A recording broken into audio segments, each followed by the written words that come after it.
Oh, say, can you see by the dawn's early light what so proudly we hailed at the twilight's last gleaming, whose broad stripes and bright stars through the perilous fight o'er the ramparts we watched were so gallantly streaming, and the rockets red and glare, the bombs bursting in air, gave proof through the night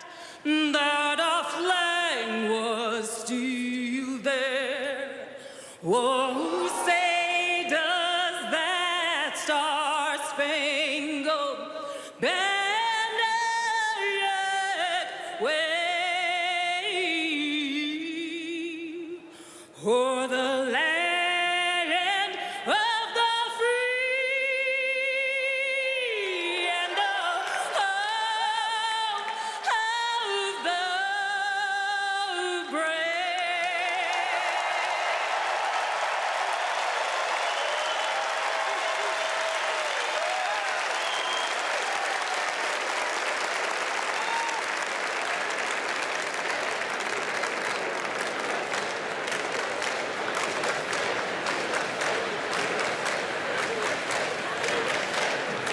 Well, you may have seen her during that very powerful national anthem, Senator Amy Klobuchar. She is joined right now by our ABC News senior White House correspondent, Selena Wang. Selena, I'll let you take it away. Hey, Kata, thanks. Here with me is Senator Amy Klobuchar from Minnesota. And hello, Senator. And you're going to be introducing Governor Tim Walz tonight, who you've known for many years. Normally, a running mate does not have a big impact on the election, but just given how historic this race is, how do you think Governor Walz impacts Harris's chances? Well, obviously he helps in the Midwest. He comes from rural Nebraska, taught school in Minnesota, in Mankato, Minnesota, raised his family there, joined the National Guard at age 17. He is someone that a lot of people can relate to in rural America, even beyond the Midwest. So I think what you're seeing here is they love his personality. People go, why didn't anyone know who he was? I said, because he was doing his job. He's been governor for 8 years, in Congress in a very red district, reelected 6 times. He is just an amazing guy, and I think people really like him. He is someone that, you know, can teach people how to fix a headlight on a car on the cheap. Right, and the former President Obama saying, you know, those flannel shirts, they don't come from anyone, and they've been through a lot. So when it comes to the Republican attacks on Governor Walz, how effective do you think they are, especially when it comes to his military service? You know, I really say bring it on. A guy that served for 24 years, joined when he was 17, served with his unit in Europe when they were called up, but everyone knows what the National Guard is. They help the homeland as well. Tornadoes, floods, hurricanes, those are the kinds of things that the National Guard does to keep people safe. So he even stayed 4 more years beyond when he had to for full retirement. So I just think it's somewhat absurd that they're deciding to question the service of someone that served for 24 years. No one is questioning J.D. Vance's service, which we so appreciate in the Marines, but they shouldn't also question 24 years in the National Guard. And this is really a sprint for both Harris and Walz to introduce themselves to America. You consider Governor Walz a friend. You guys go way back. Is there something about the governor that the American public should know about that we haven't seen yet? Well, I think you all see he's a great dad. I think that if anyone saw the video of his 2 kids, teenagers, doing rabbit ears behind their parents' head yesterday at the convention, kind of amusing. You could just tell it's what any American kid might do, not thinking they're going to be on TV. And I also think the fact that he took a 0-27 football team, not everyone knows it was that many losses. 0-27 high school football team and turn them into state champions. You got to be an inspiring person and a motivator to do that. These are all things America's going to get to know about Tim Walz. So RFK Jr., sources tell us that he is planning to drop out of the presidential race and that he is going to endorse Trump. We were told that by sources. How does that impact this election? Does this hurt Harris? No. People who want to see a strong ticket that's going to stand up for democracy and our freedoms and have people back are going to go with Harris and Walz. Kennedy, he's pretending he's some new person, and if he then goes and endorses Trump, and who says if we know that's true or not, that's going backwards. And more and more people are seeing, I don't want to go back to that. I don't want to go back to Donald Trump. I want to move forward. Harris is gaining ground in the polls, but she still does pull below Trump when it comes to top issues that voters care about, like the economy, inflation, and immigration. Why do you think that is? Well, what I see of the polls in the swing states and also overall with the general population vote is she is surging. She is ahead in a number of the swing states, gained ground in just 30 days. She has united our party since the nomination, raised nearly $500 million, filled arenas with 15,000 people, which really pisses off Donald Trump, and is surging in the states that really matter when you look to the electoral count. So I think the public is moving, and they're moving with momentum, while Donald Trump is spinning around talking about bird cemeteries. But when it comes to the issues, Democrats have been vulnerable, especially when President Biden was still in this race, on the economy, on the border.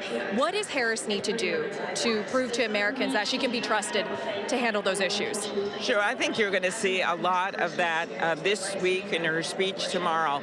She and President Biden together took on the pharmaceutical companies when people had talked about it for years. I know I led the bill on Medicare negotiation, which is now going to save $1.5 billion for millions and millions of seniors.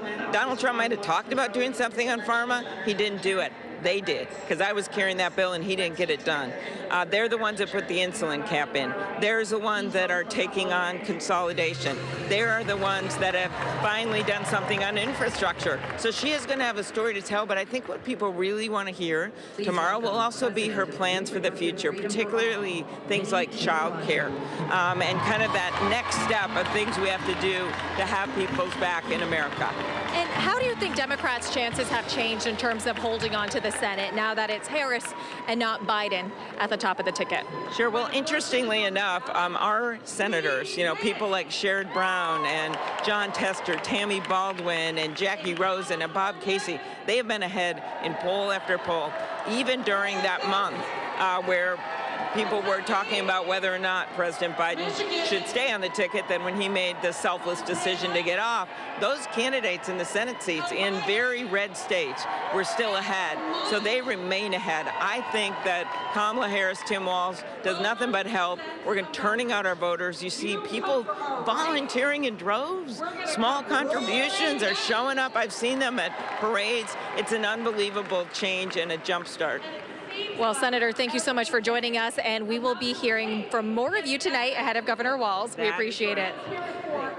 Thanks, Kana. We got a little sneak preview before her remarks tonight. Thank you, Kana. Back to you. Yeah, we certainly did. Selena and Senator Klobuchar, our thanks to you. And Selena, I'm not ready to let you go just yet, if you don't mind, because I'm very curious to get your take on what you saw in Milwaukee play out yesterday. We know that Vice President Harris and Walz were not here in Chicago. In fact, they were in Milwaukee. And I'm curious as well to hear what Senator thinks about the incredible attention that they are paying not only to all the swing states, but in particular Wisconsin and Milwaukee. You should understand.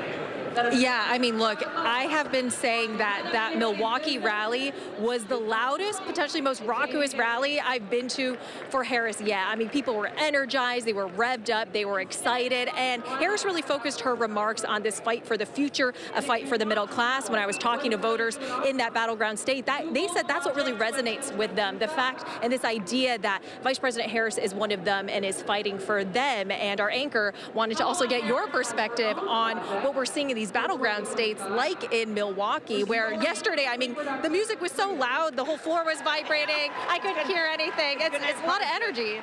Taylor Swift type earthquake here. So I just think people are really excited, and I think you see this split screen where you see these excited rallies, and then on the other side you see Donald Trump and J.D. Vance that look like they need to be in couples counseling already. I mean, the Walz and Harris are out there together, which I like. I just think it's cool.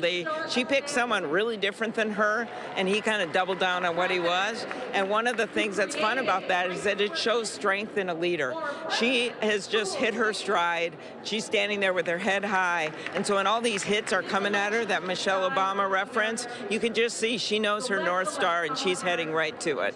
It was certainly this unusual show of strength that during the DNC she was still able to rally this crowd of 15,000 people across the way over in Milwaukee. So, Kana, it was quite something to experience yesterday.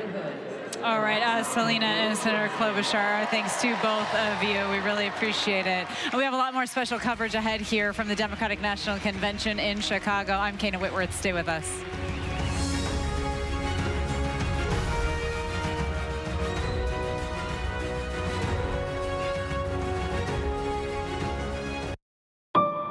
What does it take to be the most watched newscast in America? An operation to capture ISIS fighters. Is this our Combat Operations Center? We're approaching the gate now. Militants came in from 4 or 5 different directions. Operational nuclear reactor. So you have a couple loaded and ready to go. The house is destroyed, but the flag, there's not a tear in it. Not a tear in it. How important is this label right here, Made in the USA? Look at your smile. You're proud of this. I love this. Great work. Hi. Where are you? Where are you? Appreciate you. Thank you, David. Good to meet you. Ismail? David. David. Yes, yes. I'm David Muir. I know who you are. You Watch do? you every night. ABC's World News Tonight with David Muir is America's most watched newscast. If you were coming of age in the 1980s, the Brat Pack was near the center of your cultural awareness. But for those of us experiencing it from the inside, the Brat Pack was something very different. If you could have the Brat Pack name not exist, would you? I hated the Brat Pack. What a disaster. Why did we take it as an offense? Andrew? I'm not going to say we were the Beatles or anything. Well, we didn't fill Shea Stadium. 1985? I think we could have.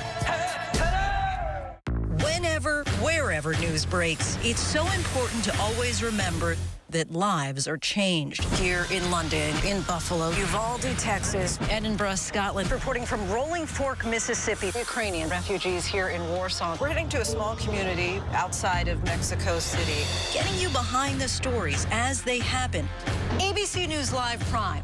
We'll take you there. Stream ABC News live weeknights wherever you stream your news. Only on ABC News Live. Why do so many people start their day here? From ABC News, this is Start Here. To be in the know and get a different take on the day's top stories. A lot of news today, so let's get into it. Listen now to the Daily News Podcast honored with 4 Edward R. Murrow Awards and see why the New York Times calls it a news podcast worth listening to. Start Here, ABC News. Make it your daily first listen. Now, that's a part of the story I bet you didn't see coming. Wherever you get your podcasts, Start Here.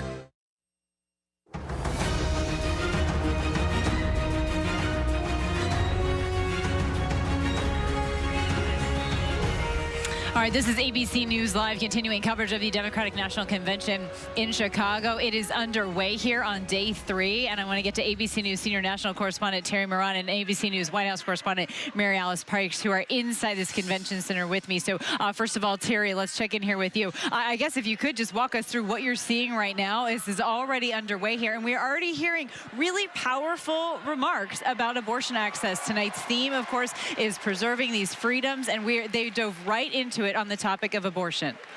That's right, and in this Democratic convention, in contradiction in some ways, or at least in contrast to previous Democratic conventions, they are leaning in to the right to choose an abortion.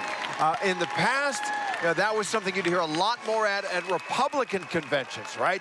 Calling for the overturning of Roe versus Wade. And Democrats would, Bill Clinton's famous line, it should be safe, legal, and rare. And now, after the Supreme Court in the Dobbs decision overturned Roe versus Wade, took that right away, constitutional right away from women around the country, Democrats see this as a major advantage for their party because the polls show, and did show long before the Supreme Court did what it did, most Americans think that Roe was right for the country. That was almost 2/3 of Americans thought that. And that means they believe that they can get votes and that they can change state by state, maybe even at the national level, what happened at the Supreme Court. So it's in contrast to previous Democratic conventions, and it really drives the energy in this arena way up when it does come to the podium. It certainly does, and we know that it is an important issue for voters out there. In fact, for some of them, it's their top two. We also know that access to abortion care will be on the ballot in at least 10 states, and that is concerning about how will voters go, especially if they are a single-issue voter on that one issue, and how does that affect the rest of the ballot.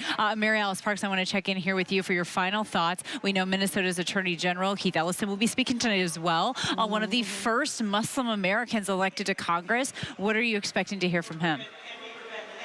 Yeah, of course, it'll be really interesting to hear what he has to say about Gaza. He really comes from the progressive wing of the country. He's very close to Senator Bernie Sanders. A lot of attention will be paid to that.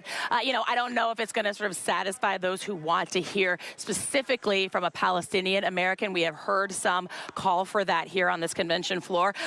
He is not a Palestinian American, but like you said, he was one of the first Muslims elected to Congress. He will have an interesting perspective in this moment. And of course, it's just more attention on Tim Walz home state. I mean, that is really the focus of this night. One of Tim Walz's senior advisors told me that he wants to remind those delegates in this room that they are here because they love this country. It's a part of Democrats trying to take back this idea of what counts as being a patriot. Kana?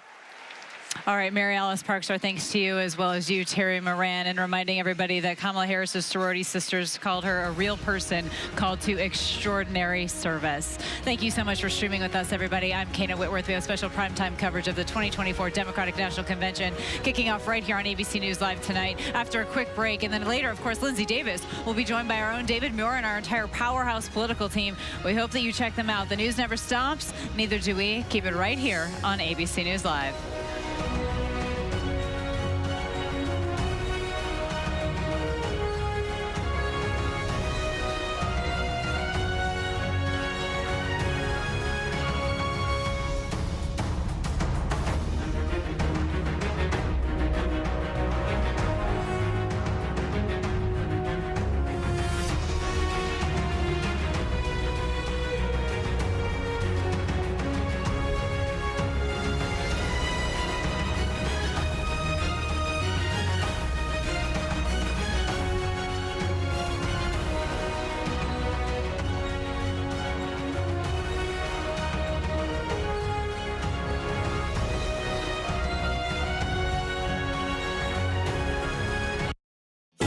First thing in the morning. There's a lot going on. We're still in a flash flood warning. To catch you up with what happened overnight. Police in riot gear arresting dozens of protesters. What's happening today? Escalating tensions in the Middle East. What people are talking about. The migrant crisis. Fast, straightforward. With some fun in between. Check out the Gator on the 17th hole. The buzzkill in baseball. First thing in the morning. America This Morning. America's #1 early morning news. On ABC News Live.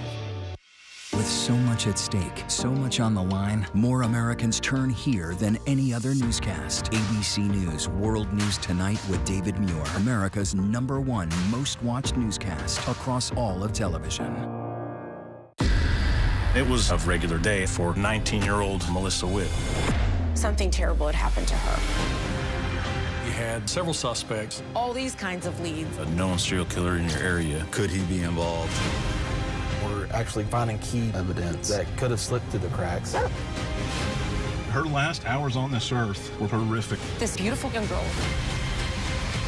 Police will find out what happened. At Wit's End, the hunt for a killer, only on Hulu. Why do so many people start their day here? From ABC News, This is Start Here. To be in the know and get a different take on the day's top stories, start here. Now, that's a part of the story I bet you didn't see coming. Make it your daily first listen wherever you get your podcasts. This is ABC News Live. The crush of families. On the ground in Ukraine. ABC News Live, America's #1 streaming news. Anytime, anywhere. Streaming 24/7, straight to you for free. Thank you for making ABC News Live America's #1 streaming news.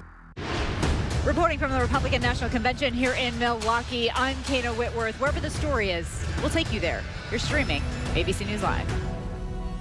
ABC News Live, honored with 8 Emmy nominations, more than any other streaming news network. And ABC News Live Prime with Linsey Davis, the first and only streaming show nominated for Best Outstanding Live News Program. This is ABC News Live. What's good to watch, read? Where can I get a great deal on what I'm just dying to buy? Oh, it's all right here. GMA Life. Get the latest celebrity buzz, deals and steals, and the coolest lifestyle tips from GMA. I love that so much. Streaming weekends on ABC News Live. Whenever, wherever news breaks, it's so important to always remember that lives are changed. Here in London, in Buffalo, Uvalde, Texas, Edinburgh, Scotland. Reporting from Rolling Fork, Mississippi. Ukrainian refugees here in Warsaw. We're heading to a small community outside of Mexico City. Getting you behind the stories as they happen. ABC News Live Prime. We'll take you there. Stream ABC News Live weeknights wherever you stream your news. Only on ABC News Live. Tonight, the third night of the Democratic National Convention. History will remember Joe Biden as an outstanding president who defended democracy at a moment of great danger. America, hope is making a comeback. After a night that featured Michelle and Barack Obama and an energized crowd celebrating their nomination of Kamala Harris and Tim Walz, tonight the party pitches their vision for the future and hits on major issues like immigration, the Israel-Hamas war, and January 6th. Plus, Nancy Pelosi, Hakeem Jeffries, Bill Clinton, and more. The big names in the Democratic Party set to take to the stage tonight and introducing Tim Walz to America. I don't need you in our exam room. I don't need you telling me which books to read, and you can sure stay the hell out of our bedroom. So that's it. The major address we can expect from the newly minted VP nominee as he sets to sell the country on his past for their future. All that and more tonight on this special edition of ABC News Live Prime. Day 3 of the Democratic National Convention starts right now.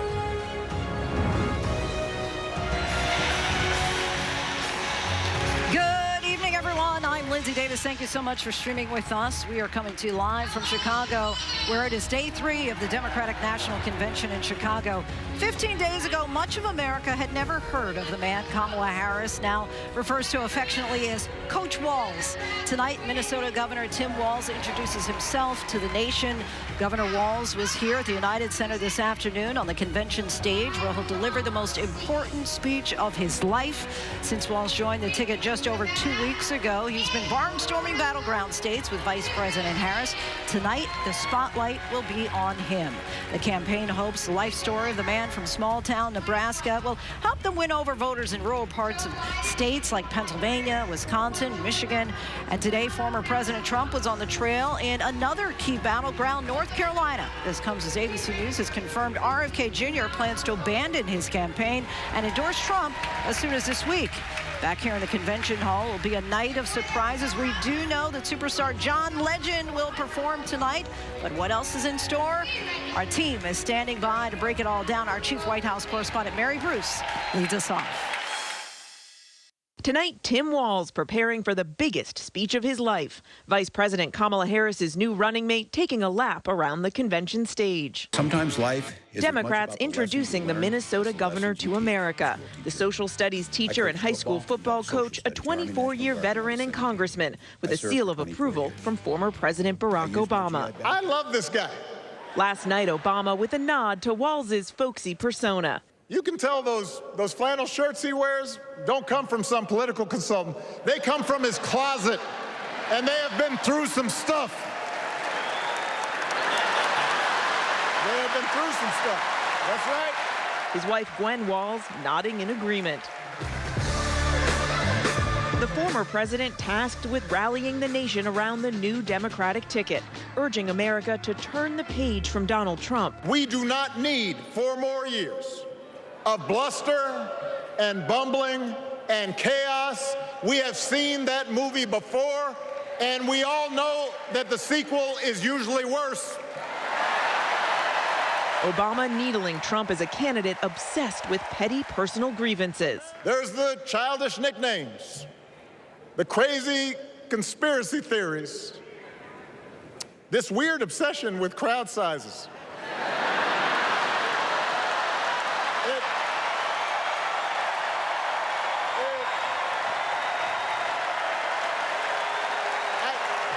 It just goes on and on. Former First Lady Michelle Obama denouncing Trump's years of deeply personal attacks against her and her husband, taking a jab at Trump's refrain that undocumented immigrants are, quote, taking black jobs. His limited, narrow view of the world made him feel threatened by the existence of 2 hardworking, highly educated, successful people who happen to be black.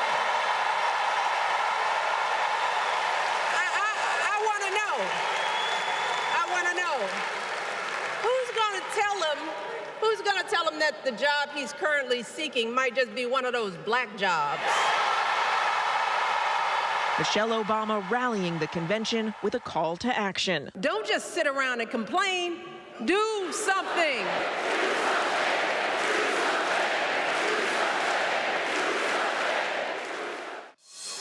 And Mary joins us now here in the convention hall. So Mary, Tim Walz, of course, introducing himself to the nation tonight, but we're learning more about Bill Clinton's turn at the podium. What can we expect to hear from him? Yeah, before Tim Walz's big moment, we will be hearing here from former President Bill Clinton. We're told his tone will be hopeful and aspirational, but he is also going to draw a very sharp contrast between Kamala Harris and Donald Trump while he praises Harris's substance and character. And of course, his speech coming as the Harris team is trying to keep up that appeal to those key working class voters, something Bill Clinton certainly knows a little bit about. He certainly does. And Mary, now for the second night in a row, we're not expecting to see Kamala Harris in the hall while Walz gives his introductory speech. Is that unusual? Yes and no. I mean, it is not customary that the nominee is here the night before to sort of cheer on their running mate. You know, that said, Kamala Harris has been out there by Tim Walz's side throughout all of these big moments so far in the campaign. We've seen them out there at those massive rallies. But of course, Kamala Harris, it would be understandable if she wanted to get some rest, prepare a little bit, because tomorrow night is her big night. She will be up there on the stage giving what is, without a question, the biggest, most important speech of her political career, Linsey. That is certainly the case. Mary Bruce, our thanks to you as always. Former President Trump and his running mate J.D. Vance continued their counter-programming swing through battleground states today, stopping in North Carolina. It was Trump's first outdoor rally since the attempt on his life last month. Trump speaking from behind a wall of bulletproof glass before a tightly controlled crowd. His remarks set to focus on security straight to familiar attacks and grievances. Here's ABC's Rachel Scott. Tonight, former President Donald Trump holding his first outdoor event in a battleground state since the attempt on his life. Trump in North Carolina, speaking behind a large pane of bulletproof glass, snipers in position. The event was supposed to be focused on national security. If Comrade Kamala wins this November, World War III is virtually guaranteed to happen. But Trump quickly turning to a different topic, former President Barack Obama's takedown in Chicago last night. Trump has spent more than a decade attacking Obama, including falsely questioning whether he was born in the United States. But today he said Obama was the one going low. Now, he was very nasty last night. I try and be nice to people, you know, but it's a little tough when they get personal. Please, again, remember, please, sir, don't get personal. Talk about policy. Let me ask you about that. We're going to do a free poll. Here's the 2 questions. Should I get personal? Should I not get personal? Ready? Should I get personal? Should I not get personal? I don't know. My advisors are fired. Rachel Scott joins us now from the convention floor. And Rachel, Trump also had some unsettling words for senior military officers who helped carry out the Biden administration's withdrawal from Afghanistan. What did he say? He said that he wants the resignations of every single senior military officer that was involved in that withdrawal from Afghanistan. This is something that the former president really zeroes in on when he's out on the campaign trail. And you may remember at the Republican National Convention, he had the families of those who were killed as the United States was withdrawing from Afghanistan. Speaking on that stage, he's really tried to make this a message that he conveys out on the campaign trail, Lindsay. And Rachel, Trump also claimed in his speech that Kamala Harris met with Vladimir Putin just 3 days before he invaded Ukraine, suggesting that she bears some responsibility for failing to stop that invasion. Any truth to that? Look, here are the facts, Lindsay. There is no public record of Vice President Kamala Harris meeting with Russian President Vladimir Putin at that time. Instead, in fact, the public record shows that she met with Ukrainian President Volodymyr Zelensky. But these claims from the former president, there's nothing to back that up at this time, Lindsay. All right, Rachel Scott from the convention hall floor. Thank you so much, Rachel. And ABC News has learned independent candidate Robert Kennedy Jr. is planning to drop out of the race. ABC's chief White House correspondent John Carl spoke to Kennedy earlier on why he's making that decision and if he plans to endorse Trump. Multiple sources tell ABC News Bobby Kennedy Jr. plans to abandon his independent campaign for president and endorse Donald Trump, a move that may come as early as this week. Tonight, when I spoke with him, Kennedy told me he, quote, would not confirm or deny his plans. But he did harshly criticize Kamala Harris's emergence as the Democratic nominee, saying, quote, it's not democracy. He refused to say anything about Trump. Trump has been courting Kennedy, earlier this summer calling him, a member of the Kennedy team recording the video that was later posted on social media. I would love you to do so, and I think it'll be so good for you and so big for you, and we're going to win.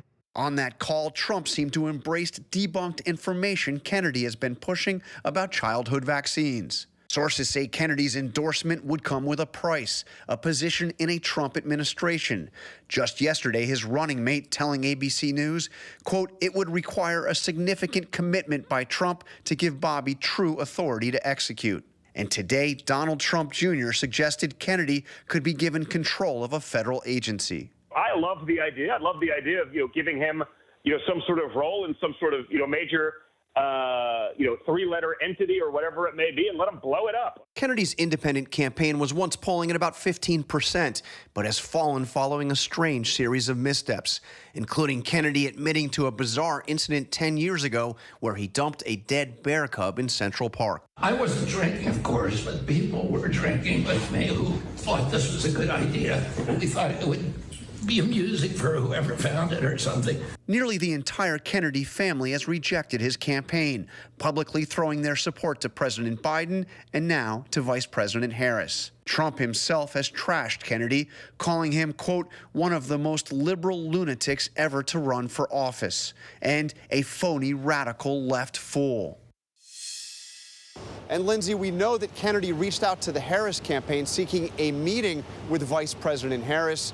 The campaign does not deny reports that Kennedy wanted to talk about a cabinet post in a Harris administration in exchange for his endorsement. The meeting, however, never happened because the Harris campaign never responded to Kennedy reaching out. Meanwhile, the Democratic National Committee, a senior advisor, Mary Beth Cahill, put out this statement on the reported endorsement, quote, desperate men do desperate things. RFK Jr. was recruited by MAGA, funded by MAGA, and parroted MAGA talking points. No one should be shocked if he formalizes his relationship in an attempt to maintain relevance. Lindsay?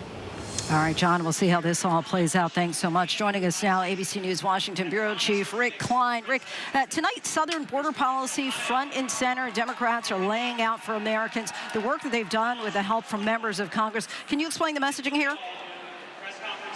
Yeah, we're going to hear from several Democratic senators who were part of the negotiations, wanted to get that bill done. And as we've heard from many people this week, it was Donald Trump who wanted that border deal to be killed. And look, the battleground states in our latest 538 polling average show a big portion of this story is close everywhere, including in the border states of Arizona and Nevada. A lot of people care about the border in these states as well as all around the country. In fact, when you look at the top issues that people name, immigration and the border is named by 70% of Americans overall, and Trump has a 10-point advantage in that category. That's something that Kamala Harris wants to cut into his lead among those kind of voters by talking about this in a little bit of a different light. And Rick, certainly all eyes on Tim Walz tonight as the campaign releases a new video that reintroduces him to the nation. What can we expect on that front tonight? A lot of people have gotten to know Coach Walz, and it has been a very successful rollout so far. As we see the video that they put out, this is an introduction that's really like few others. People like that kind of Midwestern charm that he's brought, and the favorability ratings that we see in our latest poll has him way above J.D. Vance, 9 points above water. That's actually really hard to do these days, to be more favorably viewed than unfavorable. Of course, it's the opposite for J.D. Vance, 32-42 for him. So that's the kind of debut that they're looking to look at. And overall, we're seeing pretty vast approval for J.D. Vance, for Tim Walz's selection. 52% of Americans in our poll with Ipsos and the Washington Post say they approve of that selection. It has been quite a honeymoon for Tim Walz and for Kamala Harris, and tonight's a very big night for him. And finally, we've been reporting on the news that RFK Jr. may be on the cusp of putting his support behind Trump and dropping out of the race. Do you think that his supporters will fall in line behind Trump? And what do we know about Kennedy's supporters?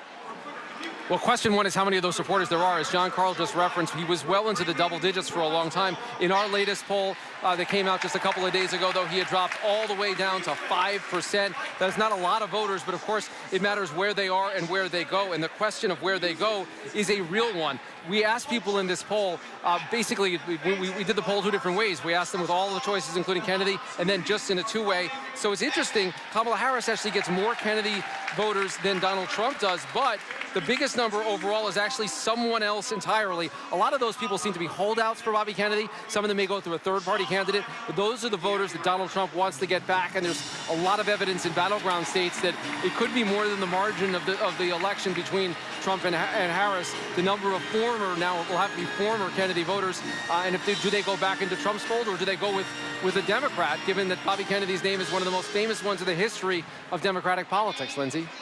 Certainly right about that, Rick Klein. Our thanks to you as always. Still much more to get to here on this special edition of ABC News Live Prime, the Democratic National Convention. It is day 3, and tonight's theme is a fight for our freedoms. Governor Tim Walz will accept the nomination for vice president tonight, just a little more than 2 weeks after he got the call. Tonight is expected to be a way to not only show his policies, but also who he is as a person. And the party hopes his rural roots will resonate with voters living outside of city centers. We traveled to rural Georgia to see whether people there believe his presence could help Vice President Harris get elected president. That's up next, as well as more analysis and coverage of the day's events. Stay with us.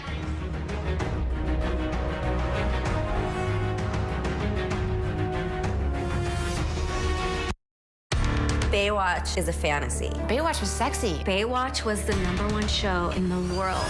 When you hear that theme song, I had no idea how much fun I was going to have. It was addicting. People were just eating that stuff alive. it was a wild time, and I was a wild chick. Jason Momoa exploded. Carmen was a bombshell. Pamela Anderson was an icon. Pamela was the sweet girl from Canada who came to get the American dream. I'm really proud of everything I've done. Almost. Baywatch was a whirlwind of epic highs and bitter lows. It was a lot of pressure. Everybody was disposable, and if you didn't fit into their brand, you were gone. Greed, lust, fame. Everyone likes to watch sexy things. Nightline. The stories that shape your world, that shape your life. Dramatic, stunning, empowering, jaw-dropping. The most powerful stories of our time. Nightline. On right after Kimmel and streaming on Hulu. Now streaming on Hulu. I'm a rock and roll star. I'm not a saint. I'm John Bon Jovi. John Bon Jovi. The new special. What you have not yet seen. John Bon Jovi with Michael Strahan. Now streaming on Hulu. Let's go. The ship is incredible. It feels like living in a science fiction movie. We just saw what no one has seen before. Wow, look at that. Oh my gosh. Well, dead ahead! Hang on! We are heading into the unknown. Hammer, hammer, hammer. It doesn't get any more cutting edge than this.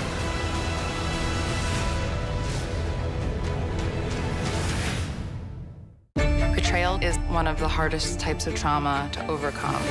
This is her knight in shining armor. Everything felt right. All of a sudden, I found this hidden folder. I opened it. I don't think I can say it. I'm sorry. It's shocking. My stomach just dropped. He just really didn't think I had it in me to do something. So I did.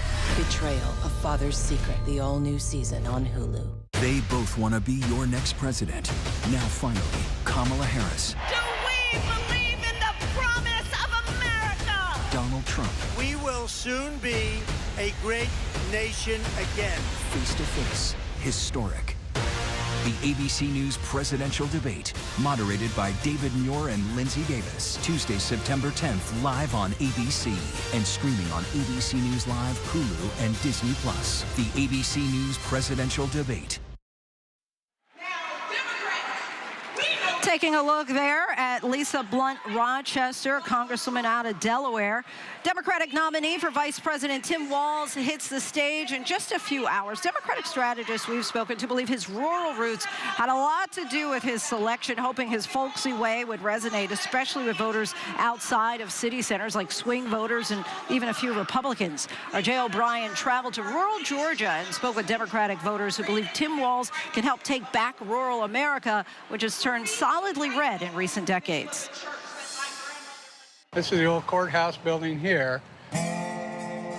These stores have been here forever. Pretty much down here, it's all family-owned stores. It feels like a small town still. Everybody seems to know everybody. Everybody knows the owners. Right. Small town America means a lot to Len Fatica, here in his home of Statesboro, Georgia. The only bad thing about Statesboro that people complain about are the gnats. Everybody thinks the people in Statesboro are friendly because we're always doing this. They think we're waving at them. There's a lot of bugs. They think we're waving at them. Where Main Street serves as the beating heart of this small city, so much so that Statesboro has 4. The thing I love about this town is there's 4 Main Streets. 4 Main Streets. So it's North Main, South Main, East Main, West Main. So you are right now in the center of town. This is Main Street. Right, this is the center of town. And where problems are settled a lot differently than they are in Washington, D.C. People are, for the most part, very friendly. They will sit down and have a conversation with you, even if they disagree with you. And a fair number of people here disagree with Len, because in this deep red area, Len is practically an extinct political species. Democrats are never going to take over this county. No. And they're not going to take over most rural counties. A rural Democrat. Every week at this coffee shop, the local Democrats meet and talk strategy. Len, who's running for county commission here, is also in charge of an initiative to attract rural voters to the state Democratic Party. Is it hard to make inroads as a Democrat in rural areas? Yeah, it's very hard. I mean, we're in Statesboro, Georgia, and if you look at Bullitt County down here, we're probably close to 70% that is Republican. It's a deeply Republican area. Right, yeah, this is a deep Republican area. You know the knock on Democrats is that they left rural voters behind long ago. Yeah, somewhat. I mean, if you look at this county, at one time it was a Democratic county. Talking to Republicans, they feel within 10 years with the manufacturing jobs that are being moved in, this could become a Democratic county again. Why is that? I think more middle-class people tend to side with the Democratic values, that we have as a party. A big draw for Democrats here, Len believes, Vice President Kamala Harris's new running mate, Minnesota Governor Tim Walz, known for his rural roots. Growing up, I spent the summers working on the family farm. My mom and dad taught us, show generosity towards your neighbors and work for a common good. He understands the issues of rural America. While Democrats are hoping that rural voters can help give them an edge in Georgia, a must-win state, and across the country. We are in Marjorie Taylor Greene's district right now.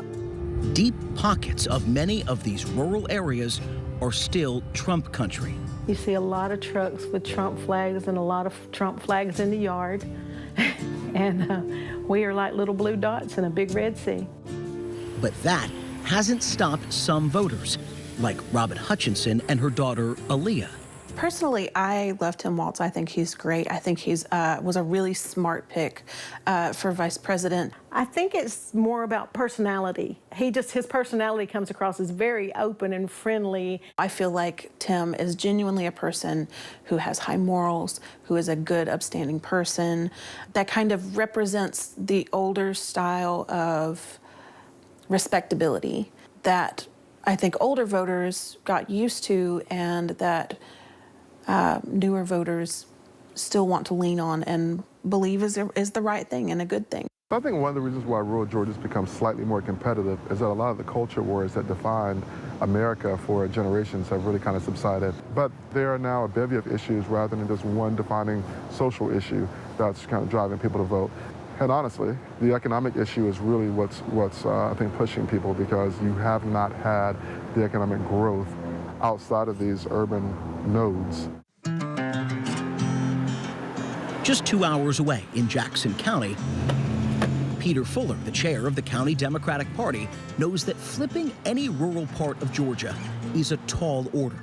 Donald Trump got 78% of the vote in Jackson County in 2020. These are counties that have been like this for a while. They're projects. They are long-term projects. Even though we're spread across the state, most of these communities are agriculture-based. We have issues of either not having population growth or loss in some cases. You have issues of health care is a big one right there. And yet translating some of the national policies into what's relatable here in Jackson County, I guess that's our job, but it makes it's a lot easier to do with somebody like Tim Walz. And Len told us, even when talking with deep red voters here, he believes Democrats shouldn't be afraid to tackle the elephant in the room, Donald Trump. We've got to punch back, and we've got to punch back on the falsehoods that are told. They go after guys like me, but they don't go after people that kill people. It's a shame what's happened in our country. Do you think Harris puts rural America, in a way, more in play? Yes. And definitely. why? Because she doesn't have a rural background. No, she doesn't, but Tim does. Governor does. The governor's got the rural background, and that way it was key. Hello, everybody. Len took us to see that enthusiasm for ourselves in a campaign meeting at the home of a fellow county Democrat. Does Tim Walz play a role in that, in your view? Do you think he changes the dynamic a little bit? You very much are reacting. Absolutely. Rural people are very dynamic and personal. But at the same time, they want a community. They want to belong to something. And I think he brings that options to belong. Coaching, teaching, military. Voters here told us they haven't been this excited for a presidential race in decades. They're getting involved, they're volunteering. And it wasn't the first time we'd heard that. I think this is the first time people are getting excited about what can really happen now. Since Obama, and especially for the Democrats. Absolutely, you know? Since Obama. That this is the first time that we really feel like change is possible. But what remains to be seen is if that hope and excitement can translate into votes and victory. Our thanks to Jay O'Brien, Governor Jared Polis on the stage there, governor from Colorado. And we still have much more to get to here on this special edition of ABC News Live Prime, the Democratic National Convention. The party has been working to display key points of its platform, all leading up to Vice President Kamala Harris accepting the nomination tomorrow. As we head back to break, a look back at another vice president who accepted the nomination in 2000, Al Gore. I know one thing about the job of the president. It is the only job in the Constitution that is charged with the responsibility of fighting for all the people, not just the people of one state or one district, not just the wealthy or the powerful, all the people, especially those who need a voice, those who need a champion, those who need to be lifted up so they are never left behind. So if I say to you tonight, if you entrust me with the presidency, I will fight for you.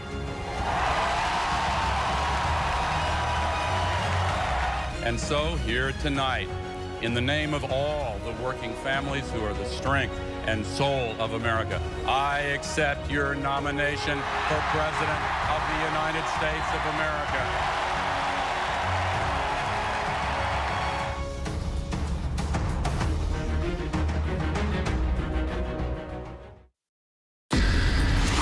It was a regular day for 19-year-old Melissa Witt.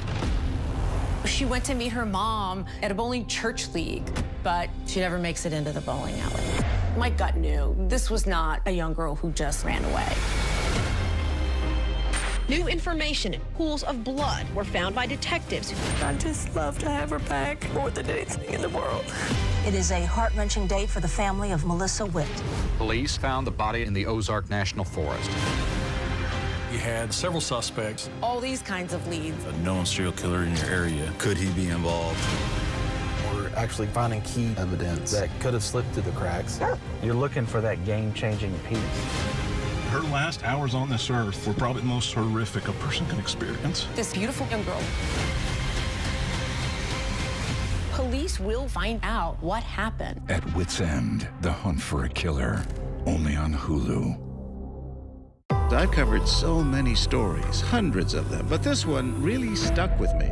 Everybody's jaw dropped. No one really believed he was responsible. I did not kill Devin. I've never forgotten my interview with Anthony. I speak with him again as a grown man. Why have you decided to talk about this? I kept saying, it's not done. There's still an unsolved murder here. The 2020 True Crime Event Special, Friday night at 9/8 Central on ABC. Betrayal is one of the hardest types of trauma to overcome. This is her knight in shining armor. Everything felt right. All of a sudden, I found this hidden folder. I opened it. I don't think I can say it. I'm sorry. It's shocking. My stomach just dropped. He just really didn't think I had it in me to do something. So I did. Betrayal, a father's secret. The all-new season on Hulu. GMA's surprise people across the country, helping find thousands in unclaimed money. This really is a big check. Yeah! And this summer, we're at it again. That's incredible. Because nothing's better than hearing you say, "Show me the money!" on Good Morning America. Nightline, the stories that shape your world, that shape your life. Dramatic, stunning, empowering, jaw-dropping. The most powerful stories of our time. Nightline, on right after Kimmel and streaming on Hulu. Let's go. The ship is incredible. It feels like living in a science fiction movie. We just saw what no one has seen before. Wow, look at that. Oh my gosh. Well, dead ahead. Hang on! We are heading into the unknown. Hammer, hammer, hammer. It doesn't get any more cutting edge than this.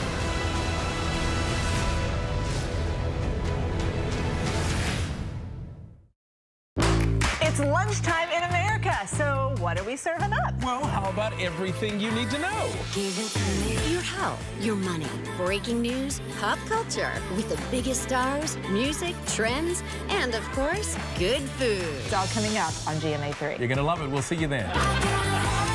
GMA3, what you need to know. A third hour of GMA in the afternoon. So join us, afternoons. For everything you need to know. I love that. Me too. Reporting from the Normandy coast for the 80th anniversary of D-Day, I'm David Muir. Wherever the story is, we'll take you there. You're streaming ABC News Live. Welcome back, everyone. Day 3 of the DNC. This is Governor Tim Walz's big night, an opportunity for him to make his case to the American people as a vice presidential nominee for the Democratic Party. And we want to bring in ABC's White House correspondent, Mary Alice Parks, for a preview of his speech tonight. Mary, what are you expecting to hear from Governor Walz? Yeah, his team tells me that, of course, he's going to talk about those rural values like you've been talking about all night. You know, how he grew up in a small town in Nebraska, the values that he carried with him, that they say he wants to carry with him all the way to the White House. Look, I imagine he will also talk a little bit about his record as governor. I mean, the reality is he passed pretty sweeping legislation, Linsey, to back union workers, to raise minimum wage for several workers, to work on paid leave. I mean, Democrats want to show that they also can deliver. That's a big part of why he was added to this ticket. He was also added just to kind of flip that script, to try to take back a narrative that Democrats have given up on rural America. He wants to show that it's not a totally dead breed being a rural Democrat. One other interesting point that one senior advisor on his team made to me, they said that he's going to talk about how those in the room, those that are working for his campaign, love America. They're doing it because they love America. This has been a theme I think we've started to develop. We've started to hear Democrats develop over the last few days, this idea that they're taking back what it means to be a patriot, or at least arguing that Republicans don't get to define what it means to be a patriot. We heard the Obamas hint on that a little bit, that Republicans try to say one kind of American counts more. Democrats want, of course, Linsey, to push back on that. Football coach, teacher, veteran, governor. What other aspects of his record and personal history do you think will be highlighted tonight? Yeah, I spoke to some of his former students earlier today, Linsey. They talked about how he was a teacher that was always really involved, who stood up for the marginalized. I talked to one student who said that in the 90s, it was hard for him to come out as a gay student, but that Tim Walz was the teacher who backed the new Gay Straight Alliance at the high school. You know, I imagine that those kind of personal stories will be a big part of tonight. Of course, I asked the campaign if whether he would address the criticism from Republicans about his service record. I was told no, they feel like they've addressed that, but there's going to be sort of an introductory video where there will be voices from people who served alongside him in the National Guard, kind of countering some of that criticism and providing a little bit of a character witness to him, Linsey. And, of course, we're going to also hear tonight from Maryland Governor Wes Moore. What can you tell us about his role in the program? Yeah, I mean, conventions, Linsey, of course, are also where parties sort of highlight those that are up and coming in the party. And I think that that's a lot of what they're trying to do. Keith Ellison also taking the stage. Another Minnesotan. Minnesota is going to be highlighted a lot tonight. But Wes Moore, obviously the governor from Maryland. Look, I think that he's going to talk about the bridge collapse there. It was national headlines for so long. He's going to talk about what the Biden-Harris administration did to support him, but also about his own personal relationship, again, with Tim Walz.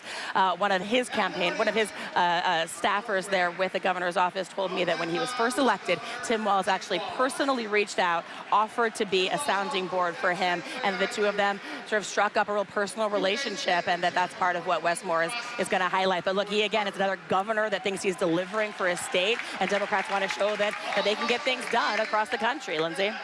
One's considered to be on the short list for the VP pick. Mary Alice Parks, our thanks to you.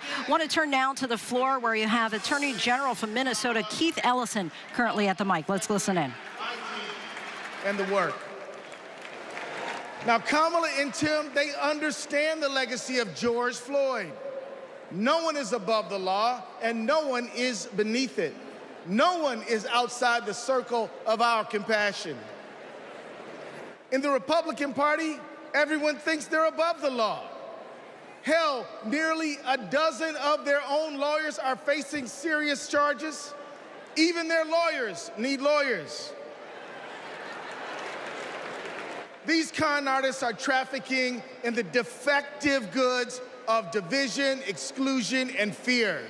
And friends, selling defective goods is a scam. And like Kamala Harris, I am an attorney general. And attorney generals know what a scam is when they see it. Like my friend Tish James, for example, from New York. America, we won't be scammed again. We're not going back, we are going forward. And Kamala Harris and Tim Walz are ready to lead us there. I've worked side by side with Tim Walz for 18 years. His office is right across the hall from mine. And I've seen him deliver for the people of the state of Minnesota every day. Everybody knows Minnesota is one of the best states to live in, to raise a family, to do business. And we've got the best voter turnout in America. Facts. Kamala and Tim, they fight for the people. and they also listen. Keith Ellison there, Attorney General from Minnesota, saying they have the best voter turnout across the country. Now I want to bring in Democratic strategist Heidi Heitkamp. She's back with us along with ABC News contributor and National Review editor Ramesh Ponnuru. Thank you both so much for joining us tonight. Democrats have continued to warn Americans about Project 2025 and the conservative agenda.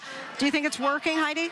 Well, I think the more people hear about it, the more they realize that this is an agenda that does take them back.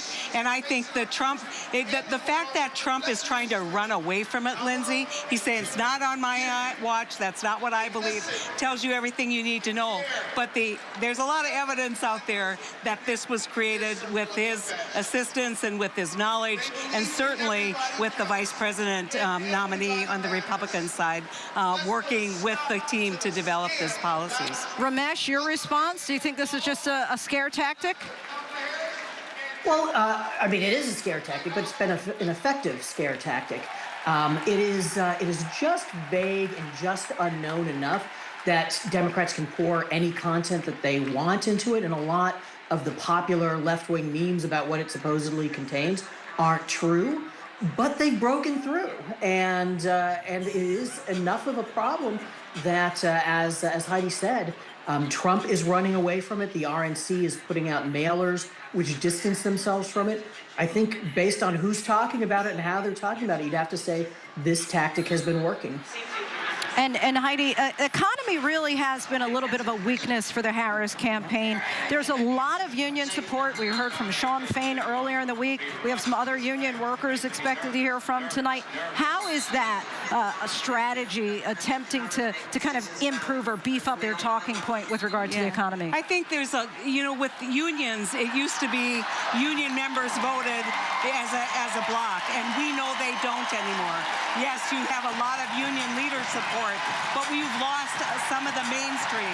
And the way you get them back is through their pocketbook, and you have to have realistic policies that address their concerns, whether it's on house insurance, whether it's housing costs, whether it's grocery costs and gasoline costs. There has to be real thinking into that proposal. And I think, she floated one. It's not one and done. I think you're going to hear more and more details about her economic policy as the campaign goes on. And I do want to just dip in, Ramesh, if you'll stick with us for a minute. We have Dana Nessel on the stage right now. Let's take a listen to her, Attorney General of Michigan. Let me tell you, being Attorney General is a tough job, right? But as California's Attorney General, Kamala Harris never shied away from a good fight. She's held accountable environmental polluters, sexual abusers, and transnational gangs. But what really stands out is when she stood up and protected her constituents' freedoms. In 2011, she refused to defend California's ban on same-sex marriage. She refused to argue that some families should have fewer rights than other families. It meant a lot. She was fighting for families like mine. Now, in 2022, I faced a similar situation when, after Roe v. Wade was overturned, Michigan's archaic abortion ban was resurrected. But Vice President Harris had my back, and she reminded me that protecting people's lives and defending their rights is our job. All right, the Attorney General of Michigan right there. Ramesh, I want to bring you back in here. We've heard just now on the stage talk about gay rights. Abortion certainly has been a big issue the Democrats have been talking about. We've heard former President Trump, though, say that he thinks that abortion is going to be a small issue come November. Your response to that, do you think that abortion is going to be effective and benefit Democrats on November 5th? Not just at the top of the ticket, but in some of the down ballot races as well. Well, certainly the way Democrats are betting, they are putting a lot of chips on that issue, even though since Dobbs came out, no incumbent pro-life Republican senator or governor has lost a race. So we'll see if maybe they're over-investing in that a little. I do continue to think that the economy is going to be the top issue. The Democrats are still behind on that issue. Voters trust Trump more than they trust Harris on it. And I don't know that vibes and abortion are going to be enough to overcome that. Oh, Heidi's eyes lit up. I wish you guys we could have had a split screen there. Okay. Okay, well, but think about this. If you think about abortion and think about the midterm, and the midterm was supposed to be about the economy, right? Inflation was raging much higher than it is now. People were much more dissatisfied, but yet we won the midterms. And how we won the midterms was basically saying we're going to protect your reproductive rights. Without the reversal of Roe v. Wade, I think the midterms would have been a bloodbath for the Democrats. And so I don't think you can discount this at the margin, especially that all-important suburban woman voter who is going to say, okay, I don't like the price of groceries, but if my daughter is in a situation where she's been raped and can't get the health care she needs, I'm voting with that team. I'm voting with the team that will protect my daughter. Then why in those very same midterms did you have Republican governor after Republican governor who had signed restrictions on abortion win by landslides in states that had recently been swing states? It happened in Iowa. It happened in Florida. It happened in Georgia. It happened in New Hampshire. I just think that Democrats have misread the 2022 elections and this polling to think that this issue is this silver bullet for them. And I don't think that the counter evidence has been weighed properly. Yeah, we'll see. We'll see. And we certainly will. All right. Ramesh, Heidi, we thank you both so much for joining us. Still much more to get to on this special edition of ABC News Live Prime, the Democratic National Convention. We've certainly seen a lot of high energy here this week. Former President Bill Clinton also speaking tonight, no stranger to a lively DNC. Here's a look back at one in 1996 when he accepted the Democratic National Convention. Mr. Chairman, Mr. Vice President, my fellow Democrats, and my fellow Americans, thank you for your nomination. I don't know if I can find a fancy way to say this, but I accept.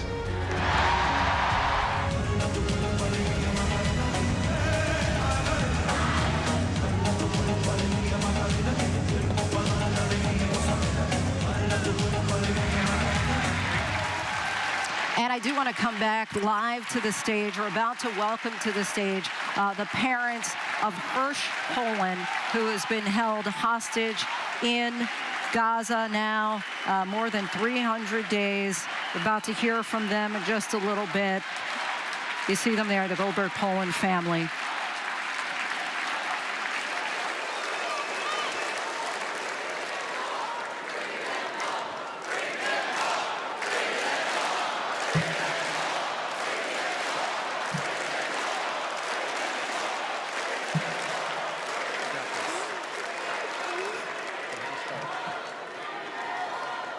At this moment, 109 treasured human beings are being held hostage by Hamas in Gaza.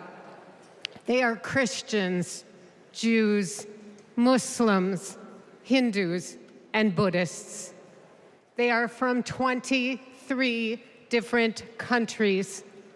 The youngest hostage is a 1-year-old red-headed baby boy, and the oldest is an 86-year-old mustachioed grandpa.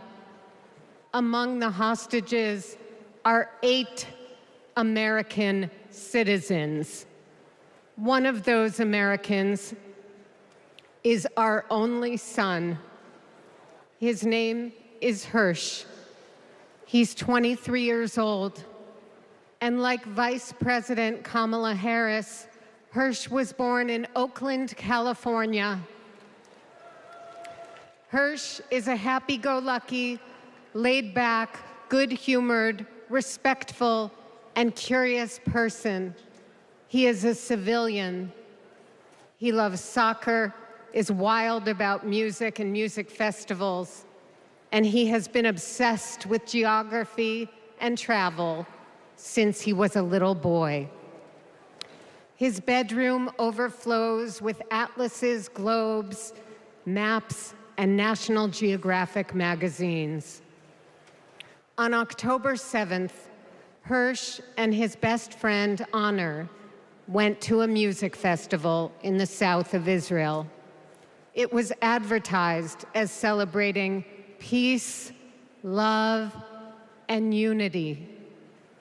They also went to celebrate Hirsch's 23rd birthday. As rockets began to fall, Hirsch, Honor, and 27 other young festival goers took refuge in a 5-foot by 8-foot bomb shelter. Terrorists began to throw grenades into the shelter. Honor stood in the doorway and repelled 7 of those grenades before the 8th one killed him. Altogether at the Nova Music Festival, 367 young music lovers were killed. This was just one of the many attacks on neighborhoods and communities in southern Israel on that terrible day. In total, 1,200 were killed, including 45 Americans. Hirsch's left forearm, his dominant arm, was blown off before he was loaded onto a pickup truck and stolen from his life and me and John into Gaza. And that was 320 days ago. Since then, we live on another planet. Anyone who is a parent or has had a parent can try to imagine the anguish and misery that John and I and all the hostage families are enduring. Rachel and I are comforted to be back in our sweet home, Chicago. We were both born and raised here, and our families still live here. This is a political convention, but needing our only son and all of the cherished hostages home is not a political issue. It is a humanitarian issue.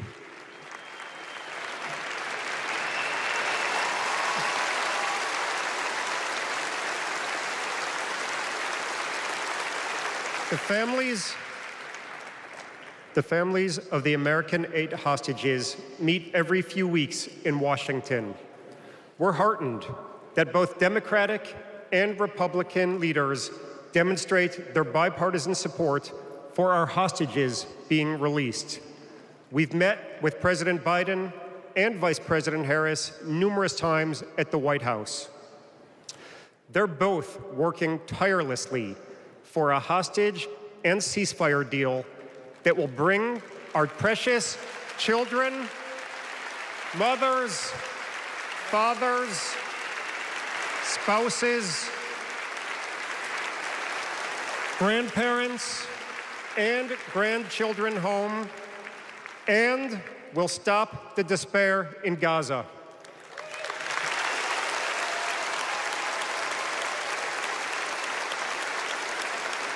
We are all deeply grateful to them. We're also profoundly thankful to you, the millions of people in the United States and all over the world who have been sending love, support, and strength to the hostage families. You've kept us breathing in a world without air.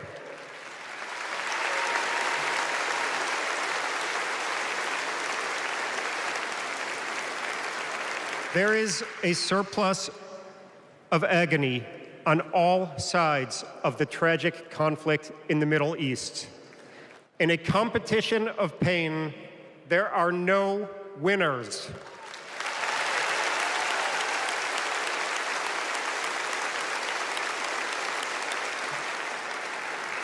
In our Jewish tradition, we say, Kol Adam Olam Umlo'o. Every person is an entire universe. We must save all these universes.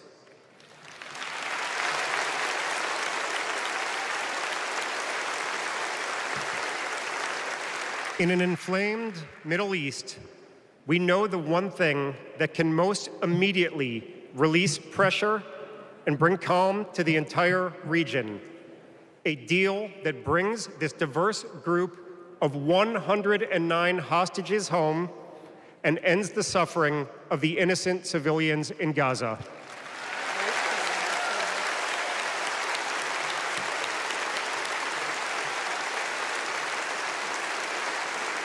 The time is now.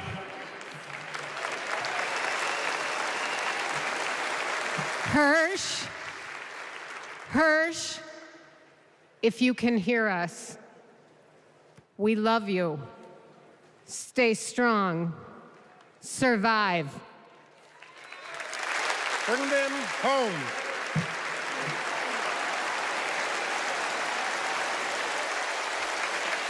A number of people in the arena on their feet. I want to bring in Jay O'Brien, who's on the floor. And Jay, I don't know that we've heard this auditorium that quiet, that still, since the beginning of this convention. Quite a moving speech from those parents. Give us a reaction, the perspective you were seeing on the floor.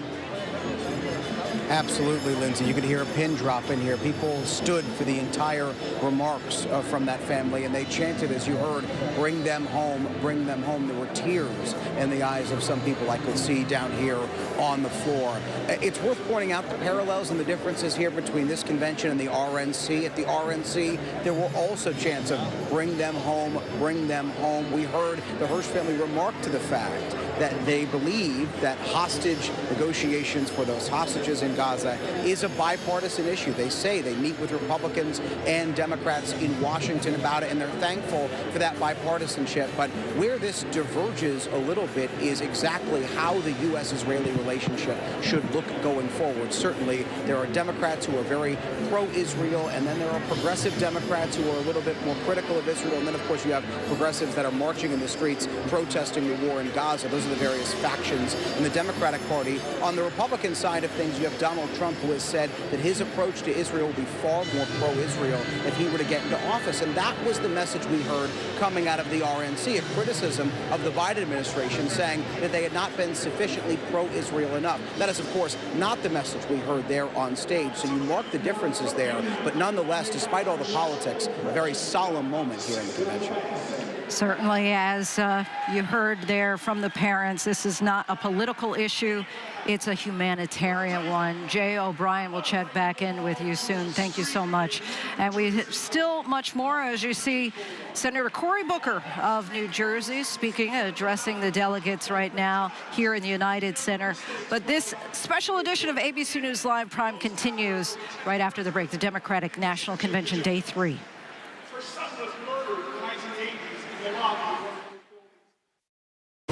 Let's go. The ship is incredible. It feels like living in a science fiction movie. We just saw what no one has seen before. Wow, look at that. Oh my gosh. Well, dead ahead. Tag on! We are heading into the unknown. Hammer, hammer, hammer. It doesn't get any more cutting edge than this.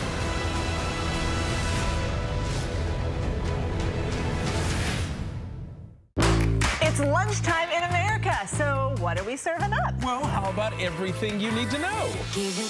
Your health, your money, breaking news, pop culture, with the biggest stars, music, trends, and of course, good food. It's all coming up on GMA 3. You're gonna love it. We'll see you then.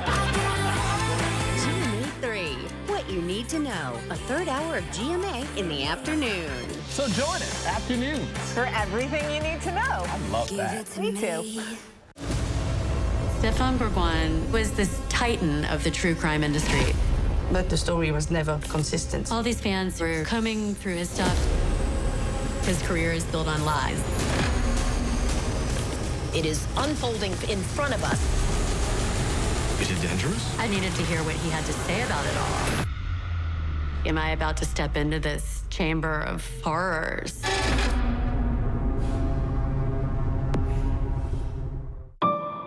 What does it take to be the most watched newscast in America? An operation to capture ISIS fighters. Is this our Combat Operations Center? We're approaching the gate now. Militants came in from 4 or 5 different directions. Operational nuclear reactor. So you have a couple loaded and ready to go. The house is destroyed, but the flag, there's not a tear in it. Not a tear in it. How important is this label right here, Made in the USA? Look at your smile. You're proud of this. I love this. Great work. Hi. Where are you? Where are you? Appreciate you. Thank you, David. Good to meet you. Ismail? David. David. Yes, yes. I'm David Muir. I know who you are. You Watch do? you every night. ABC's World News Tonight with David Muir is America's most watched newscast. Whenever, wherever news breaks, it's so important to always remember that lives are changed. Here in London, in Buffalo, Uvalde, Texas, Edinburgh, Scotland. Reporting from Rolling Fork, Mississippi. Ukrainian refugees here in Warsaw. We're heading to a small community outside of Mexico City. Getting you behind the stories as they happen. ABC News Live Prime. We'll take you there. Stream ABC News Live weeknights wherever you stream your news. Only on ABC News Live.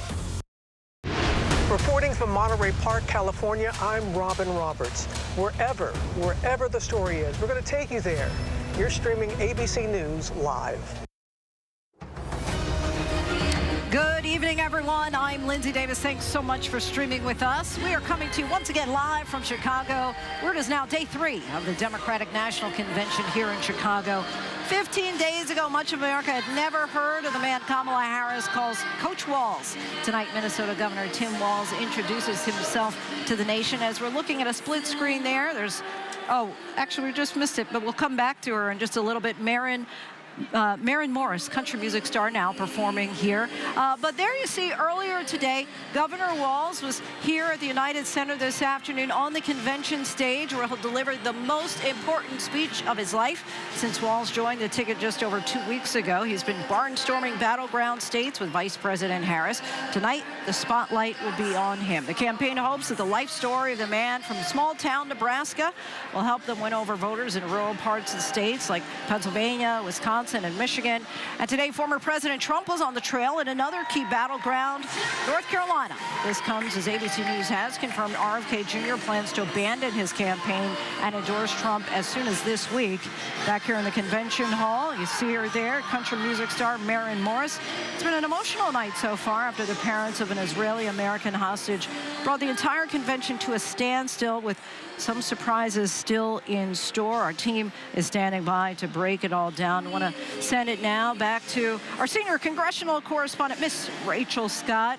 Now, Rachel, a very different night so far. The convention hitting issues tonight like January 6th, also immigration.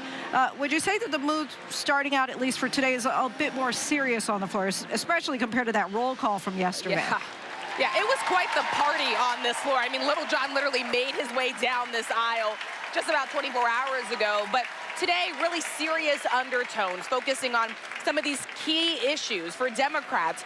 January 6th, we know former President Donald Trump, I just interviewed him a few weeks ago, and he even promised to pardon the rioters who beat officers that day. And then also immigration, and this is one that is very tricky for Democrats, because this is one where former President Donald Trump still has a commanding lead on the polls in this particular issue.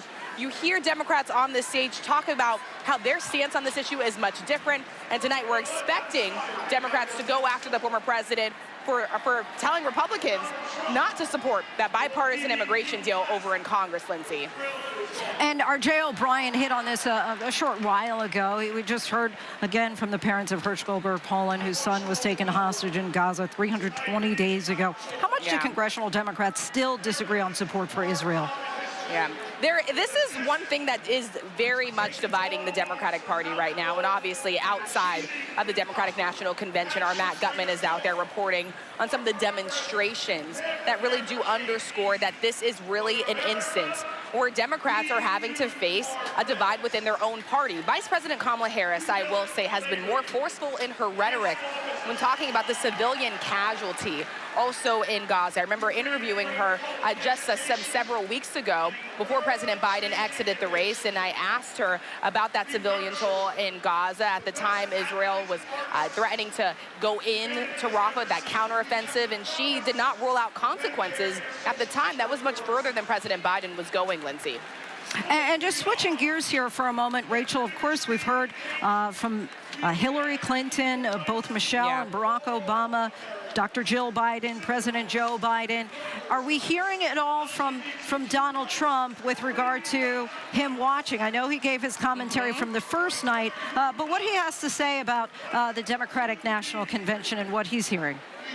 Yeah, this has been really notable, Linsey, because former President Donald Trump is not shy about going on social media and really having this sort of live response in real time to everything that would be happening here. He really hasn't done much of that, even after former President Barack Obama went after him very hard yesterday, as well as former First Lady Michelle Obama. We didn't really see anything from the former president in the immediate aftermath of that. In fact, today, he tried to switch the narrative a little bit and say they're the ones that are not necessarily going high, that they're the ones going low. Of course, the reality, we also know that former President Donald Trump was the one that pushed these false birther claims about former President Barack Obama for years. Of course, he's also the one that has questioned the racial identity of Vice President Kamala Harris as well. And you heard that message from Michelle Obama last night saying that when they question you, when they insult you, just do something about it. They're encouraging people to use their voice and get out to the polls this November, Linsey. All right, Rachel Scott for us. Thank you as always. And it could be all eyes on the key state of Arizona come November. We spoke earlier with the state's Democratic Senator Mark Kelly, a moderate Democrat who hasn't been afraid to break from the Biden administration at times. Take a listen. Senator, thank you so much for joining us. Of course, tonight, Tim Walz is going to be introducing himself to the American people. You've obviously known him for 2 decades, met him first through your wife in Congress when he was there as well. Give us kind of an anecdote, something that the American people don't know about Coach Walz. Such a great guy. Gabby and Tim were freshmen together in the House, so they got sworn in together in 2007. So I've known him since then. And what you see is what you get with him. He's a teacher, a coach, service member, served our nation honorably for 24 years. And then went to Congress. I mean, for 12 years, served with my wife, and he was there for her after she got shot and had to resign her seat about a year later. So I've known him for a long time. He and Gabby are buddies. It's great to see him in this role. And he and Kamala Harris are the people that are going to take this country forward into the future. 76 days until Election Day. Democrats are citing a massive bump in voter enthusiasm and volunteers in money. Is there any concern at all for you that Democrats might get complacent as we get closer to the election? Of course. I mean, we've got to now figure out how to take this enthusiasm, and not just in this room. You saw what happened in Wisconsin yesterday. A week ago, Gabby and I were in Glendale, Arizona, right, part of Phoenix. There were 15,000 people in an arena like this. I've never, ever seen that kind of enthusiasm at a political event. And so my hope here is that we can take this enthusiasm that you see in this arena and across the country and turn it into votes. As you know, Arizona could prove decisive when it comes to the election. Immigration certainly top of mind for many voters in your state. You've broken with the Biden-Harris administration in the past when it comes to the border and said that Democrats sometimes just don't understand the issue. Does Kamala Harris? She does, yeah. And I've talked to her about this issue. She has come out publicly and said she would have supported that bipartisan border security bill that we negotiated, by the way, with the White House, with Kamala Harris, with the president, and with Republicans in the Senate. But then Donald Trump did something that I have to say it's one of the most hypocritical things I've ever seen anybody do. An issue that he talks about a lot. And then when we finally have an opportunity to do something significant about it in a bipartisan way through legislation, he tells the Republicans they are not allowed to vote for this. Now, he was pretty straightforward about why, right? He said he needed this as a campaign issue. So think about this for a second. In that legislation, there was more money for Border Patrol pay. We're going to hire more Border Patrol agents, more CBP officers. There's going to be more money for infrastructure to temporarily hold migrants as you adjudicate their asylum claims. There was also money in there to buy more fentanyl detection machines for ports of entry. So think about that, because that legislation didn't pass. They didn't have the opportunity to buy those fentanyl detection machines. What that means is more fentanyl comes into our country and more people die, because Donald Trump wanted to have this issue for an election. It's the most craven, hypocritical, awful political maneuver I have seen in my lifetime. Now, Kamala Harris gets it. That's why, she knows that that border security deal is going to strengthen our country's borders, but at the same time, it's going to allow us to start working on comprehensive immigration reform, where we can provide a pathway to citizenship for dreamers, where we can do have immigration policies that support our economy. Is that enough? I'm curious in particular for the voters in Arizona, because we know obviously your former governor said that she has failed, that she hasn't done enough and ultimately is going to have to answer for that on the campaign trail. And I'm just wondering, in Arizona in particular, has she been convincing? Well, I was on the phone with one of our sheriffs just last week, talking about the numbers of migrants coming across the border. The numbers are down significantly. I mean, they're rather low at this point because of the executive actions that the Biden-Harris administration took after Donald Trump killed that border security bill deal. Obviously, the military has come up on the campaign trail in recent days. You've defended Tim Walz with regard to, and obviously you're a Navy pilot. Tim Walz spent more than 2 decades in the military himself. And you've defended Tim Walz against the criticism from J.D. Vance, this idea of stolen valor. But I am curious, because the campaign has since changed his bio on the website. Is there at all any legitimacy to the criticism? No, not at all. Tim Walz served over 20 years. He retired from the Army National Guard after an honorable career of service. Once you get to 20 years, you get to decide when you're going to retire. And he served 24 years. And J.D. Vance should get this. I mean, I respect J.D. Vance's service in the Marine Corps. I served in the Navy for 25 years. We love the United States Marine Corps. They're the best. I would think a Marine would get this. Now, I don't expect the same from Donald Trump. I mean, here's a guy who disrespects service members, even service members who have paid the ultimate price. Donald Trump just doesn't get it. I mean, he has no idea what it means to sacrifice for a greater cause that isn't yourself. Last question here. Obviously, you spent a lot of years as an astronaut. You've been to space. There are a number of people who say once you've gone there, it changes you. You're never the same. I'm curious how that perspective of looking at the world as this little ball changed you or makes you different as a politician. Well, it made me realize that we are all in this together. All of us, we are on an island in our solar system. People need to make no mistake, there's no place else to go. We are literally in this together. Senator Mark Kelly, thank you so much for your time and your service. Thanks. Now I want to go back live to the floor. Veronica Escobar, Congresswoman from Texas. Let's take a listen. Oh, she just finished there.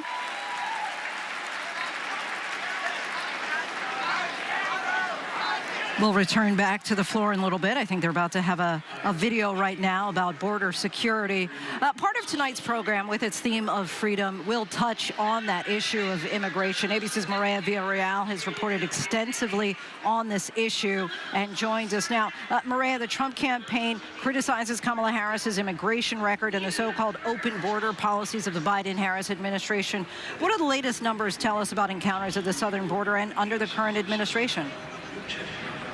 Well, you know, Linsey, look, there is no doubt that we saw some very high encounter numbers back in the November, December, January timeframe. We know that this was also around the same time that bipartisan border security bill was being discussed, and then it died a very slow and painful death, obviously. So the administration took a hard look at what were the policies and programs that they could put in place that would obviously help control the situation along the border. One of the biggest notes is what we saw in June by President Biden. He signed an executive order that basically would shut down the border between ports of entry when the numbers got too high. And we have seen a dramatic decrease in the number of encounters. What we saw in July alone, just over 56,000 people encounters that came through. That's a dramatic decrease and probably the lowest that we've seen since September of 2020. So it's very clear that what we are seeing now, the programs and the policies put in place have been working. But again, critics have said, if we knew we could do this, why wasn't this done sooner? And longtime Bexar County Sheriff Javier Salazar will be on the big stage tonight. What should we anticipate from this border town sheriff? You know, listen, I have worked alongside this sheriff for a very long time. He's no nonsense. He actually also was a police officer for a long time before becoming the sheriff. He knows exactly what this area needs and the different types of issues that they deal with. So we're not just talking about street crime in the largest city that they work with, which is San Antonio. They're also having to deal with a lot of border issues. Over the last few years, he has definitely gotten more involved in making sure that he works alongside the federal agencies. And in fact, he was actually in Washington, D.C. in June when that executive order was announced and then signed, very supportive of what this administration has done. Listen, he makes no excuses. He says, listen, when things are bad, they are bad, and we have to tackle them. But for him, it is about making sure that they work alongside agencies like Border Patrol instead of withholding technology and all sorts of different resources that they may need. Maria, stay with us for a moment. I do want to go down to the center stage as we have the governor from Connecticut there. Senator from Connecticut there, Chris Murphy. Let's take a listen. President Biden and Vice President Harris. I want to tell you this as well. Donald Trump's allies weren't just in the room. They helped us write the whole bill. It was a bipartisan bill. It was a tough bill. $20 billion in new border security, gave the president the emergency power to shut down the border, made compassionate but serious reforms to our asylum system. One Republican said it would have had almost unanimous support if it weren't for Donald Trump. Trump killed that bill, and he did it because he knew that if we fixed the border, he'd lose his ability to divide us. His ability to fan the flames of fear about people who come from different places. Right? You guys know this, right? Hate and division, that's Trump's oxygen. Right? People like Trump and J.D. Vance, they need it to survive in politics. People are saying that they're weird, that they're creepy, and they are weird, they are creepy. But even worse, they're weak.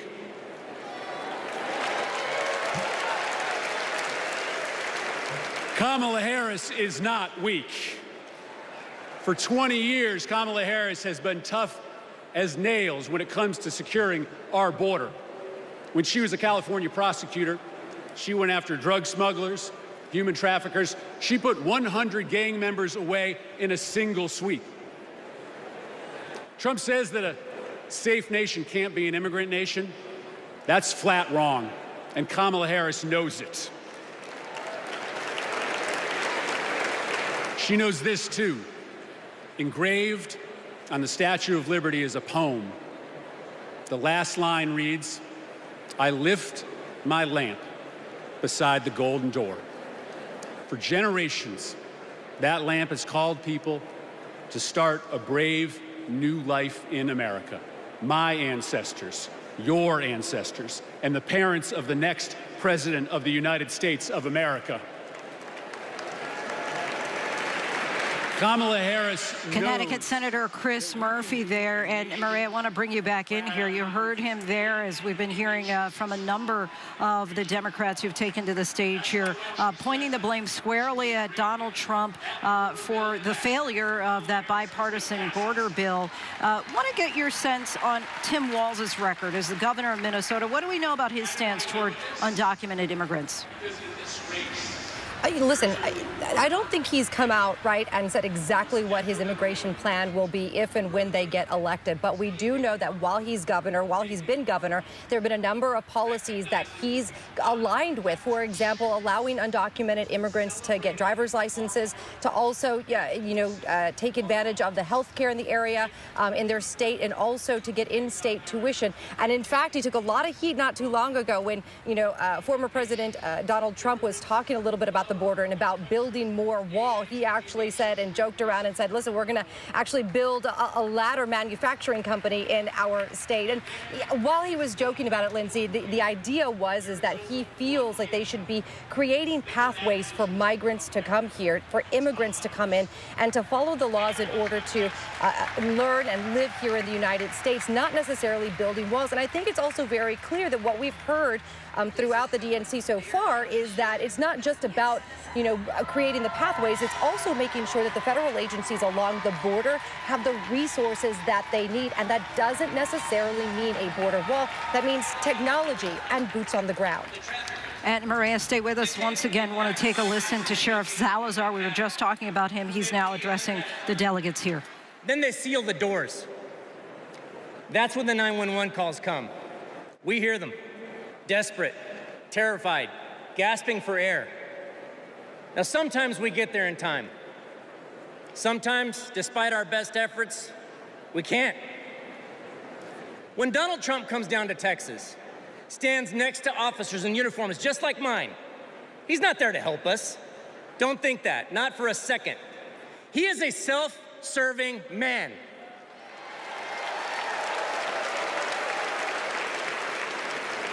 I mean, look, just like when he killed the border bill, he just made our jobs harder. Now, Kamala, on the other hand, has been fighting border crime for years. She's gone down to Mexico and worked to stop the traffickers. And when the traffickers didn't stop, she put them in jail.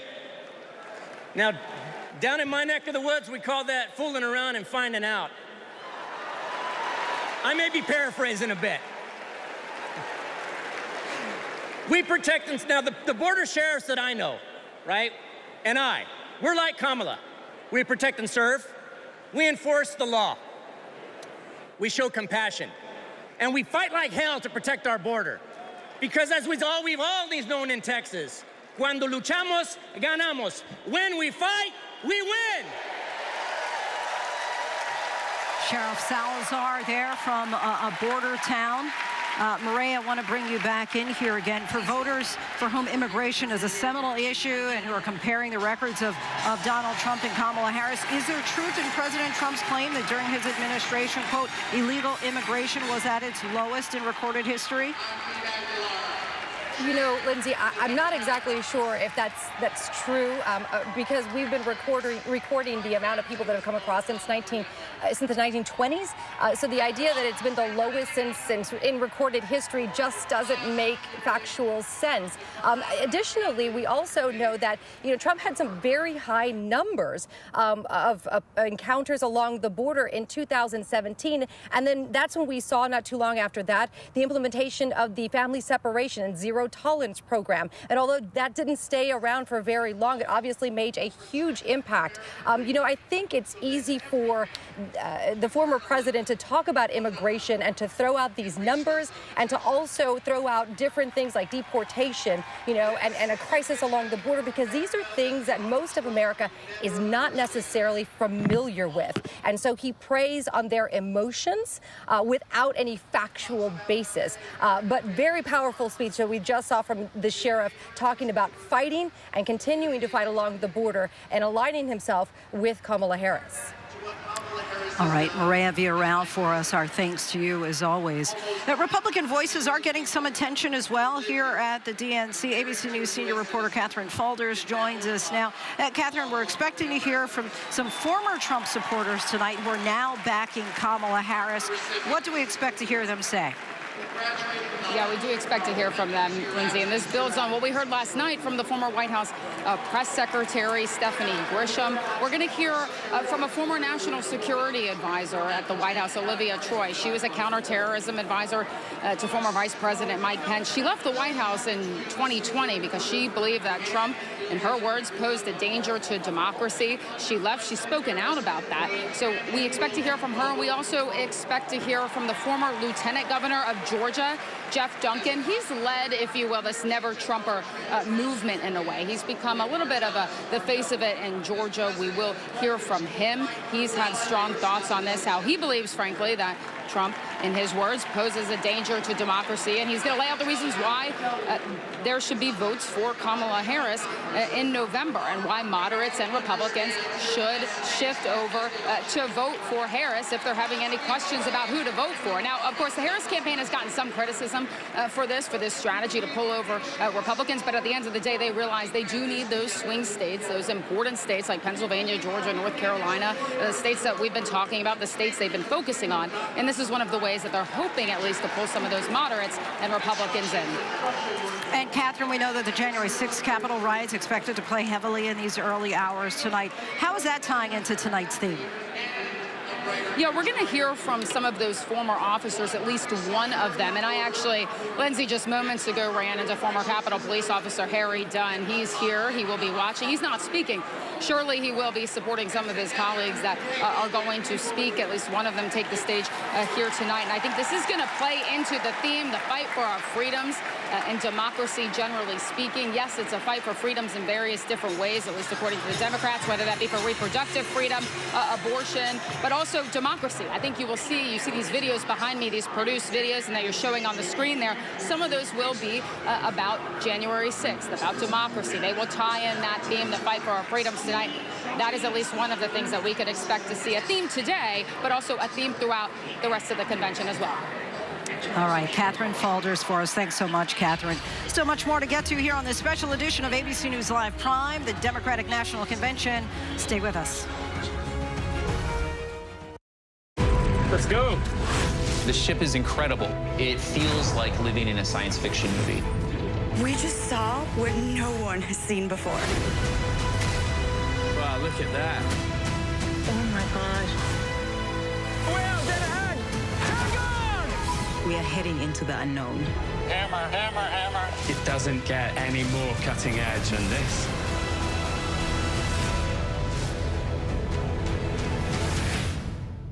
Why do so many people start their day here? From ABC News, this is Start Here. To be in the know and get a different take on the day's top stories. A lot of news today, so let's get into it. Listen now to the Daily News Podcast honored with 4 Edward R. Murrow Awards and see why the New York Times calls it a news podcast worth listening to. Start Here, ABC News. Make it your daily first listen. Now, that's a part of the story I bet you didn't see coming. Wherever you get your podcasts, Start Here. If you were coming of age in the 1980s, the Brat Pack was near the center of your cultural awareness. But for those of us experiencing it from the inside, the Brat Pack was something very different. I'm really sorry that article had to come out. I just remember seeing that cover and thinking, oh. So I thought it might be interesting to try and contact everyone who is in the Brat Pack. You would not not interested in talking about the Brat Pack. I turned everything down. How come you're talking to me? Because it was time that we clear the air on a couple of things. I hated the Brat Pack for decades. What a disaster. Why did we take it as an offense? We're afraid we were brats, you know. Andrew? I mean, I'm not going to say we were the Beatles or anything. Well, we didn't fill Shea Stadium. There were moments. We could have. 1985, I think we could have.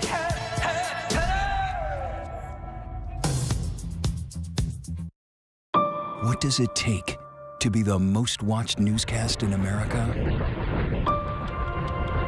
We are part of an operation. Is this our combat operations center? We're approaching the gate. Militants came in from different directions. Nuclear reactor. So you have a couple loaded and ready to go. The house is destroyed, but the flag. Not a tear in it. How important it made the USA. Great work. Hi. Appreciate you. Thank you. Ismail? David. I'm David Muir. I know who you are. You Watch do? you every night. ABC's World News Tonight with David Muir is America's most watched newscast. Welcome back, everyone. Outside of this convention hall, protesters have been demanding a ceasefire in Gaza, a ceasefire that would ostensibly return the Israeli and American hostages to their loved ones. One of those hostages would hopefully be Hirsch Goldberg, Poland. He lost an arm October 7th from a grenade while celebrating his 23rd birthday at that music festival. Joining us now are his parents, John Poland and Rachel Goldberg, who just spoke to the convention goers here, bringing the entire convention to a silent standstill. Turning to some of their comments in just a moment. But John and Rachel, first, just want to thank you. Certainly a powerful moment inside the arenas. I was just sharing with you, really meaningful to a number of the people, many people standing at their feet and so silent, listening to every word. Just give us a sense, when was the last time you were able to get an update on Hirsch? So on day 201, which is now 119 days ago, there was a video released by Hamas of Hirsch. That had been the first time in 6 months that we had actually seen him and heard him. Even though it was a propaganda video, we were starving to know if he was okay, and we took that. But since then, we have not had anything. And that's what's so unique about this situation. You know, we were actually lucky that we received that. The vast majority of hostage families have no communication, proof of life, or anything from October 7th when their loved one was taken. Who do you all get updates from with regard to the status on negotiations or potential for ceasefire or some kind of hostage deal? So we do get to meet regularly with officials in Israel as well as in the United States. Secretary Blinken was just back for the 9th time since October 7th, and as he's done every one of those times, he met with all of the families. We do regular update calls with the national security team led by Jake Sullivan. As we said in our speech, we've had a few meetings directly with both President Biden and Vice President Harris. And the security and intelligence teams of both the United States and Israel are working collaboratively, and we get some periodic information from them. But really, I don't feel like we know a lot more than people who are watching and reading the news. We've been told that that President Biden and Vice President Harris did speak with Netanyahu today. There are reports that Netanyahu seems intent on scuttling any possibility of a deal. What do you think is the source of the delay? Look, I think that with all of the goodwill of certainly this administration and the United States Congress across both sides of the aisle and some other world leaders, at the end of the day, all of the hostage families and all of the region really right now sit in the hands of two men, Prime Minister Benjamin Netanyahu and Yahya Sinwar of Hamas.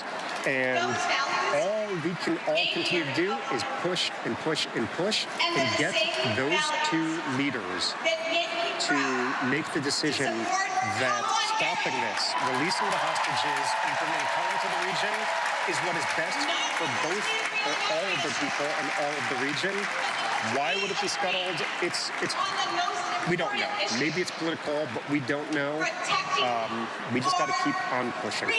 We heard you in your address say that you all feel like you're on a different planet, but anyone who is a parent or has parents can understand. I'm curious, what's getting you through these 320 days? Well, I think it's a combination, first of all, of it's an innate, primal response of any parent in the animal kingdom even when you think that your child is in danger. So it's this reflexive, natural response. It's also having so many people who are praying and supporting us and loving us from all around the world. And it's knowing we can't let Hirsch down. We wake up in the morning and we force ourselves to put on this facade of being a person, and we run to the ends of the earth to try to save him and to try to save all of them.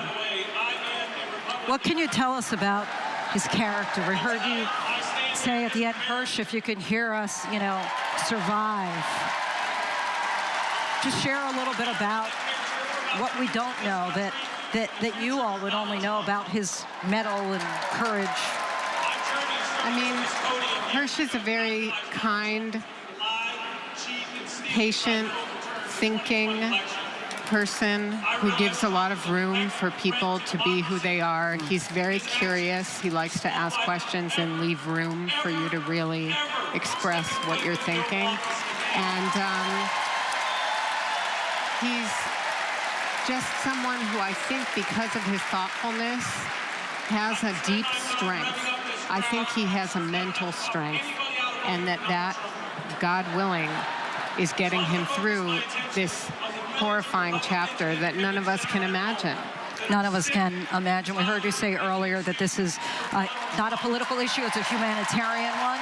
And the room really did erupt in applause in responding to that. Our hearts certainly go out to you. We thank you so much for coming on and talking with us tonight, John and Rachel. So appreciate it. Thank you for elevating the story. Still much more to get to on this special edition of ABC News Live Prime, the Democratic National Convention. We hope you'll stay with us.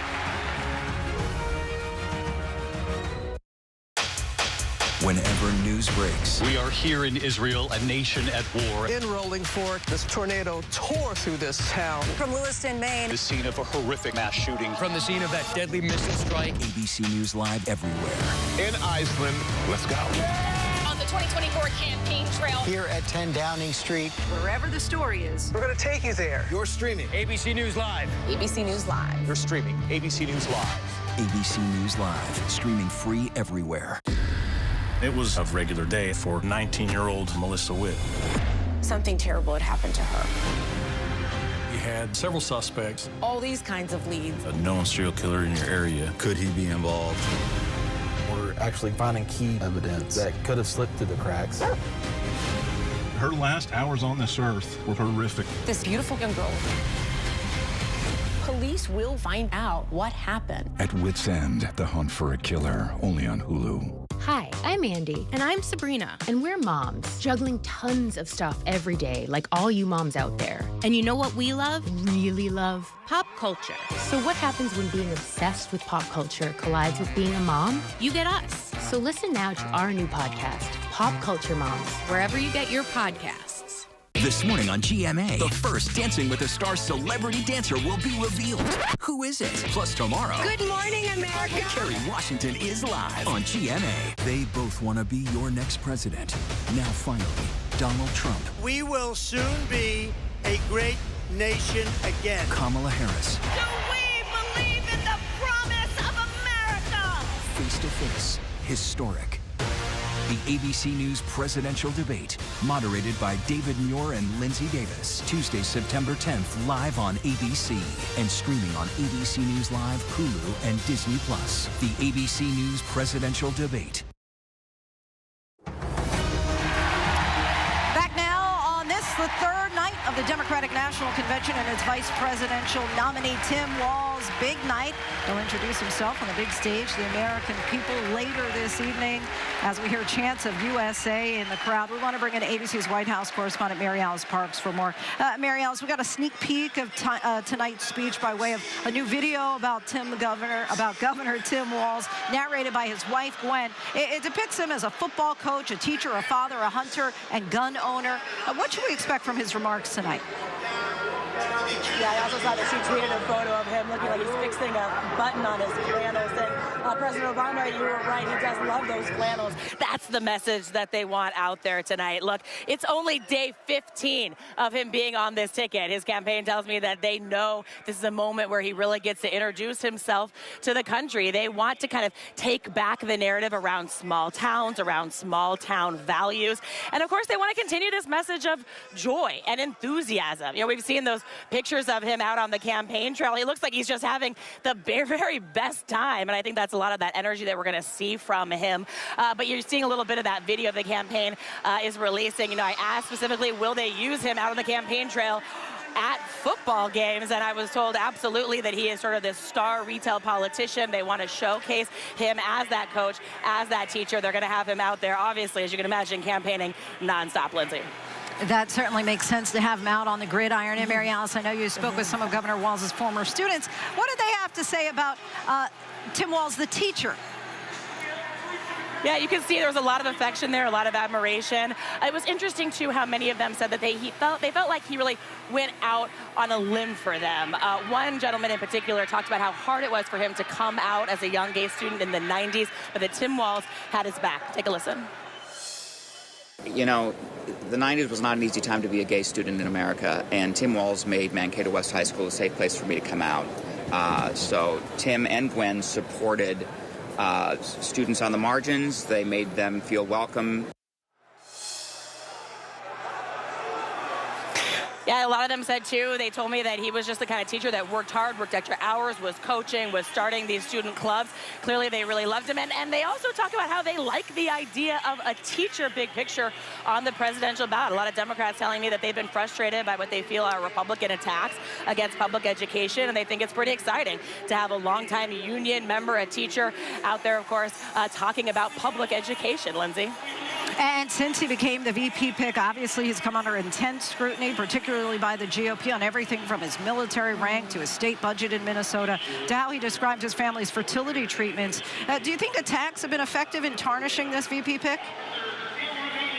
Yeah, I'm thinking about that old adage that running mates at least should do no harm. Anytime that you're in the headlines like that, it is not helpful.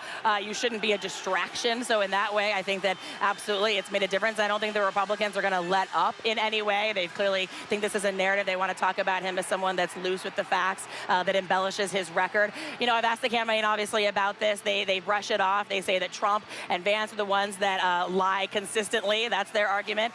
They say that they think it's really stupid and misguided. That was the exact words from a senior staffer. Stupid and misguided for them to be attacking him when he talks about the fertility journey that he had with his wife, that was really personal story, and that actually they think that Gwen's going to be out there a lot more talking about her fertility journey, how she went through IUI treatments to get pregnant, and that is something that is important to her in a way that she's connecting with other women. You know, it's interesting, too, when he was first announced on the top of the ticket, or as the running mate there, and then brand new Democratic ticket, how many veterans organizations came out and supported him. So it'll be really interesting, too, in these next few days and weeks to see if he talks about his work supporting veterans, or if sort of those attacks from Republicans keep him in any way from talking about his service record and talking about that work, Lindsay.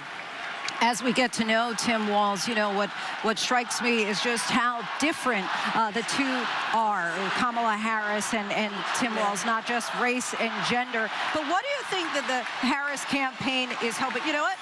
We actually have Congressman Benny Thompson hitting the stage, so hold that thought. Mary Alice will return to you.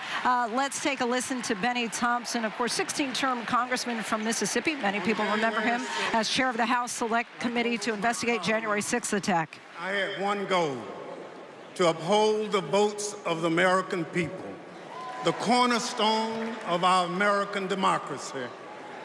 But as what you've just witnessed, Let me remind you that the members of that violent mob had another goal. They wanted to stop the peaceful transfer of power for the first time in American democracy. Thank God they failed. Because in this country, we settle our differences at the ballot box, not through violence. It took a long time to get here, and we are not going back. Because I remember that dark history. It's my own history. In this life, my father never cast a vote because of Jim Crow. So I dedicated my career to protecting the votes against violence and discrimination. You can imagine what I felt on January 6th when I saw with my own eyes those insurrectionists trying to take that away. They did it to rob millions of Americans of their votes. They did it because Donald Trump couldn't handle losing. He lied about the election fraud. He called his conspiracy-led mob to Washington. He would rather subvert democracy than submit to it. Now, he's plotting again.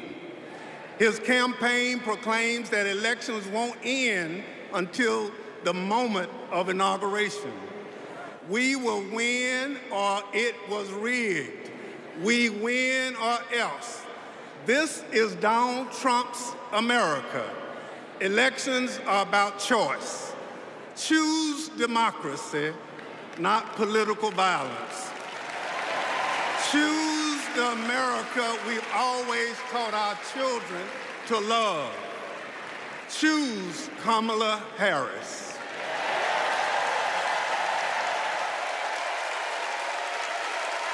All right, we'll come back to you, Mary Alice. Thank you so much. Joining us now, ABC News contributor and Democratic strategist, Donna Brazile, Republican strategist, Reince Priebus. Donna, let's start with you. What are you going to be looking for in Tim Walz's speech tonight?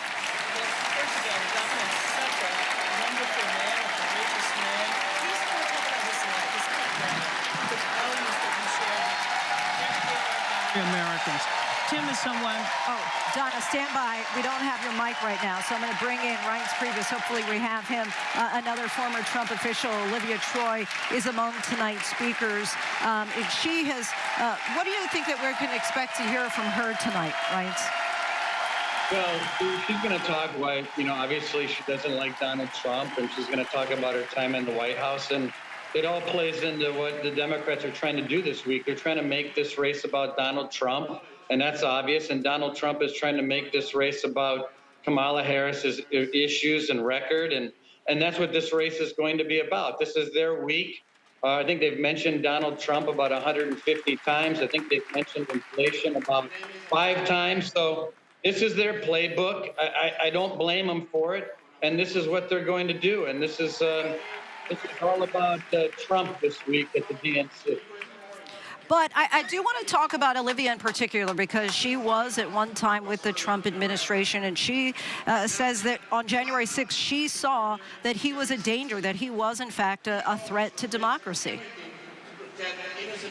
Well, I mean, that's what she says. I mean, she wasn't, someone that was high up in the West Wing. I mean, she was working at the DNC for Mike Pence. I'm not dismissing her point of view. I'm just telling you that there are a lot of point of views from that White House. Some of them were good, some of them were bad. And I think the American people are going to have to make their choice. But I think ultimately, like I've said many times before, this is going to come down to how people feel about the economy, the border, and all the issues that people are facing out there. And eventually, gravity is going to set in. And so I think the main thing for President Trump, and speaking with a lot of folks working for President Trump's campaign today, is being patient, is letting this wave ride out for the next couple of weeks, getting past Labor Day, and having this race get back to even. Now, it's pretty close to right now, even with all of this going on with Kamala Harris. But I think once things settle down and gravity sets in, I think we're going to have again a 50-50. All right, Donna, I think we have your microphone working now. So give us a sense of what you expect to hear from Tim Walz tonight, and do you think it's going to resonate with the American voter? And I think this is a good segue to what Mr. Priebus was talking about. Look, inflation is coming down. Unemployment is still down. Wages are rising. Manufacturing jobs are growing. So Tim is going to tell that quintessential American story, the story that we all know, how the infrastructure bill is helping communities across the country, how we have connected communities in rural areas to the internet. So I think tonight Tim Walz, who's a former teacher, a coach, a National Guardsman, member of Congress, a governor of a wonderful, beautiful state, he's going to tell his story through the lens of what the lens that we all share as America: freedom. The freedom to choose, the freedom to be who you are, to love who you want to. But Tim is also going to talk about the economy as well. Donna and Wrights, if you'll just stand by with us for a moment, we want to go down to the floor where Congressman from New Jersey, Andy Kim, is now addressing the delegates. That night, I walked into the rotunda. The floor was covered in broken glass and garbage, strewn with the chaos unleashed by Donald Trump. And I thought to myself, how did it get this bad? So I did the only thing I could think of. I grabbed the trash bag and started cleaning up.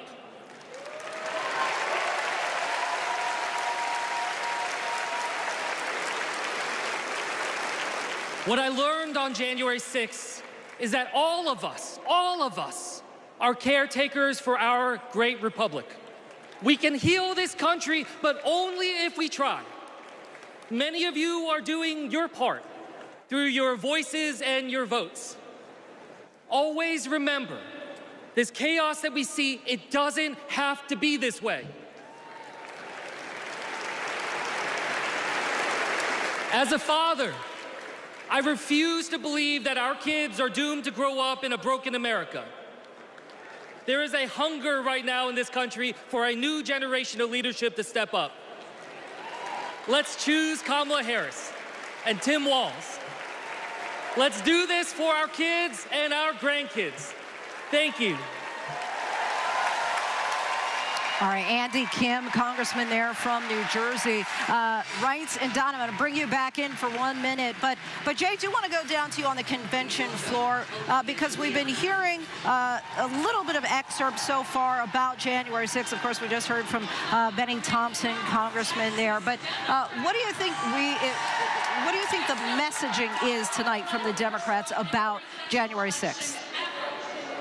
January 6th is playing a big role in the messaging tonight, Lindsay. We've already heard Democrats talk about what they say is a threat to democracy posed by Donald Trump. At one point, they put Trump's charges as it relates to the Capitol attack and attempts to obstruct the 2020 election. They are on the screen, and there was a cheer that erupted in the room. And then there were chants of lock him up, lock him up, lock him up. That stands in stark contrast, by the way, to the RNC, the Republican National Convention, just a few weeks ago when there was virtually no mention of January 6th there. We were there covering it. There was one person on the floor with a shirt that said, "Free the January 6th hostages." That was just about it at that convention when it comes to the Capitol attack. Despite all of that, though, by the way, Donald Trump does still talk about January 6th on the campaign trail. He uses it for political purposes. He downplays the violence at the Capitol that day in which 140 police officers were injured. He calls January 6th defendants in prison political prisoners, and he's floated the idea of pardoning them. So two very different, stark contrasts in messaging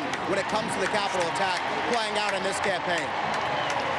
Hey, Jay O'Brien, I think we're going to have to make a judgment call here because Stevie Wonder has now entered the building. He is about to perform. So, Wrights and Dunn, I hope you'll understand. We got to listen to Stevie Wonder. I love you.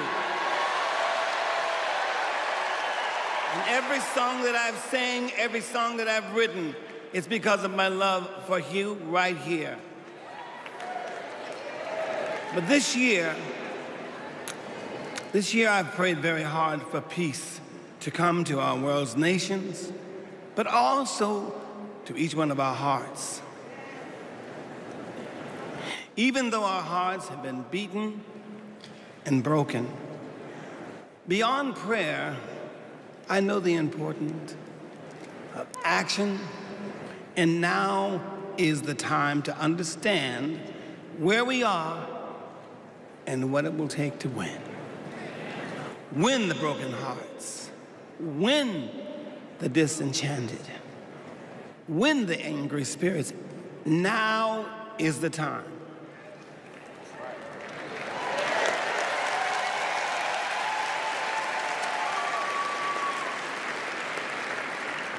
This is the moment to remember when you tell your children where you were and what you did. As we stand between history's pain and tomorrow's promises, we must choose courage over complacency.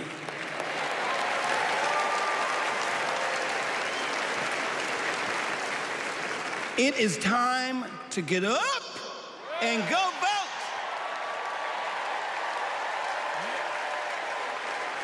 Listen, the choice is clear. Clearer than anyone else is saying. Did you hear me? Clearer than anyone else is saying. You feel me? Yeah. We need to choose joy over anger, kindness over recrimination, and peace over war. Every time.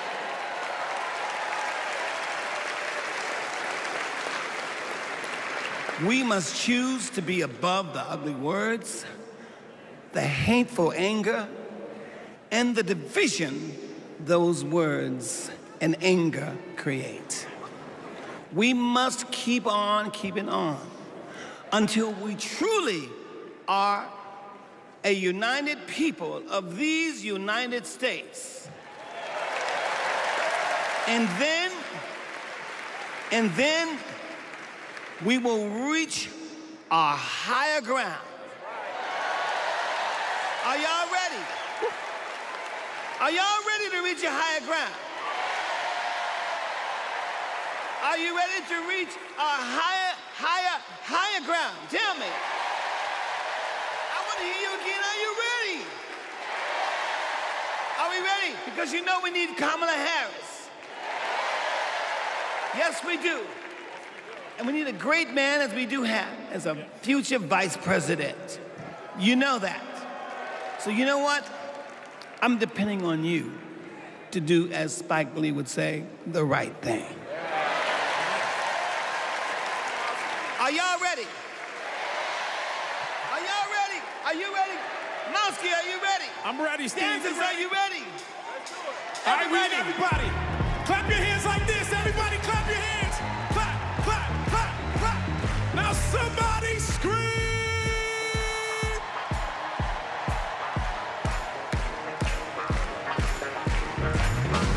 Here we go.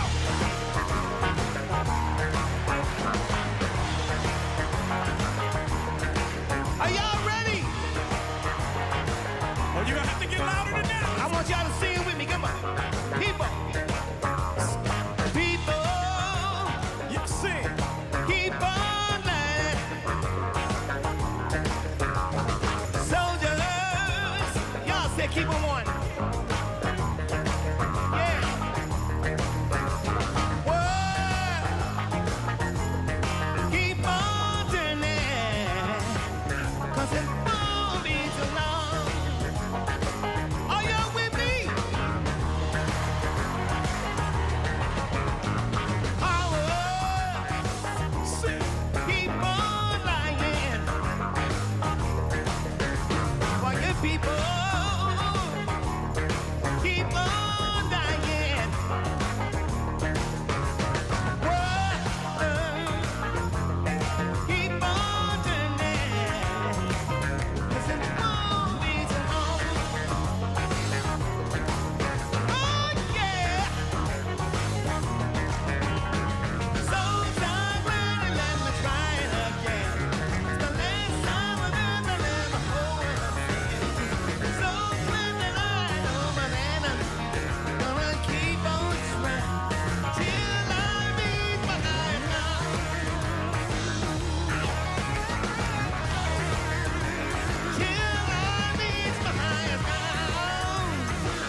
Wow.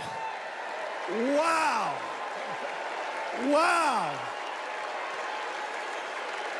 I couldn't see the rest of y'all, but from back, Nebraska was getting down. Stevie's song is powerful, but so was his words. He said courage over complacency. He gave us a call in his remarks. But now I gotta tell you, the party is gonna keep going. That's our coverage for this hour, but in just a few moments, I'll be joining David Muir and our entire Powerhouse political panel, Nancy Pelosi, Bill Clinton, and of course, newly minted VP candidate Tim Walz, all coming up. Stay tuned as our special coverage of the Democratic National Convention Night 3 continues right after this.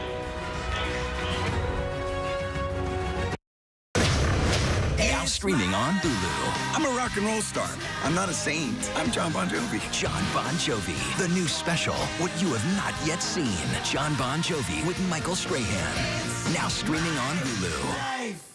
Hi, I'm Andy. And I'm Sabrina. And we're moms, juggling tons of stuff every day, like all you moms out there. And you know what we love? Really love? Pop culture. So listen now to our new podcast, Pop Culture Moms, wherever you get your podcasts.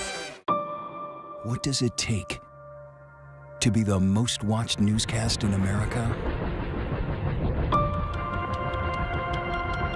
An operation to capture ISIS fighters. Is this our Combat Operations Center?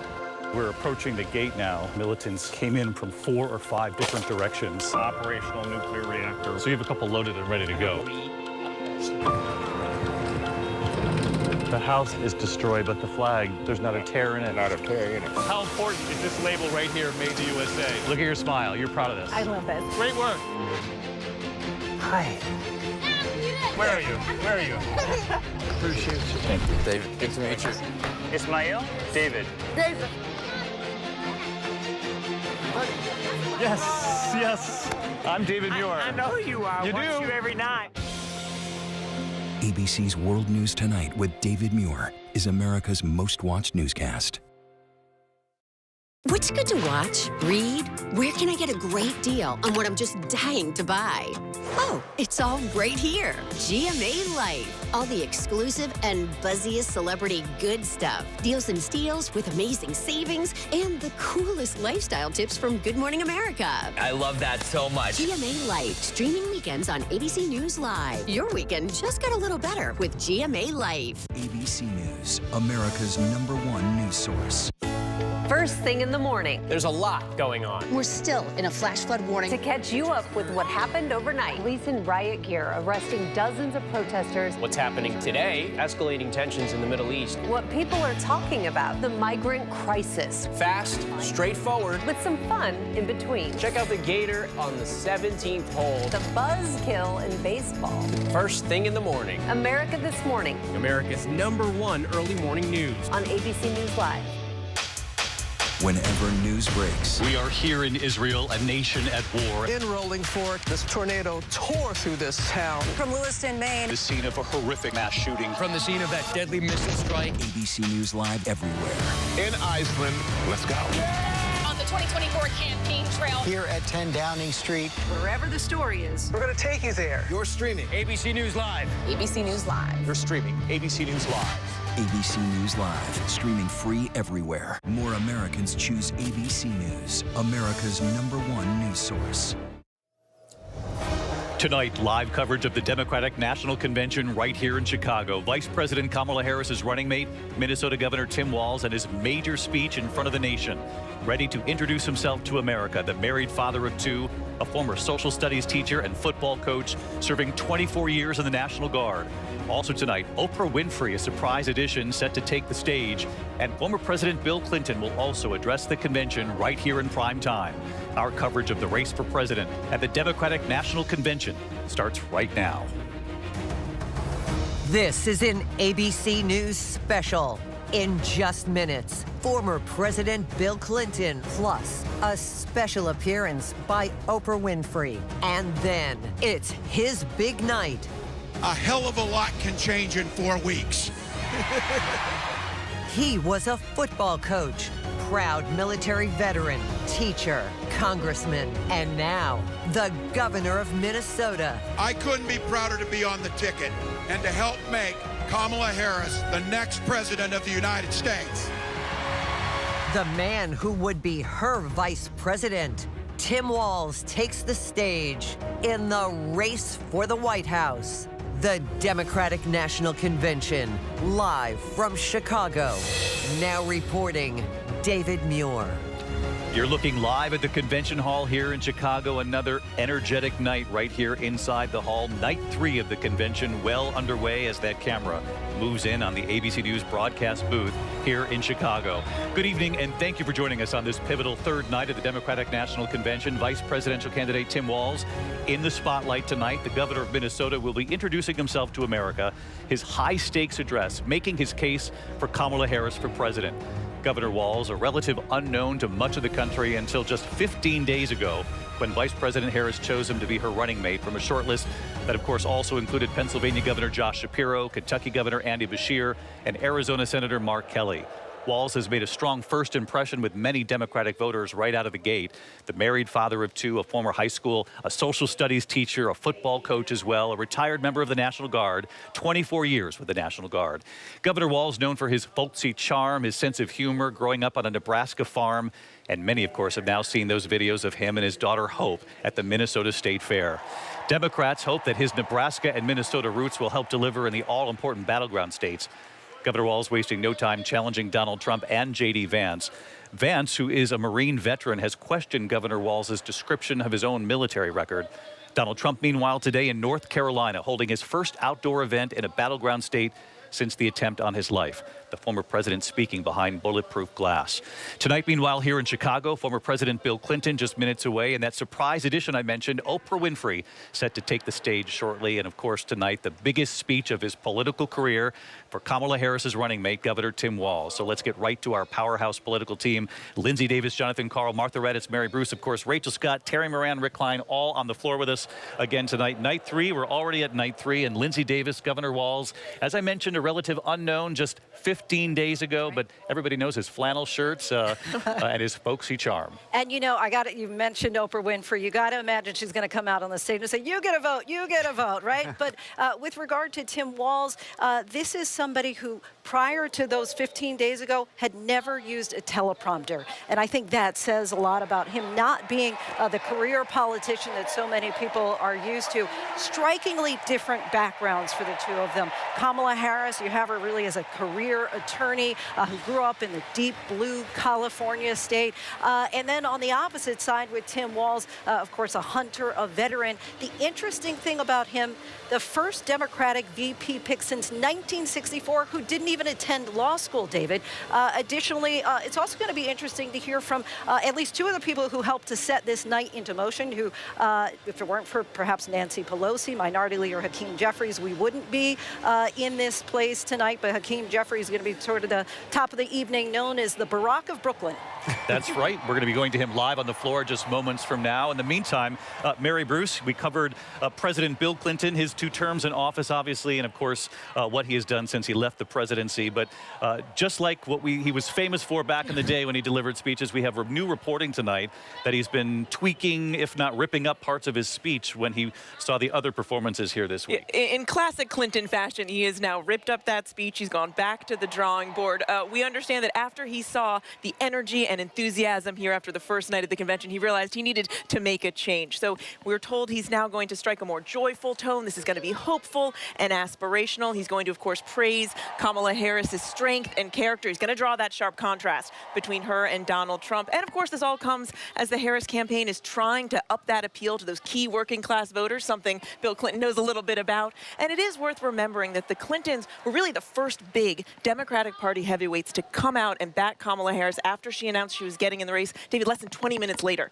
the Clintons came out and said they were all in. Yeah, you think about the Democratic heavyweights who have spoken here at the convention. The Obamas here last night, the former president, the former first lady, Hillary Clinton the night before. And so Bill Clinton must still have a little bit of that competitive edge. Oh, yeah. In tweaking this script before he speaks here at the convention moments from now. John Karl, you were just down on the floor and you had a striking observation about the number of Republicans who have been invited to speak here at at this convention and sort of the resounding sort of applause for them and the message that they've delivered here?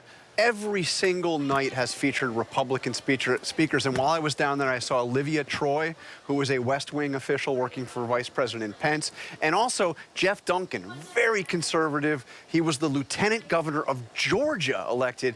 And both of them were speaking because they have endorsed Kamala Harris because they say they are horrified by what they saw play out during the Donald Trump administration, especially after the election and on January 6th. And when I saw Jeff Duncan up there speaking and saying, I'm voting for Kamala Harris not because I'm a Republican, but because I'm an American, the applause was thunderous on this floor for a Republican, and chants started breaking out of USA, USA, USA for the former Republican lieutenant governor of Georgia. Yeah, an extraordinary moment in a Democratic convention. Yeah, and talking to the millions who were watching, too, he said, if you vote for Kamala Harris out there, you're not a Democrat, you're a patriot. Yeah, absolutely. And, you know, look, this is something, you know, I've seen conventions in the past that feature maybe one speaker from in the other party who has crossed over, but this is a recurring theme each and every night, looking to try to attract those Republicans who may not agree with Kamala Harris on the issues, but are disaffected, dissatisfied with what they witnessed with Donald Trump. Martha Raddatz, one of the sort of themes of this convention has been sort of a passing of the torch to the next generation. We know in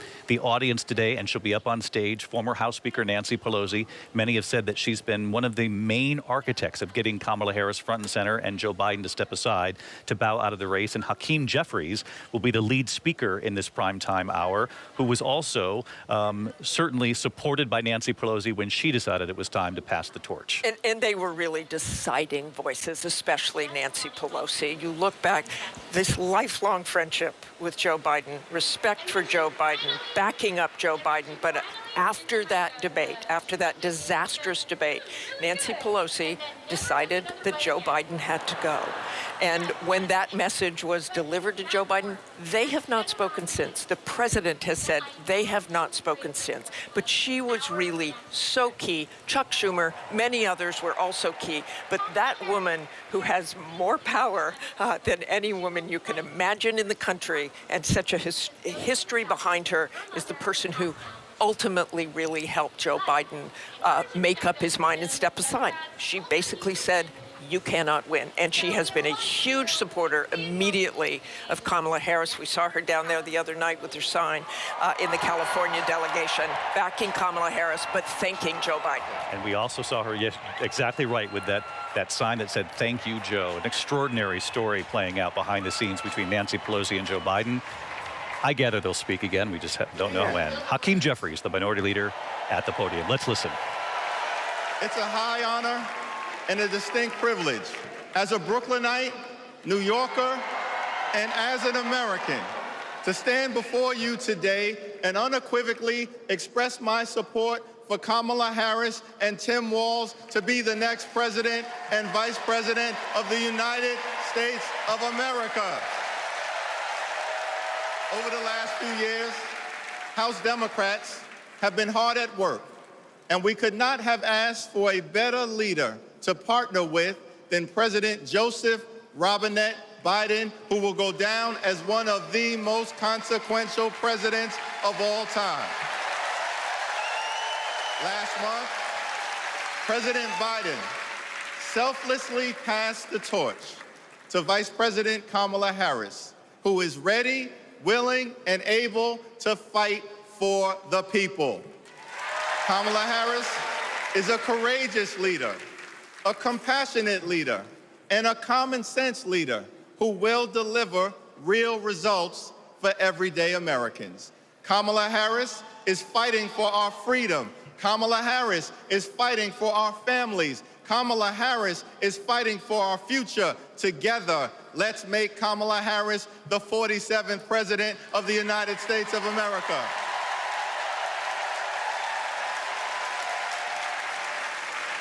In our great country, when you work hard and play by the rules, you deserve to earn a living wage.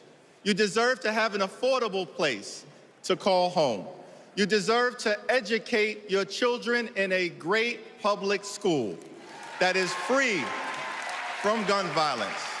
And you deserve high-quality, affordable health care, and you deserve the chance to one day retire with grace and with dignity. But for far too many people in our great country, they are struggling to live paycheck to paycheck. And as a result, the American dream is out of reach. Here's the thing. Extreme MAGA Republicans don't care about everyday Americans. They only care about themselves. Our approach, led by Kamala Harris and Coach Walz, is very different. We care about you, the American people. And we will fight hard to make sure that the American dream is alive and well in every single community. Now, the road ahead will not be easy, which brings me to you-know-who. Donald Trump is like an old boyfriend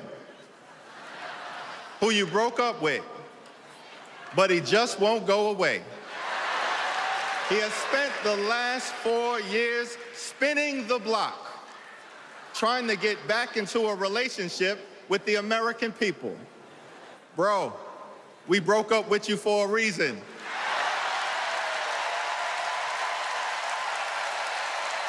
Trump was the mastermind of the GOP tax scam, where 83% of the benefits went to the wealthiest 1% in America. Trump failed our country during the COVID-19 pandemic. Trump is a chaos agent who is focused on himself, not the American people. Trump tried to destroy our democracy by lying about the election and inciting a violent mob to attack the Capitol. Trump put 3 extreme justices on the Supreme Court who destroyed Roe v. Wade. We broke up with you for a reason. Donald Trump can spin the block all he wants, but there's no reason for us to ever get back together. Been there, done that. We're not going back.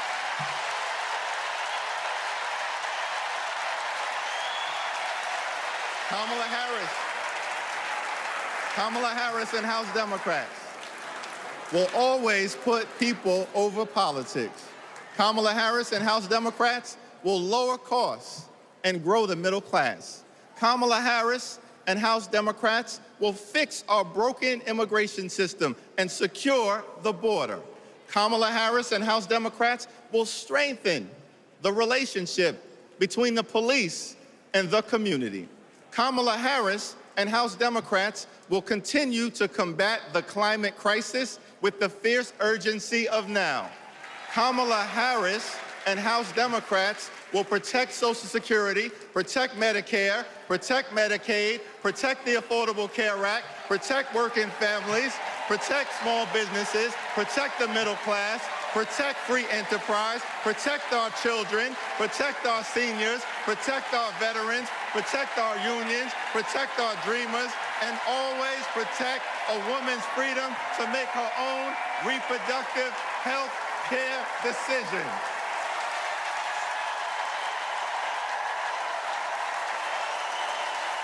The extreme MAGA Republicans want to divide us. But the Constitution promises equal protection under the law. We are one nation, under God, indivisible, with liberty and justice for all. Together, let's build a brighter future for our children and our grandchildren. In the Old Testament, book of Psalms, the scripture tells us that weeping may endure during the long night, but joy will come in the morning. Here's how we do it. Strategize on Sunday. Meet the moment on Monday. Take it to them on Tuesday. Work it out on Wednesday. Thank the Lord on Thursday. Fight the power on Friday. Set it off on Saturday.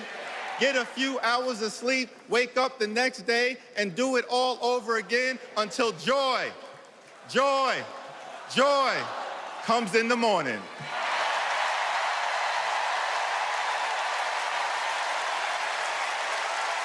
Now, there's only 76 days left. There are only 76 days left. We must continue to speak up. We must continue to show up. We must continue to stand up, not as Democrats or Republicans, but as Americans. And when we do, nothing can stop Kamala Harris from becoming the 47th President of the United States of America. Nothing can stop House Democrats from taking back the majority. Nothing can stop the American people from continuing our march toward a more perfect union. Nothing can stop us. We're all the way up. God bless you. God bless Kamala Harris. May God bless the United States of America.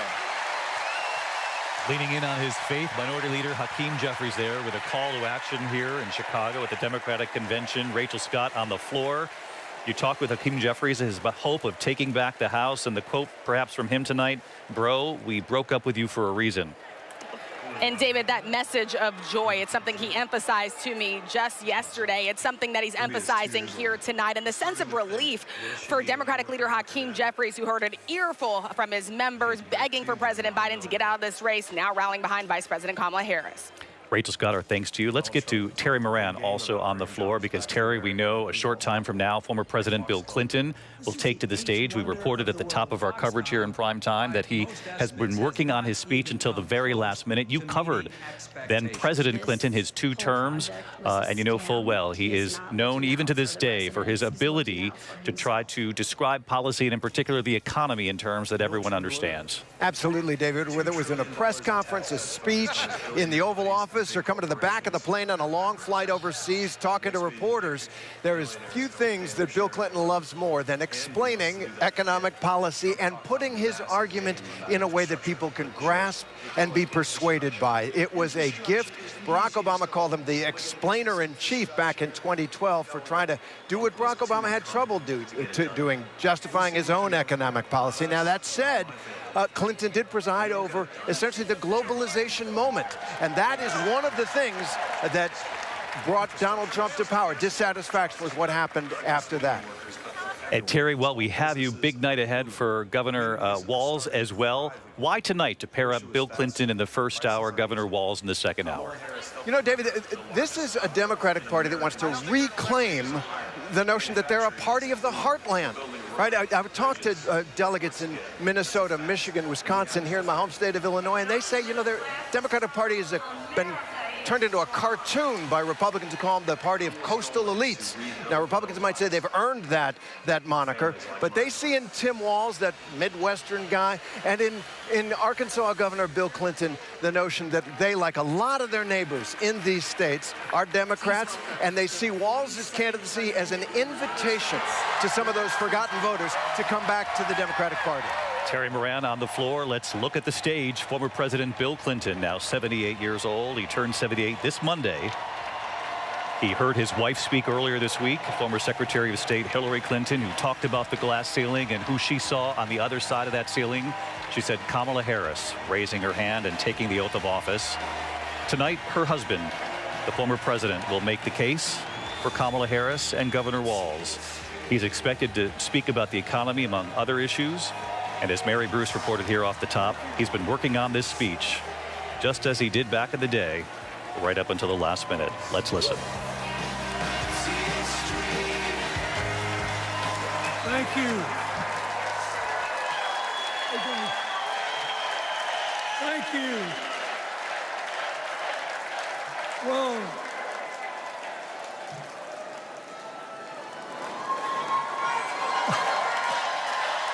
Let me ask you something. After the last 2 days, aren't you proud to be a Democrat? And I am very grateful to the Republicans and independents that have joined us, have been up here on the stage, and I hope they feel better about it now. Because I've seen all these things that even I have to be reminded of from time to time when I get my spirits down. I love seeing the Obamas here. I love seeing President Biden. And I thought Hillary gave a great speech, too. And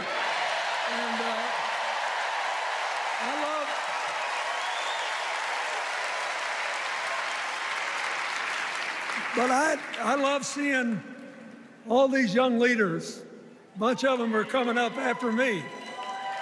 They look better, they sound better, and they'll be exciting. I do want to say one word about President Biden. Remember,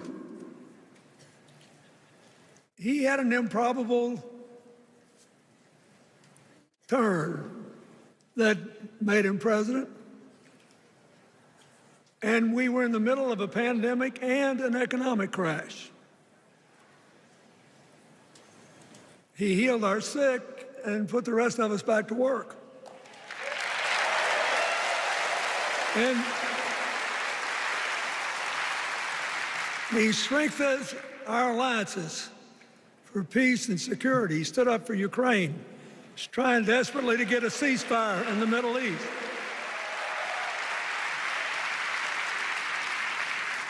And then he did something that's really hard for a politician to do. He voluntarily gave up political power. And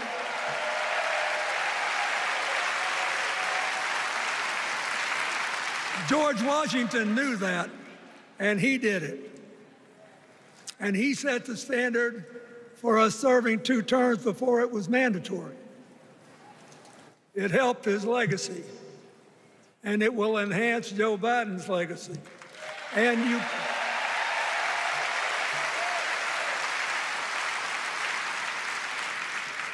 it's a stark contrast to what goes on in the other party. So I want to thank him for his courage, compassion, his class, his service, his sacrifice.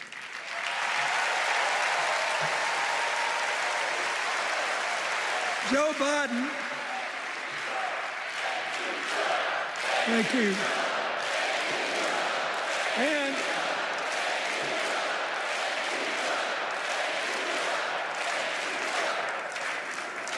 he kept the faith, and he's infected a lot of the rest of us. Now let's cut to the chase. I am too old to gild the lily. 2 days ago, I turned 78, the oldest man in my family of 4 generations. And the only personal vanity I want to assert is I'm still younger than Donald Trump.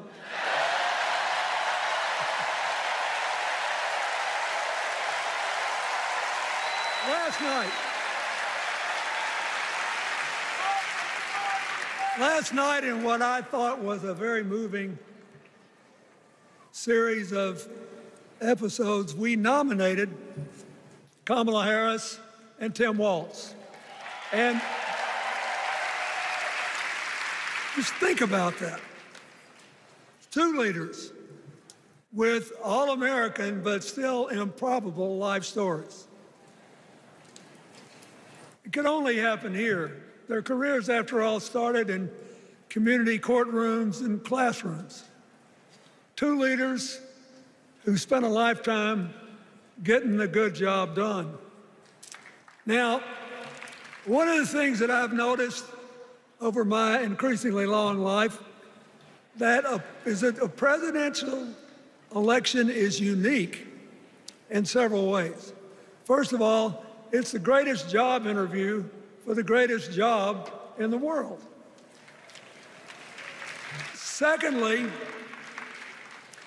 the Constitution says we, the people, get to do the hiring. And the third thing is that every 4 years, we get to change the requirements for the job. So here's what I'm thinking, because I try to apply this in every election. Will this president take us backward or forward? Will this president give our kids a brighter future? Depends. Will this president bring us together or tear us apart? Will the president increase the peace, security, and stability and freedom that we enjoy and extend it to others as we can? We, the people, we have to make a decision about these kind of questions.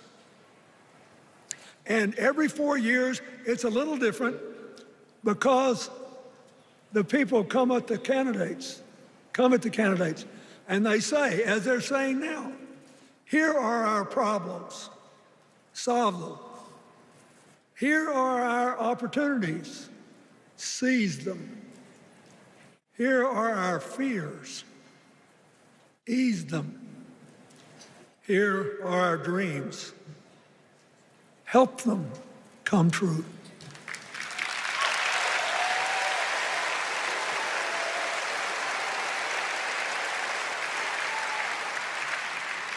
A president can answer that call by saying, I'll do my part, but you have to help me. We have to work together.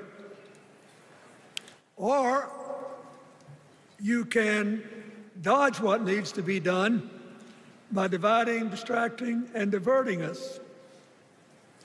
So in 2024, we got a pretty clear choice, it seems to me. Kamala Harris for the people,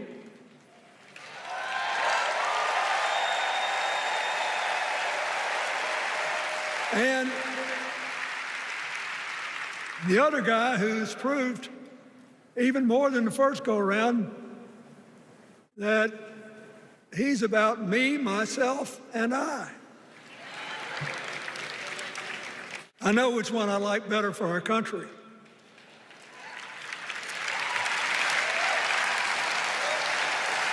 Kamala Harris will work to solve our problems, seize our opportunities, ease our fears, and make sure every single American, however they vote, has a chance to chase their dreams. You know, when she was young, she worked at McDonald's. And she greeted every person with that 1,000-watt smile and said, how can I help you? Now she's at the pinnacle of power and she's still asking, how can I help you?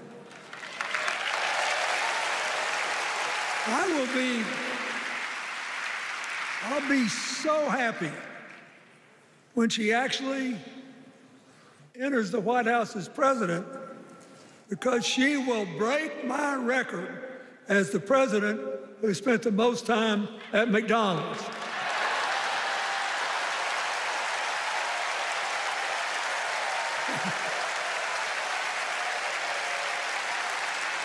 Now, but we got an election to win. And remember, we've got a guy that's pretty good at what he does. Donald Trump has been a paragon of consistency. He's still dividing, he's still blaming, he's still belittling other people. He creates chaos, and then he sort of curates it as if it were precious art. Let me say, not a single day goes by, even though I've been gone for well over 23 years from the White House, not a day goes by that I don't thank the Lord for the chance I had to serve and what it meant. And one of the reasons, thank you. Wait.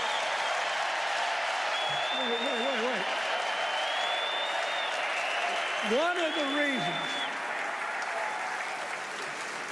of the reasons I love the job so much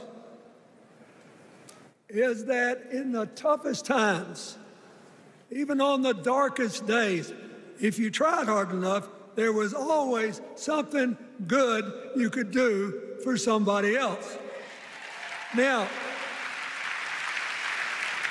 some days that's not easy to do. You've got to deal with all these emergencies, or there's something going on here, there, or yonder. But Kamala Harris is the only candidate in this race who has the vision, the experience, the temperament, the will, and yes, the sheer joy to get something done.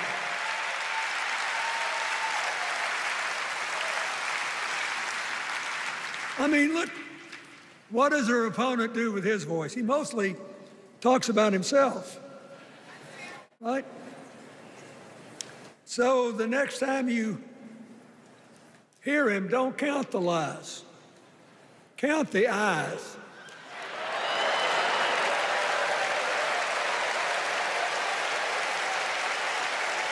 Count the eyes. His vendettas, his vengeance, his complaints, his conspiracies. He's like one of those tenors opening up before he walks out on stage, like I did, trying to get his lungs open by singing me, me, me, me, me, me.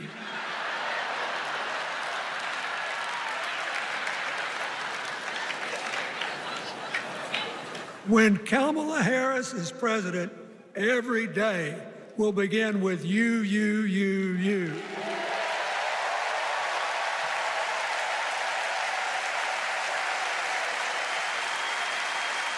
So, we got to ask ourselves the questions if we're going to hire a president. Do you want to build a strong economy from the bottom up and the middle out? Or do you want to spend the next 4 years talking about crowd size?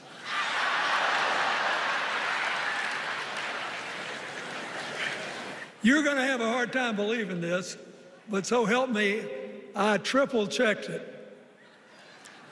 Since the end of the Cold War in 1989, America has created about 51 million new jobs. I swear I checked this 3 times. Even I couldn't believe it. What's the score? Democrats 50, Republicans 1.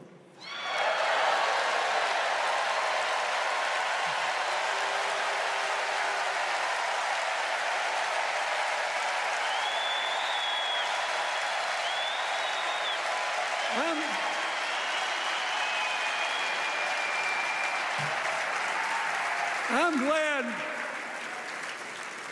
that we've got a championship-winning coach on our team.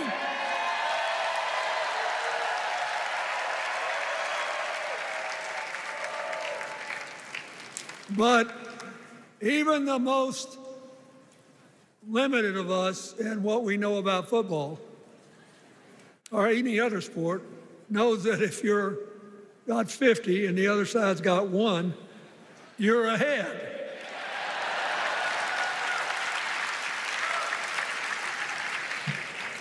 What about affordable housing? It's a terrible problem in America now. We need more. And affordable health care. That's why the Democrats put a limit on monthly payments for insulin and a $2,000 a year out-of-pocket limit, and are trying to cover more drugs by bargaining for prices.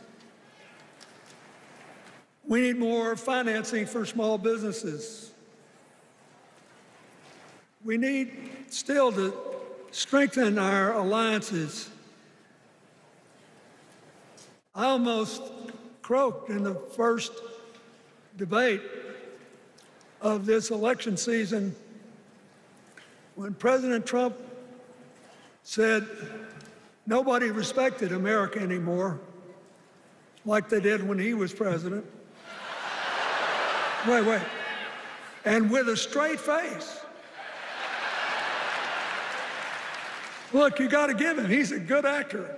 With a straight face, he cited as evidence of the respect that existed for us when he was there, the presidents of North Korea and Russia.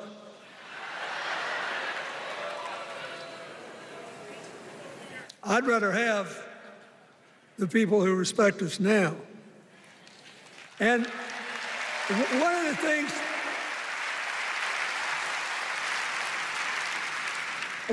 is when you send a signal to the other countries, you want them to know whether they agree with you or not, at least that you're on the level. Here's where you are and what you believe. What are they supposed to make to these endless tributes to the late, great Hannibal Lecter?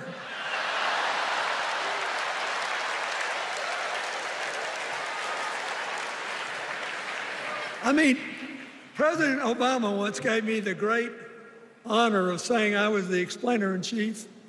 Folks, I've thought about it, and I don't know what to say.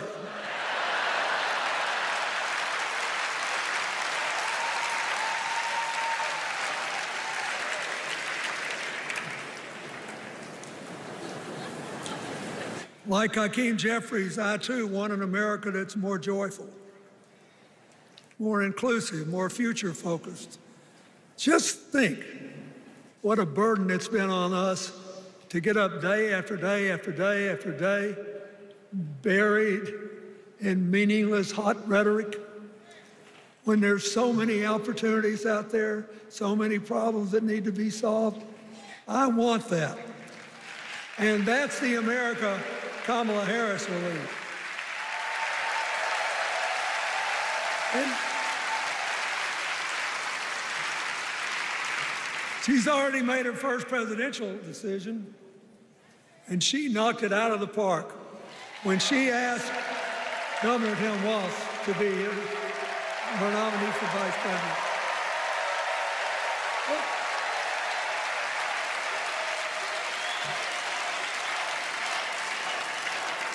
As they used to say when I was a young man growing up in Arkansas, you do not have to be all broke out with brilliance.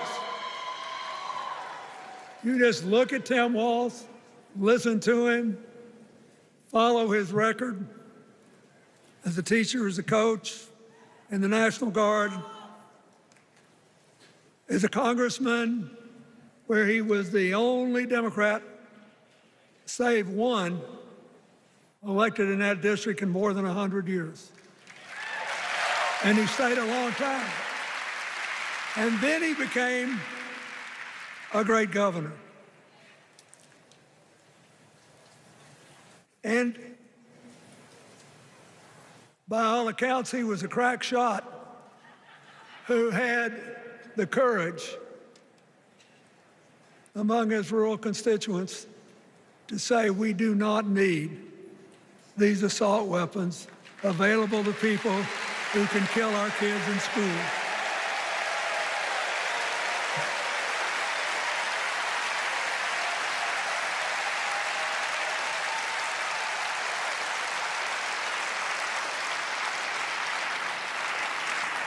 So, armed with her first decision,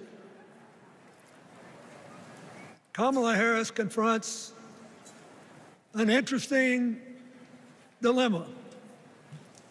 We're going to walk out of here feeling pretty good, I think. We've got energy, we are happy, we feel like a load's off our shoulders. And we know we're just being asked to fight the same fight that the forces of progress have had to fight for 250 years. In the face of stiff and often violent opposition, we have to find a way to go forward together. where we the people make our union more perfect. So that's a good thing. How could we possibly lose? Kamala Harris has fought for kids her whole life that were left out and left behind. She's taken on gangs trafficking across the border. She's fought to protect the rights of homeowners. She's been our leader in the fight for reproductive freedoms, and we know a majority of the American people are with us on that.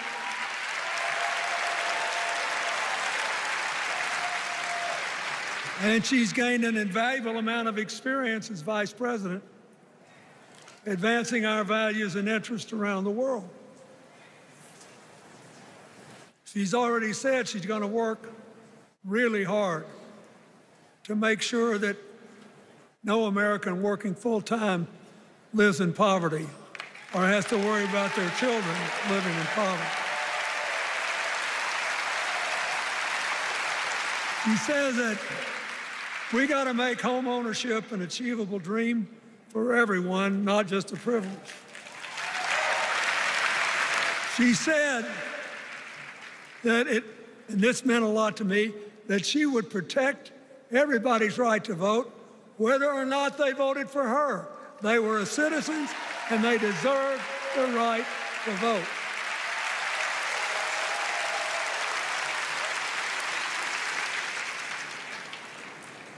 The other day, her opponent implied that as his people voted one more time, they'd be able to rig it from now on and they wouldn't have to vote again.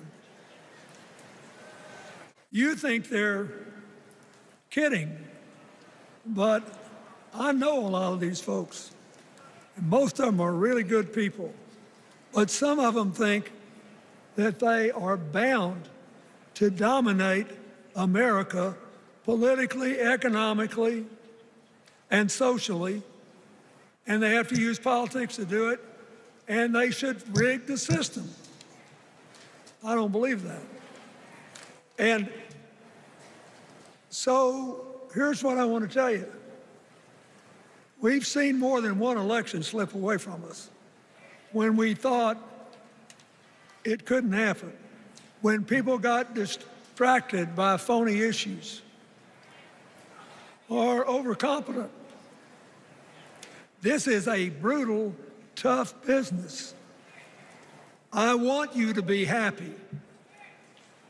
One of the reasons that President-to-be Harris is doing so well is that we're all so happy.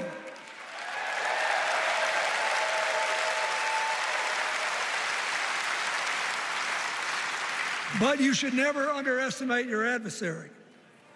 And these people are really good at distracting us, at triggering doubt, at triggering buyer's remorse. As the Obamas said so eloquently last night, they are human, you know. They're bound to make a mistake now and then. We got to be tough. And so, as somebody who spends a lot of time in small towns and rural areas in New York and Arkansas and other places, I urge you to talk to all your neighbors. I urge you to meet people where they are. I urge you not to demean them, but not to pretend you don't disagree with them if you do. Treat them with respect, just the way you'd like them to treat you.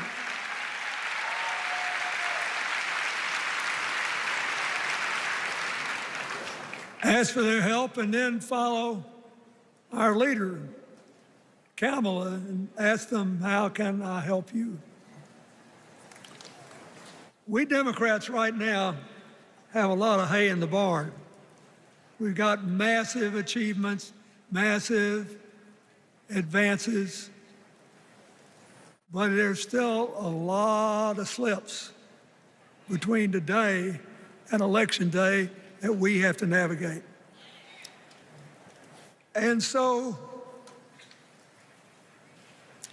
I want to say this from the bottom of my heart. I have no idea how many more of these I'll be able to come to.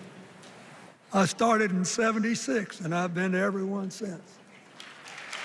But no, 72. Lord, I'm getting old. But here's what I want you to know. If you vote for this team, if you can get them elected and let them bring in this breath of fresh air, you will be proud of it for the rest of your life. Your children will be proud of it. Your grandchildren will be proud of it.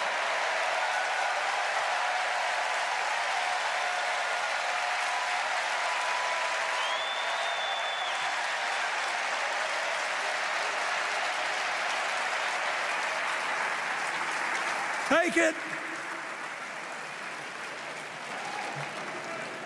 from a man who once had the honor to be called in this convention the man from hope. We need Kamala Harris, the president of joy, to lead us. So,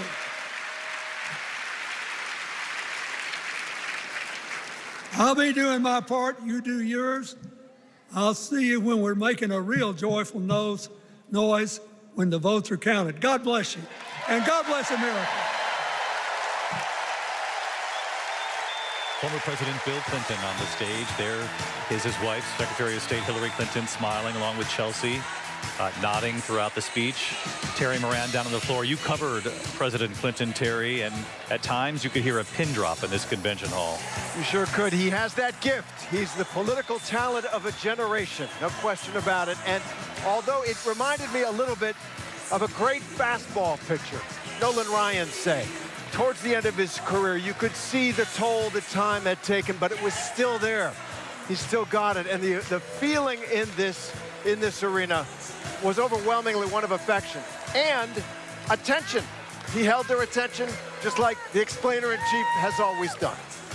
Don't Stop Thinking About Tomorrow, John Carl, familiar campaign song from the '92 election. Clinton Gore at the convention, Fleetwood Mac, a little bit of nostalgia in the hall. Bill Clinton, been at every convention, as we said, since 1976. Yeah, and then he said 72 for a second there, right? Yeah, I don't mind. We have to check that one. Yeah. I haven't seen any record of him actually being. He shouldn't feel bad. We're all getting old. That's what he said. Those are his words, by the way. Rachel Scott down on the floor for us, and Rachel, former Speaker of the House Nancy Pelosi, as we've been saying here in our coverage, who has played a role both behind the scenes and in front of the camera in these last very pivotal, critical 4.5 weeks in this country, particularly on the Democratic side, as far as who is at the top of the ticket here at the convention. And David, up on Capitol Hill before President Biden dropped out of race, so many Democrats told me they believe that Nancy Pelosi was really one of the only few in the party that could really convince President Biden to step aside. We know that she raised concerns privately about the future of his race, and she has been a front row sitting in there when President Biden delivered that address tonight. She's going to be addressing this stage and this convention as well. Expect her to lean into the stakes and democracy, David. Let's watch the former Speaker of the House, Nancy Pelosi, now 84 years old, still a powerful force in the Democratic Party. Let's listen.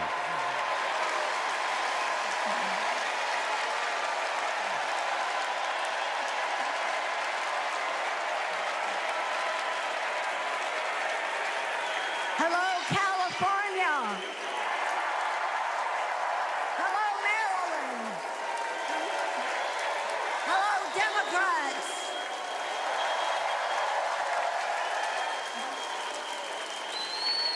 On January 20th, 2021, with the inauguration of Joe Biden and Kamala Harris, we established one of the most successful presidencies of modern times.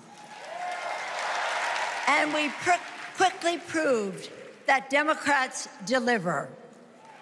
Millions of jobs, stronger infrastructure and rural broadband, a Biden child tax credit, rescuing human pensions, honoring our veterans, bold climate action, lowering the cost of prescription drugs, all thanks to President Biden's patriotic vision of a fairer America, doing so with liberty and justice for all. Thank you, Joe.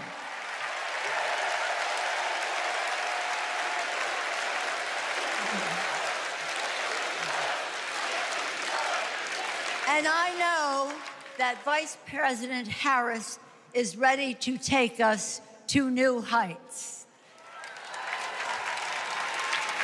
I've known Kamala Harris for decades. Personally, I know her a person of deep faith, which is reflected in her community care and service. Officially, she is a leader of strength and wisdom and eloquence on policy, most recently demonstrated fighting for women's right to choose. Politically, she is astute and strategic in winning difficult elections, quickly securing the nomination with dignity and grace, and choosing Tim Walz as our vice president. I had the honor of serving with Tim for 12 years in the Congress. He united Democrats, Republicans, and independents to turn a red district blue. He showed courage when he came to Congress in voting for the Affordable Care Act, meeting the needs of his constituents despite Republicans' lies and misrepresentation. When he went home, won the election, he returned to Congress. He fought for our Americans' heroes as the Democratic leader of the Veterans Affairs Committee. Thank you, Tim.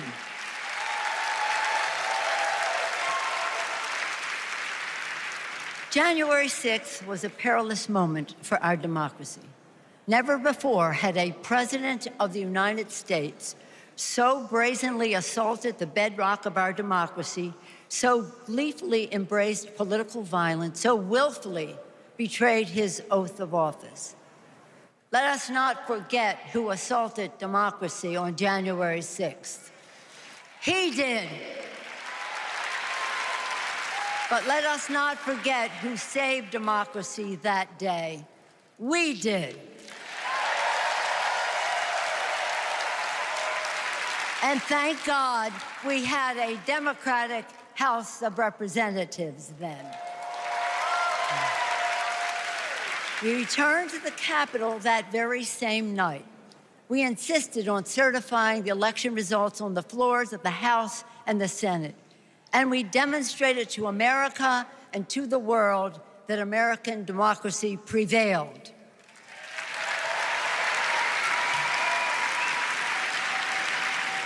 The parable of January 6th reminds us that our democracy is only as strong as the courage and commitment of those entrusted with its care. And we must choose leaders who believe in free and fair elections, who respect the peaceful transfer of power. The choice couldn't be clearer. Those leaders are Vice President Harris and Governor Walz.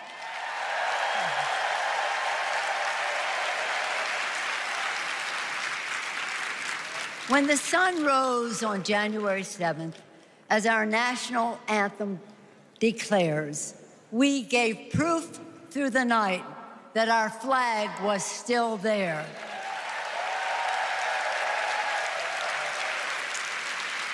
Now, in this election, we are called upon to do the same, to stand together, to reject autocracy, to choose democracy, and we will do so by electing a Democratic House with Hakeem Jeffries as Speaker of the House,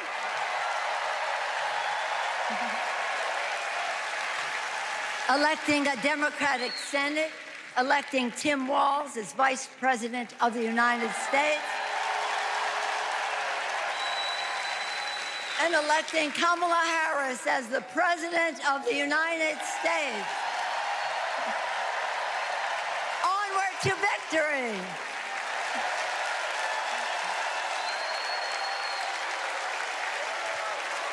The former Speaker of the House, Nancy Pelosi, speaking to the convention hall.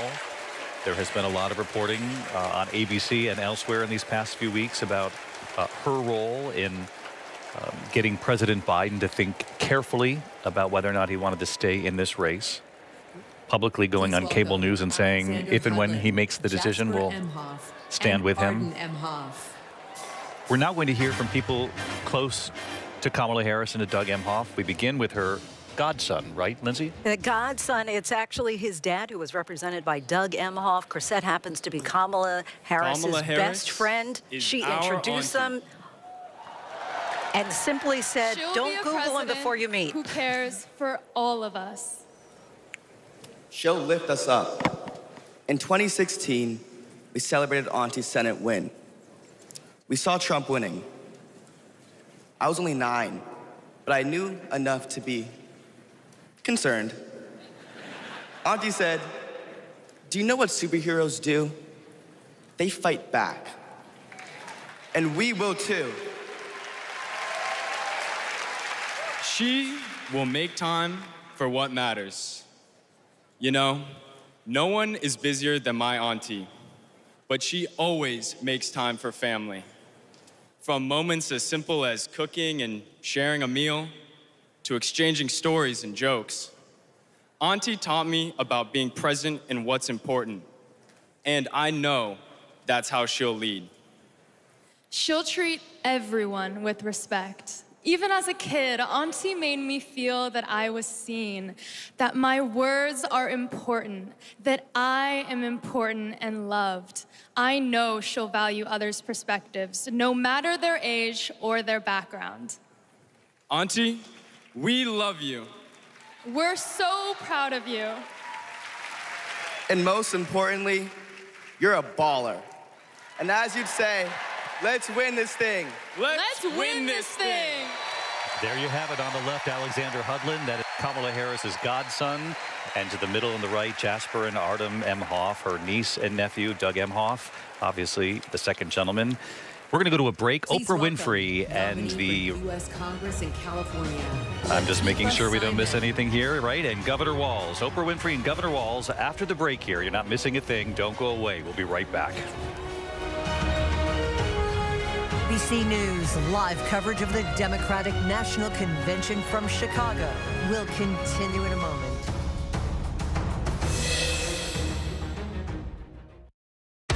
Baywatch is a fantasy. Baywatch was sexy. Baywatch was the #1 show in the world.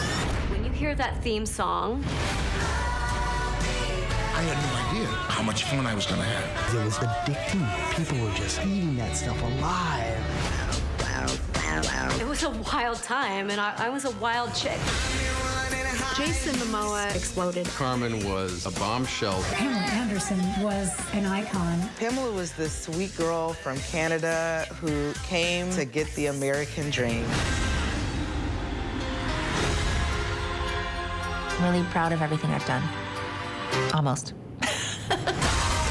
Baywatch was a whirlwind of epic highs and bitter lows. It was a lot of pressure. Everybody was disposable, and if you didn't fit into their brand, you were gone. Greed, lust, fame. Everyone likes to watch sexy things.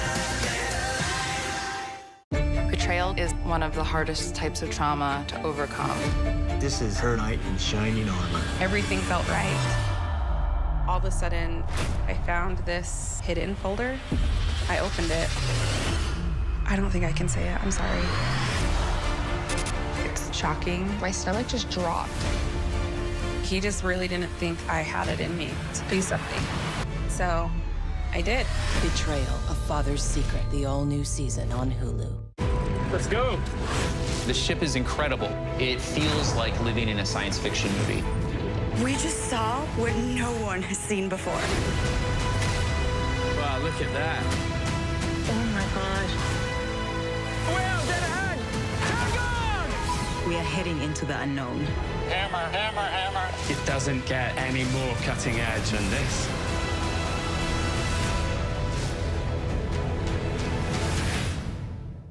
tonight, day 3 of the Democratic National Convention. Vice presidential candidate Governor Tim Walz, the coach, takes the stage. David Muir in Chicago. World News Tonight with David Muir is America's most watched newscast. Now streaming on Hulu. I'm a rock and roll star. I'm not a saint. I'm John Bon Jovi. John Bon Jovi. The new special, what you have not yet seen. John Bon Jovi with Michael Strahan. Now streaming on Hulu. The ABC News presidential debate, Tuesday, September 10th, live on ABC. Tonight, a pivotal night 3 here at the Democratic National Convention in Chicago. Vice President Kamala Harris's running mate, Governor Tim Walz, delivering a high-stakes address to the American people just moments from now, the biggest speech of his political career, introducing himself to voters and making the case for Kamala Harris to be the next president of the United States. And Oprah Winfrey will be speaking here tonight, just minutes away from taking the stage as well. Our ABC News live coverage of the race for president at the Democratic National Convention continues right now. This is an ABC News special. In just minutes, a special appearance by Oprah Winfrey. And then it's his big night. A hell of a lot can change in 4 weeks. He was a football coach, proud military veteran, teacher, congressman, and now the governor of Minnesota. I couldn't be prouder to be on the ticket and to help make Kamala Harris the next president of the United States. The man who would be her vice president, Tim Walz, takes the stage in the race for the White House. The Democratic National Convention, live from Chicago. Now reporting, David Muir. You're looking live at the Convention Center here, the United Center in Chicago, a packed hall tonight as that camera moves in again on the ABC broadcast booth there in the back corner. We're glad to be here, and good evening. We're glad you're here with us on this night 3 of the Democratic National Convention in Chicago. A major introduction to the nation is in order tonight. Just moments from now, Vice Presidential candidate Minnesota Governor Tim Walz will be addressing the convention hall right here in the United Center in Chicago, introducing himself to America in prime time. Governor Walz appearing side by side with Vice President Kamala Harris ever since she asked him to join the ticket just about 2 weeks ago now, 15 days ago to be exact. How his life has changed in just 2 weeks. Just 24 hours ago, with the Obamas speaking here in Chicago, Harris and Walz were elsewhere. They held a rally in front of more than 15,000 people in Milwaukee at the very same convention center where Donald Trump held his convention just a few weeks ago. But tonight, Tim Walz will be center stage and on his own right here, making his case to American voters, especially independents, swing voters, undecided voters in the critical battleground states. The married father of 2 in his second term as governor, a former social studies teacher, a football coach, a former congressman. He served 24 years in the National Guard. Donald Trump's running mate, Senator J.D. Vance, has attacked Walz over his own words involving his military record. Vance, a Marine veteran, served in Iraq as a combat correspondent. In response, Walz has thanked J.D. Vance for his service and his sacrifice. And as I mentioned there at the top, also coming up here just moments from now, and we'll carry it live, Oprah Winfrey, a surprise addition to the schedule tonight. She will make the case for Kamala Harris as well. All leading to Tim Walz's big moment on the stage right here tonight. Let's get right to it with our powerhouse political team. Linsey Davis, Jonathan Karl, Martha Raddatz, Mary Bruce, Rachel Scott, Terry Moran, Rick Klein, all down on the floor tonight. It's been a big night already. We had former President Bill Clinton in the first hour of prime time, but this hour, all eyes on Oprah Winfrey, but then, of course, on this running mate who America really did not know on a national stage until just about 15 days ago, Martha. Yeah, they knew very little about Tim Walz, except in Minnesota, where they seem to adore him. He is all coach. He has the personality of a coach. You saw him last night at the rally. He raises his hands, runs out. He has also never used a teleprompter, which will be interesting for his speech tonight because he wants to connect with that audience. He wants to show who he really is. And his background is really quite extraordinary. He was the National Guard, as you said, for 24 years. There's been some controversy about that, but a congressman, but really a beloved governor in Minnesota. I was down on the floor with the Minnesota delegation. They're ready to fight, ready to say "Skol" whenever they can do it. For the coach. Got right? it. And on that point of the teleprompter, John Karl, you learned that in the days during the Veep stakes, right, when it was down to, Tim Walz, Josh Shapiro of Pennsylvania. We had the Kentucky governor, Andy Beshear, in the running as well, Mark Kelly in Arizona. He didn't know, But you said they trucked in some teleprompters to practice? This is fascinating because during the vetting process, he said there's one thing I have to acknowledge. I really have no experience speaking from a teleprompter, which obviously you have to do if you're a running mate. So that was during the process of going through the vetting. So his own staff, one of his top aides told me this, kind of secretly brought into the governor's mansion, governor's residence, teleprompters, and loaded in some old speeches he had given to see how he could get the handle of reading from a teleprompter. Because, by the way, it's not easy. It's actually a very difficult thing to do unless you've had practice. I remember John McCain, when he was the candidate in 2008, had a terrible time reading from a teleprompter. So Walz has now had some practice. But look, this is a guy that doesn't own a car, doesn't own a house, and had never really spoken from a teleprompter before just a couple weeks ago. Linsey Davis, we heard last night here former President Barack Obama and talking about Tim Walz, and we have some reporting that Barack Obama he advised Kamala Harris in this selection process. Unclear how much he leaned in on Tim Walz, but certainly gave his advice. He said, I love this guy. That's what the former president said last night. He also said about the flannel shirts, he said, there's from some political consultant here. I think those are real. He's done some real living in those flannel shirts. They've been through some things, I think is what he said. And, you know, Barack Obama also said, whatever you need me to do, anywhere, everywhere, I will go. I think that what's striking is just as we're getting to know who Tim Walz is, Americans, even though she's been vice president for 3.5 years, part of what this convention is getting to know still who Kamala Harris is, which we've been seeing. Tony West, her brother-in-law, who is also working with her on the stage just now. And she has, as Doug Emhoff talked about, this big blended family, not necessarily just in the traditional way that we talk about it as far as a second marriage, not just as far as the different generations, but race and gender. We heard from her godson, her niece and nephew, everybody trying to really give her that personal touch. The children she's helping to raise with Doug Emhoff, their mother also in the convention hall, at least last night. Doug Emhoff shouting out to their mom and to Kamala Harris. He says they've all co-parented the children. Rachel Scott's down on the convention floor. There are flannel shirts on full display here in the convention hall, Rachel? You know, David, every single state tries to bring a little bit of swagger with them. And take a look here. We're already seeing some flannels here and the camo hats, of course. An ode, a nod to their Minnesota governor, Tim Walz here, who of course is a hunter.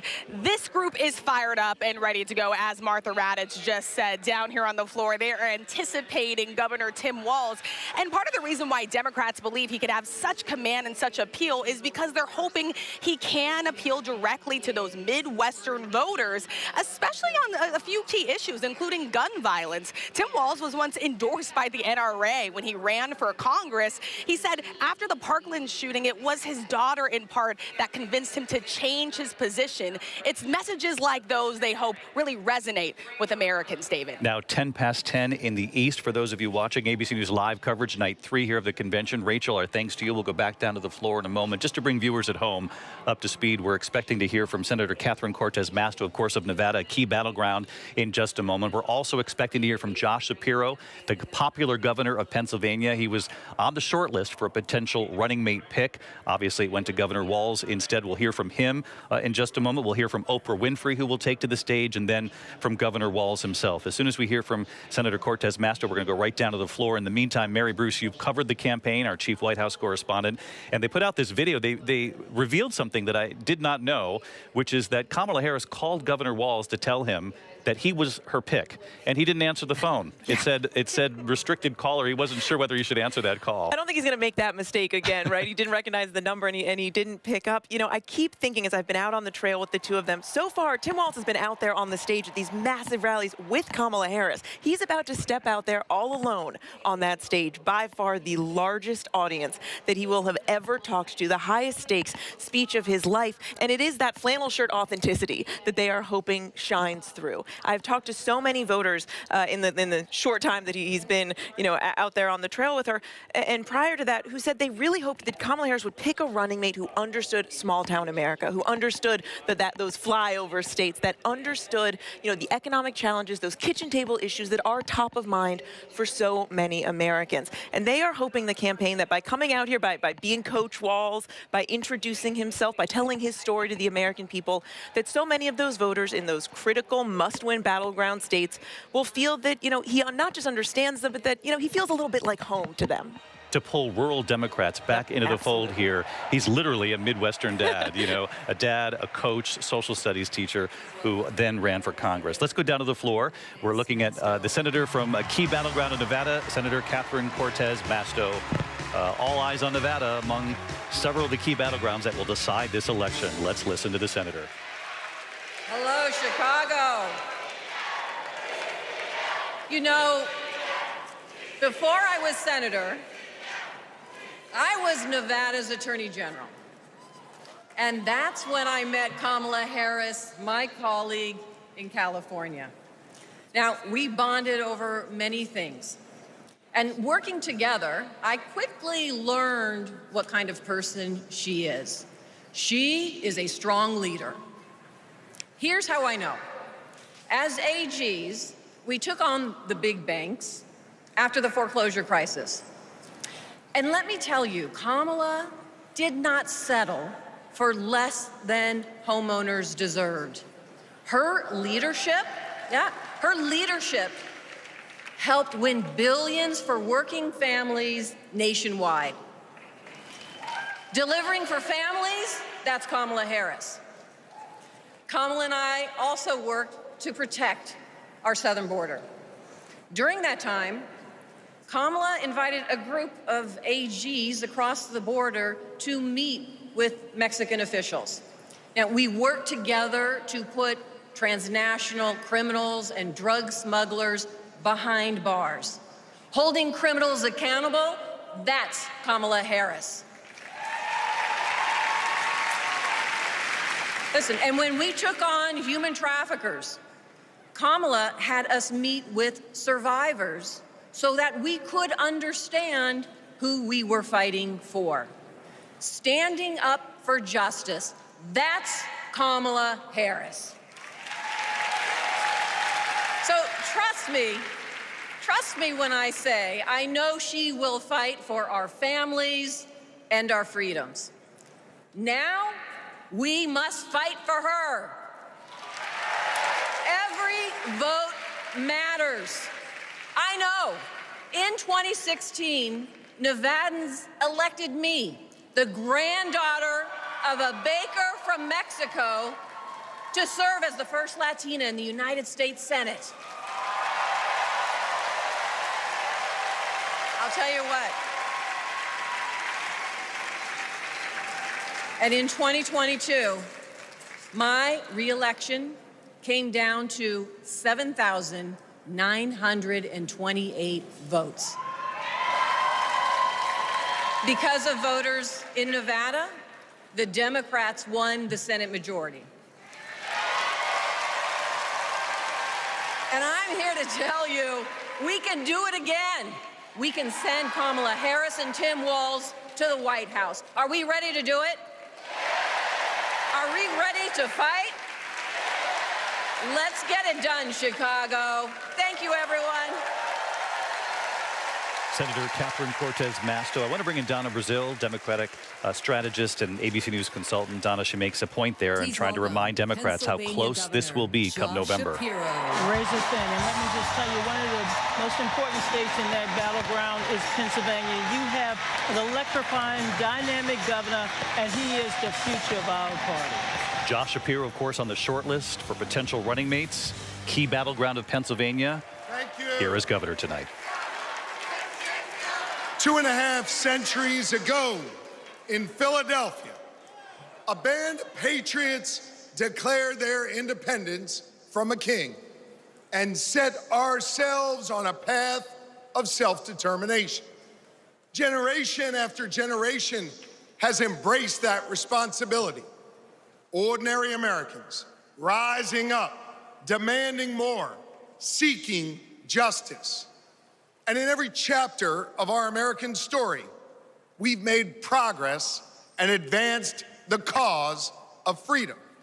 Today we find ourselves writing that next chapter. Will we be a nation defined by chaos and extremism? Or will we choose a path of decency, honor, and continued progress? Kamala Harris, well, she has spent her entire career making progress.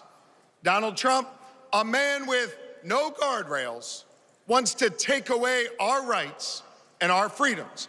And listen, while he cloaks himself in the blanket of freedom, what he's offering isn't freedom at all. Because hear me on this, it's not freedom to tell our children what books they're allowed to read. No, it's not.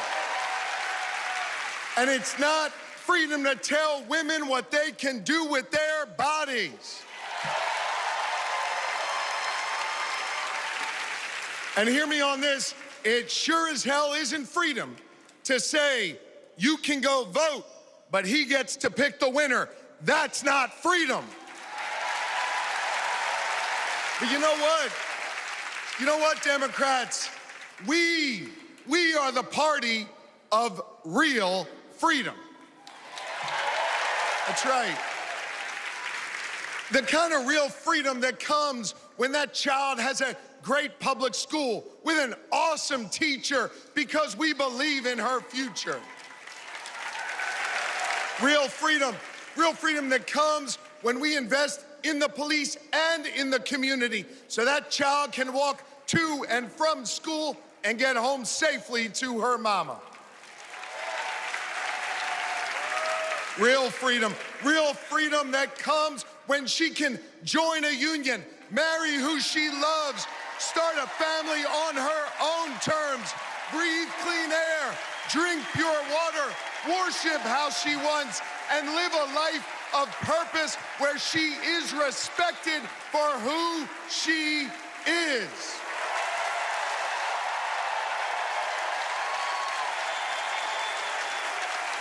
Real freedom that comes when she can look at Madam President and know that this is a nation where anything and everything is possible. That is real freedom, and that is what we are fighting for.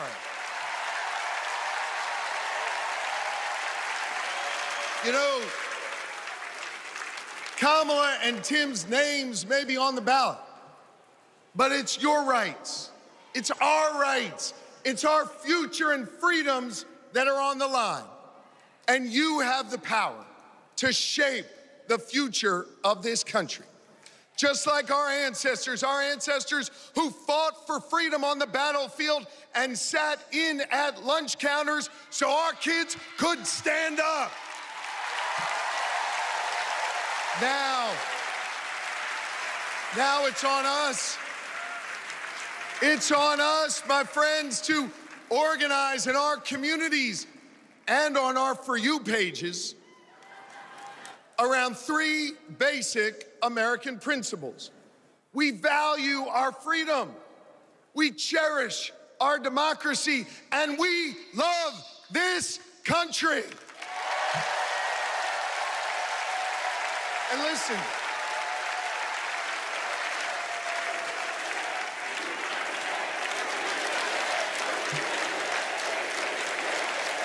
we love this country.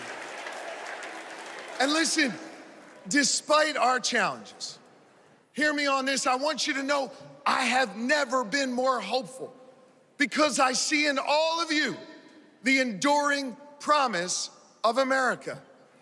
E pluribus unum, out of many one. It's not merely a motto from the past, it's our direction for the future.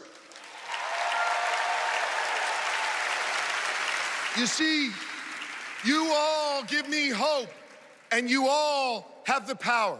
So let's use that power. Let's do the hard work necessary to win this election and write the next chapter in our American story. So are you ready to protect our rights?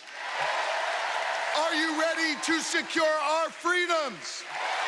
And are you ready to defend our democracy?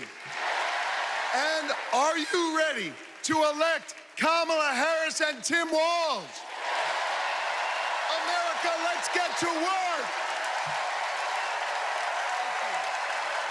The very popular governor of Pennsylvania, Josh Shapiro, his approval ratings north of 50%, rare in these political times, particularly in a key battleground state like Pennsylvania. He interviewed with Kamala Harris in person to be potential running mate.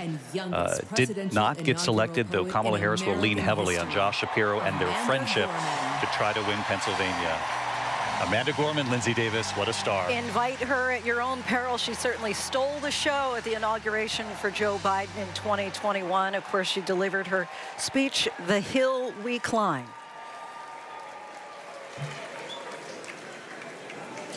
We gather at this hallowed place because we believe in the American dream. We face a race that tests if this country we cherish shall perish from the earth, and if our earth shall perish from this country. It falls to us to ensure that we do not fall, for a people that cannot stand together cannot stand at all. We are one family, regardless of religion, class, or color. For what defines a patriot is not just our love of liberty, but our love for one another.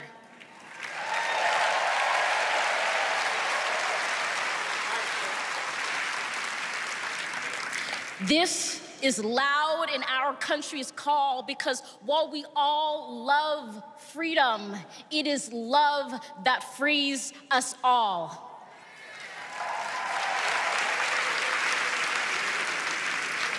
Empathy emancipates, making us greater than hate or vanity. That is the American promise, powerful and pure. Divided, we cannot endure, but united, we can endeavor to humanize our democracy and endear democracy to humanity.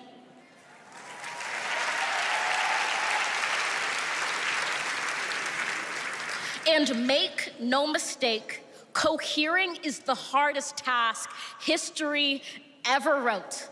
But tomorrow is not written by our odds of hardship, but by the audacity of our hope, by the vitality of our vote.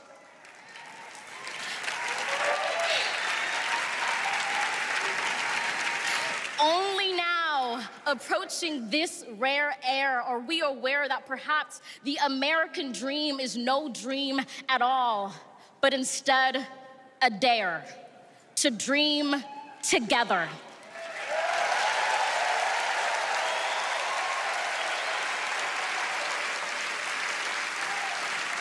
Like a million roots tethered, branching up humbly, making one tree. This is our country from many, one, from battles won, our freedoms sung, our kingdom come has just begun.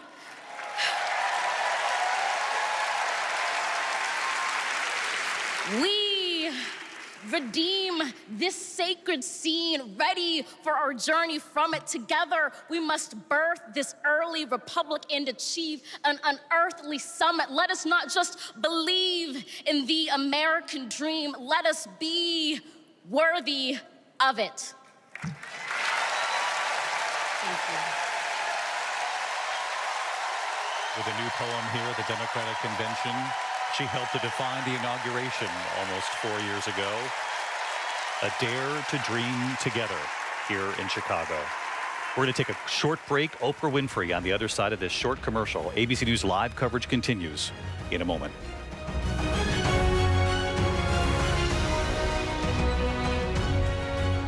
ABC News live coverage of the Democratic National Convention from Chicago will continue. It was a regular day for 19-year-old Melissa Witt. She went to meet her mom at a bowling church league, but she never makes it into the bowling alley. My gut knew this was not a young girl who just ran away. New information and pools of blood were found by detectives. I'd just love to have her back more than anything in the world. It is a heart-wrenching day for the family of Melissa Witt. Police found the body in the Ozark National Forest. You had several suspects. All these kinds of leads. A known serial killer in your area. Could he be involved? We're actually finding key evidence that could have slipped through the cracks. You're looking for that game-changing piece. Her last hours on this earth were probably the most horrific a person can experience. This beautiful young girl. Police will find out what happened. At Wit's End, the hunt for a killer. Only on Hulu. Baywatch is a fantasy. When you hear that theme song, it was a wild time, and I was a wild chick. Jason Momoa exploded. Carmen was a bombshell. Pamela Anderson was an icon. I'm really proud of everything I've done. Almost. Baywatch was a whirlwind of epic highs and bitter lows. Everyone likes to watch sexy things. All aboard! Friday, they'll be dancing in the morning when Sophie Tucker fires up your summer weekend. You don't know what you've got yourself into. Friday on Good Morning America's Summer Concert Series, sponsored by Wayfair. Tonight, day 3 of the Democratic National Convention. Vice presidential candidate Governor Tim Walz, the coach, takes the stage. David Muir in Chicago. World News Tonight with David Muir is America's most watched newscast. Let's go. We are heading into the unknown. Oh my gosh. We just saw what no one has seen before. Well, dead ahead! Tag on! Hammer, hammer, hammer. It doesn't get any more cutting edge than this.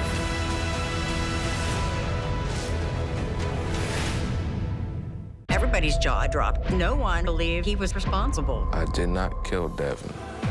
Why have you decided to talk about this? 2020, Friday night on ABC. They both want to be your next president. Now, finally, Donald Trump. We will soon be a great nation again. Kamala Harris. Do we believe in the promise of America? Face to face, historic. The ABC News presidential debate, moderated by David Muir and Linsey Davis. Tuesday, September 10th, live on ABC and streaming on ABC News Live, Hulu, and Disney+. The ABC News presidential debate. The countdown is on. Tuesday, September 3rd, the view's on the move into a new big season. You never know what's going to happen here. Right here on ABC. ABC News, America's #1 news source. We're back live now in Chicago, the Democratic National Convention. I'm going to take you down to the floor because they're playing a video right now, the definition of freedom from Americans across the country. That is filled with a video produced by Oprah planet, Winfrey. Let's listen. Where families are not separated by fences or jail bars. A future in which we all get what we need. I want to say that for people who are younger than me. Hopefully the kids I teach can chase their dreams and believe in what they want to be. I want a future for him that he knows that he's covered and protected. Everyone should think about what we can leave to the next generation. It's our responsibility. It's what we have to do. My name's Tyler. My name's Yvette. And we believe in love. I'm Alex. I'm Kiara. My name is Steven. My name is Charlie. I'm a proud 7th-generation Texan. I am from Waterford, Michigan, just north of Detroit. I'm from East Tennessee. And we believe in the American dream. We believe in a better world for our child, and we believe in this country. My name is Karen, and I believe in justice. My name is Nancy. My name is Thoreau. My name is Jennings. My name is Dana. My name is Todd. And we believe in freedom. My name is Gina, and I believe in freedom. My name is Pat, and I believe in the freedom to work together.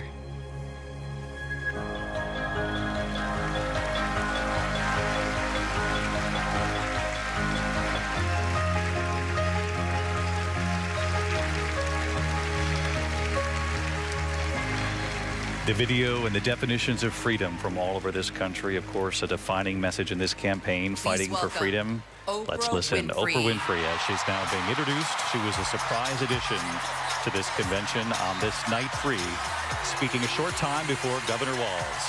Oprah Winfrey on the stage, back in the city where she was made famous with the Oprah Winfrey Show, shooting not far from here. Let's listen to Oprah.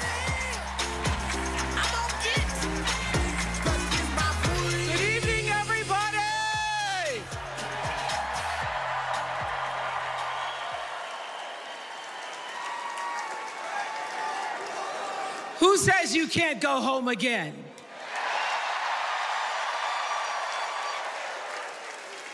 After watching the Obamas last night, that was some epic fire, wasn't it? Some epic fire. We're now so fired up, we can't wait to leave here and do something.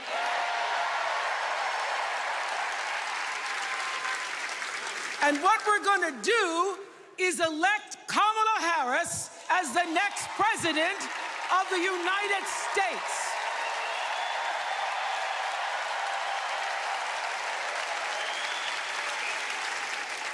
I am so honored to have been asked to speak on tonight's theme about what matters most to me, to you, and all of us Americans: freedom. There are people who want you to see our country as a nation of us against them, people who want to scare you, who want to rule you, people who'd have you believe that books are dangerous and assault rifles are safe, that there's a right way to worship and a wrong way to love. People who seek first to divide and then to conquer. But here's the thing. When we stand together, it is impossible to conquer us.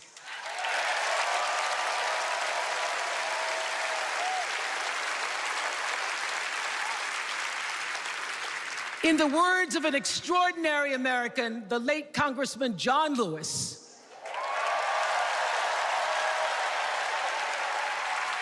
he said, no matter what ship our ancestors arrived on, we are all in the same boat now.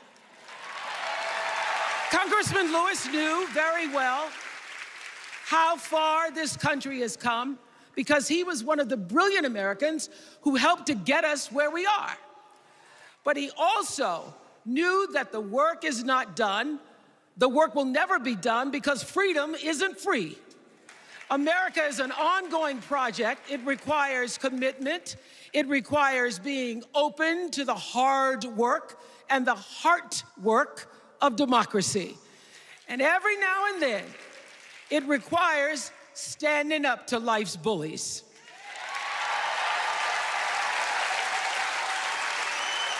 I know this. I've lived in Mississippi, in Tennessee, in Wisconsin, Maryland, Indiana, Florida, Hawaii, Colorado, California, and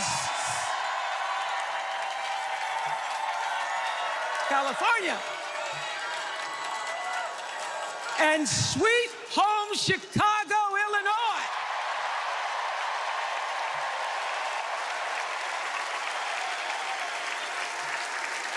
I have actually traveled this country from the redwood forests, love those redwoods, to the Gulf Stream waters. I've seen racism and sexism and income inequality and division. I've not only seen it, at times I've been on the receiving end of it. But more often than not, what I've witnessed and experienced are human beings, both conservative and liberal, who may not agree with each other, but who'd still help you in a heartbeat if you were in trouble. These are the people who make me proud to say that I am an American.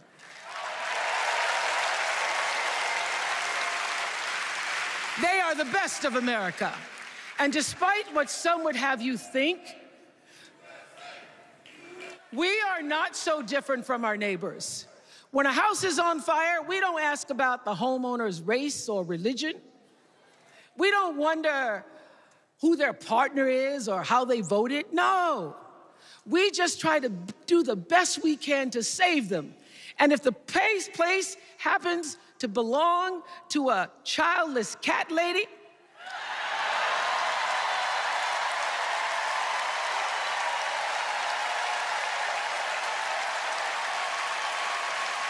well, we try to get that cat out too.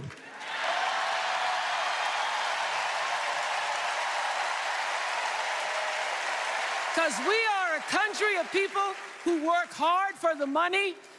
We wish our brothers and sisters well, and we pray for peace. We know all the old tricks and tropes that are designed to distract us from what actually matters, but we are beyond ridiculous tweets and lies and foolery. These are complicated times, people, and they require adult conversation. And I welcome those conversations because civilized debate is vital to democracy, and it is the best of America. Now, over the last couple of nights, we have all seen brave people walk onto this stage and share their most private pain. Amanda and Josh, Caitlin, Hadley, they told us their stories of rape and incest and near-death experiences from having the state deny them the abortion that their doctor explained was medically necessary. And they've told us these things for one reason, and that is to keep what happened to them from happening to anybody else. Because if you do not have autonomy over this, if you cannot control when and how you choose to bring your children into this world and how they are raised and supported, there is no American dream.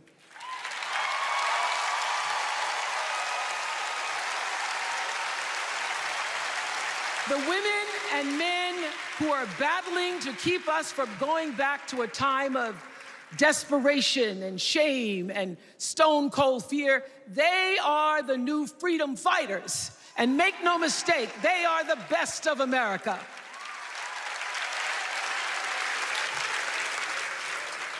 I want to talk now about somebody who's not with us tonight.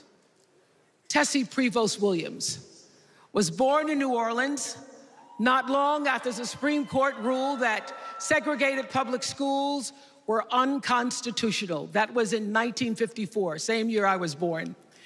But I didn't have to head to first grade at the all-white McDonough 19 school with a U.S. Marshal by my side like Tessie did.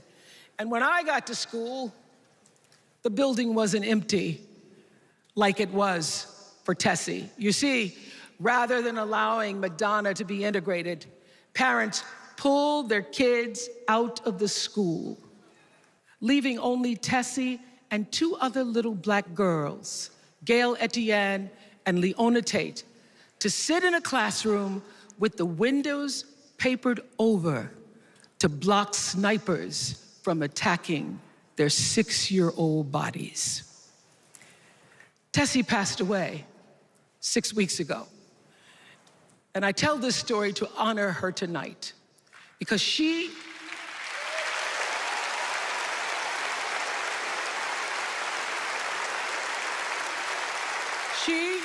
like Ruby Bridges and her friends, Leona and Gail, the New Orleans Four, they were called. They broke barriers and they paid dearly for it. But it was the grace and guts and courage of women like Tessie Prevost Williams that paved the way for another young girl who 9 years later became part of the second class to integrate the public schools in Berkeley, California. And it seems to me that at school and at home, somebody did a beautiful job of showing this young girl how to challenge the people at the top and empower the people at the bottom. They showed her how to look at the world and see not just what is, but what can be. They instilled in her a passion for justice and freedom and the glorious fighting spirit necessary to pursue that passion. And soon, and very soon,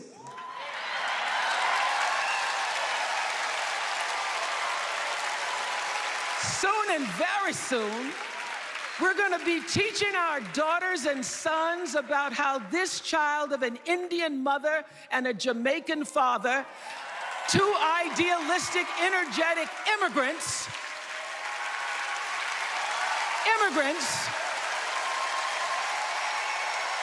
this child grew up to become the 47th President of the United States.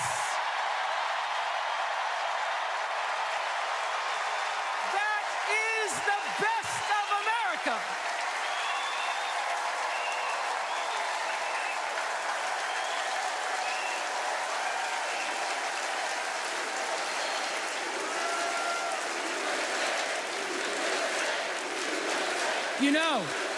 You know, let me tell you this. This election isn't about us and them. It's about you and me and what we want our futures to look like. There are choices to be made when we cast our ballot. Now, there's a certain candidate that says if we just go to the polls this one time, that we'll never have to do it again. Well, you know what? You're looking at a registered independent who's proud to vote again and again and again because I'm an American and that's what Americans do. Voting is the best of America. And I have always, since I was eligible to vote, I've always voted my values. And that is what is needed in this election now more than ever. So I'm calling on all you independents and all you undecideds. You know this is true. You know I'm telling you the truth, that values and character matter most of all. In leadership and in life. And more than anything, you know this is true, that decency and respect are on the ballot in 2024.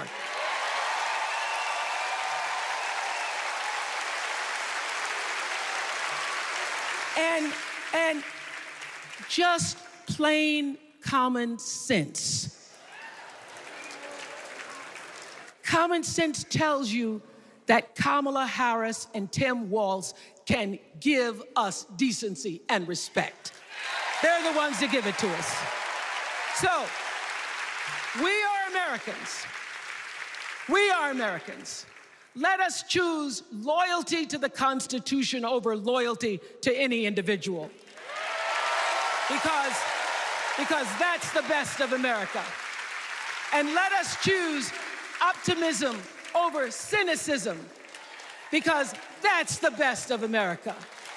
And let us choose inclusion over retribution. Let us choose common sense over nonsense.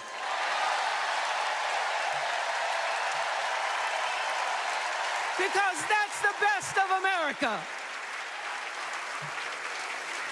And let us choose the sweet promise of tomorrow over the bitter return to yesterday.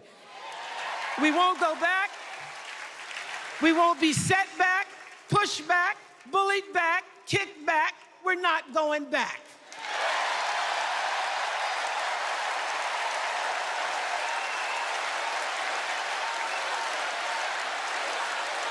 Not going back. We're not going back. So, let us choose. Let us choose truth. Let us choose honor. And let us choose joy.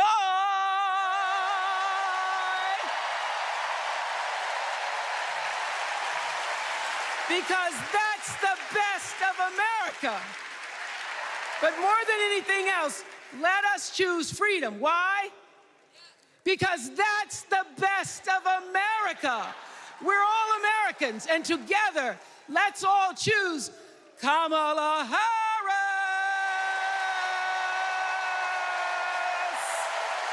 Thank you, Chicago. Thank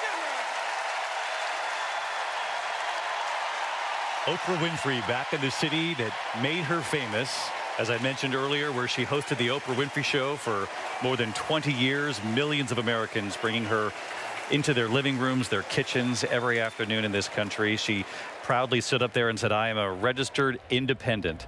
And she said, I reach out to all the independents, the undecideds, a direct appeal to the swing voters in this country, saying values and character matter most of all.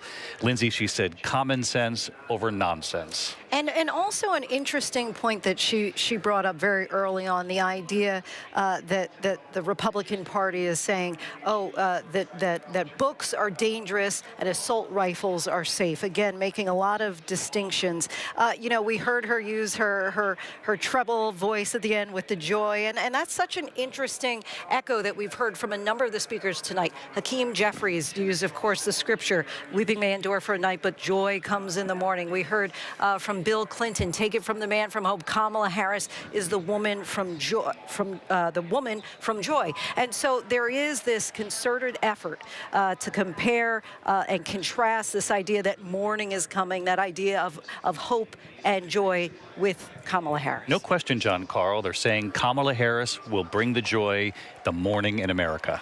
I mean, like we talked about earlier, this is like a Ronald Reagan's play from, patriotism, hope, optimism. By the way, fun fact here, when Donald Trump first talked about running for president in 1999, he was asked by Larry King, who would be your vice president? And he said, my first choice would be Oprah Winfrey. History played out differently. Governor Wes Moore, thank you, a rising star in the Democratic Party from Maryland. Let's listen. On March 26th, at 1:30 in the morning, a container ship the length of 3 football fields slammed into the Francis Scott Key Bridge in Baltimore, and the bridge collapsed. A port that drives 13% of our state's economy was now closed. Thousands of workers were hours away from waking up and realizing they no longer had a job. 6 Marylanders who had been on the bridge in the middle of the night fixing potholes lost their lives. And one of the first phone calls that I got that morning started with these 3 words. Gov, it's Kamala. She said, I know you spoke to the president, and I want you to know we are here with you every step of the way.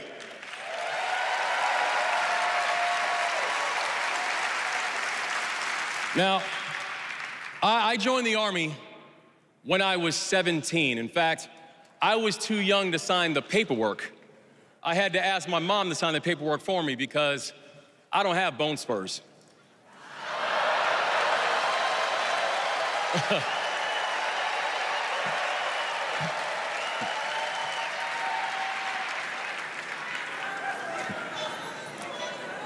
I led soldiers in combat in Afghanistan.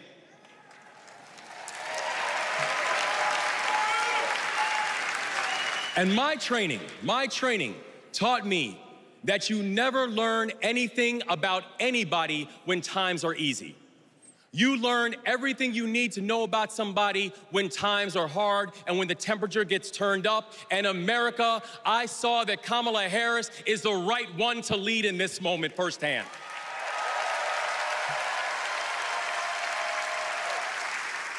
And united with the Almighty God's grace, we brought closure to the families of the 6 victims. And while many said it could take 11 months to reopen the port of Baltimore, we got it done in 11 weeks.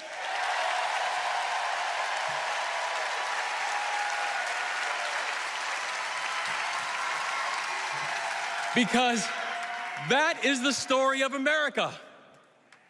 We are a nation of patriots who serve when the mission is hard and who serve when the destination is uncertain. And I know our history is imperfect. The unevenness of the American journey has made some skeptical. But I'm not asking you to give up your skepticism.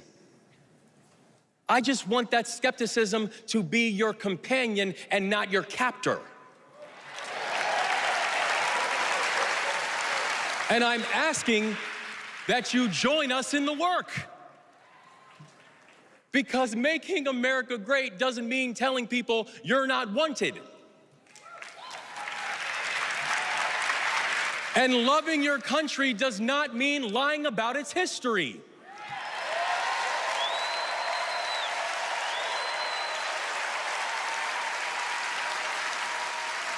Making America great means saying the ambitions of this country would be incomplete without your help. It's the legacy of those 6 workers who fixed potholes on a bridge while we slept, who were born in a different country, but who knew that America was big enough for them too.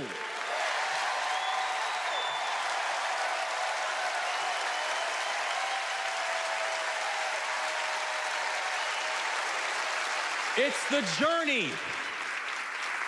It's the journey of a man raised by a remarkable immigrant single mom, a man who felt handcuffs on his wrists at 11 years old, who now stands before you as the 63rd governor of Maryland and the first black governor in the history of our state.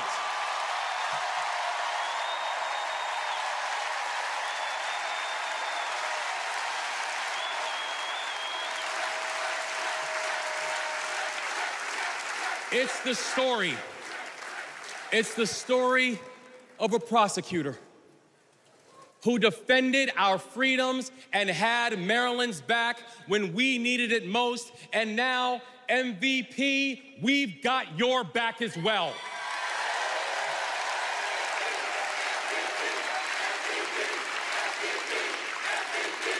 That's right. It's my fellow veteran, my brother, and the next Vice President of the United States, Tim Walz. And now, Tim knows that in the military, you count the days towards mission completion. So guess what, y'all? We have got 75 days and a wake up until Election Day. 75 days in a wake-up for us to prove what Americans can do when the pressure is on.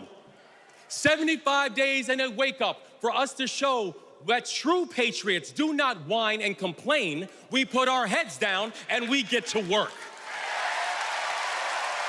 75 days and a wake-up to build a future that those who came before us hope for, and those who come after us that they deserve. And 75 days and a wake up to elect a leader who is willing to believe in the best of us, and that leader is Kamala Harris, the next president of the United States. Thank you, God bless you, and let's leave no one behind.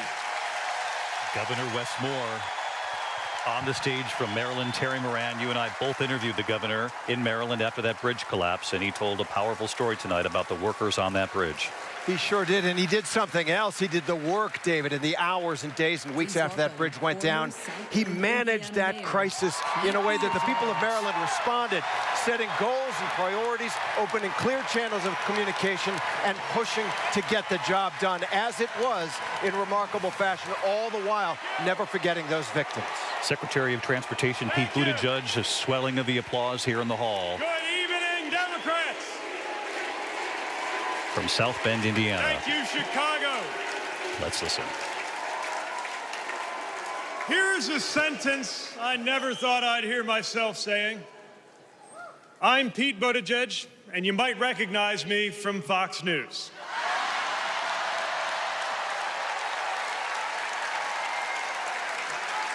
I believe in going anywhere, in service of a good cause, and friends, we gather in a very good cause, electing Kamala Harris and Tim Walz, the next president and vice president of the United States.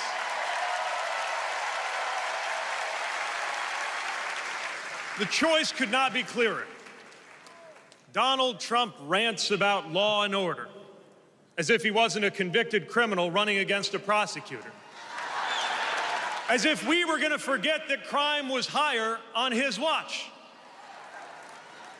Talks about the forgotten man, hoping we'll forget that the only economic promise that he actually kept was to cut taxes for the rich. And don't even get me started on his new running mate.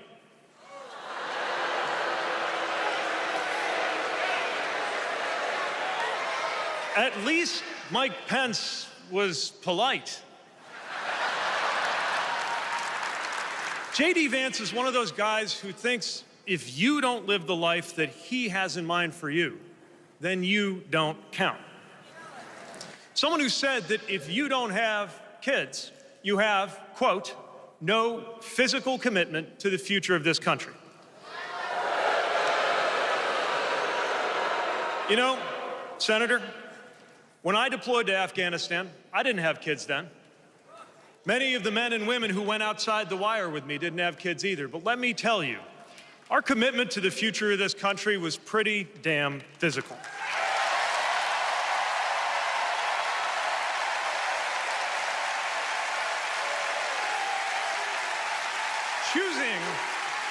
Choosing a guy like J.D. Vance to be America's next vice president sends a message.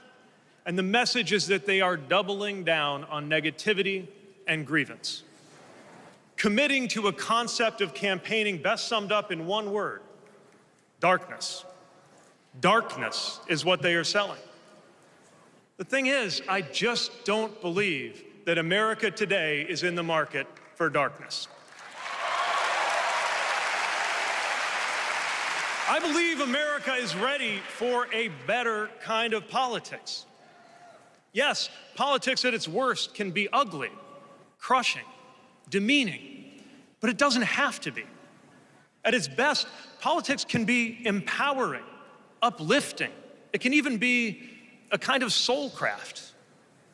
My faith teaches me that the world isn't made up of good people and bad people, but rather that each of us is capable of good and bad things. And I believe leaders matter because of what they bring out in each of us, the good or the bad. Right now, the other side is appealing to what is smallest within you. They're telling you that greatness comes from going back to the past. They're telling you that anyone different from you is a threat. They're telling you that your neighbor or nephew or daughter who disagrees with you politically isn't just wrong, but is now the enemy. I believe in a better politics, one that finds us at our most decent and open and brave. The kind of politics that Kamala Harris and Tim Walz are offering. And as you have felt these many days, that kind of politics also just feels better to be part of. There is joy in it, as well as power.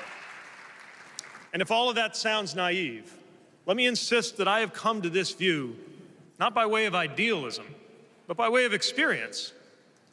Not just the experience of my unlikely career. Someone like me serving in Indiana, serving in Washington, serving in uniform. I'm thinking of something much more basic. I'm thinking of dinner time at our house in Michigan. When the dog is barking and the air fryer is beeping and the mac and cheese is boiling over, and it feels like all the political negotiating experience in the world is not enough for me to get our 3-year-old son and our 3-year-old daughter to just wash their hands and sit at the table. It's the part of our day when politics seems the most distant, and yet the makeup of our kitchen table, the existence of my family, is just one example of something that was literally impossible as recently as 25 years ago, when an anxious teenager growing up in Indiana wondered if he would ever find belonging in this world.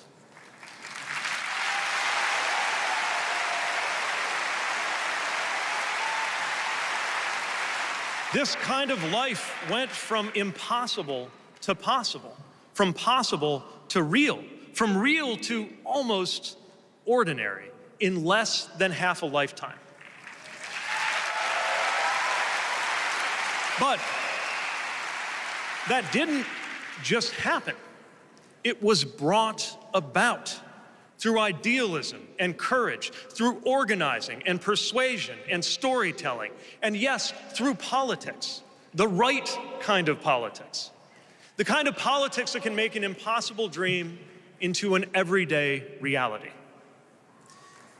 I don't presume to know what it's like in your kitchen, but I know, as sure as I am standing here, that everything in it, the bills you pay at that table, the shape of the family that sits there, the fears and the dreams that you talk about late into the night there, all of it compels us to demand more from our politics than a rerun of some TV wrestling death match. So this November, we get to choose. We get to choose our president. We get to choose our policies, but most of all, we will choose a better politics. A politics that calls us to our better selves and offers us a better everyday. That is what Kamala Harris and Tim Walz represent. That is what Democrats represent. That is what awaits us when America decides to end Trump's politics of darkness once and for all. That is what we choose when we embrace the leaders who are out there building bridges and reject the ones who are out there banning books. This is what we will work for every day to November and beyond. So let's go win this. Thank you, Democrats. Thank you. Secretary Pete Buttigieg on that stage with another call to action from Democrats in this convention hall and watching around the country. And Rachel Scott down on the floor also appealing to the joy, this notion that it's just feels right to be part of a cause that brings joy, as Kamala Harris has tried to do these last weeks. That's the argument he's making, and other Democratic stars as well.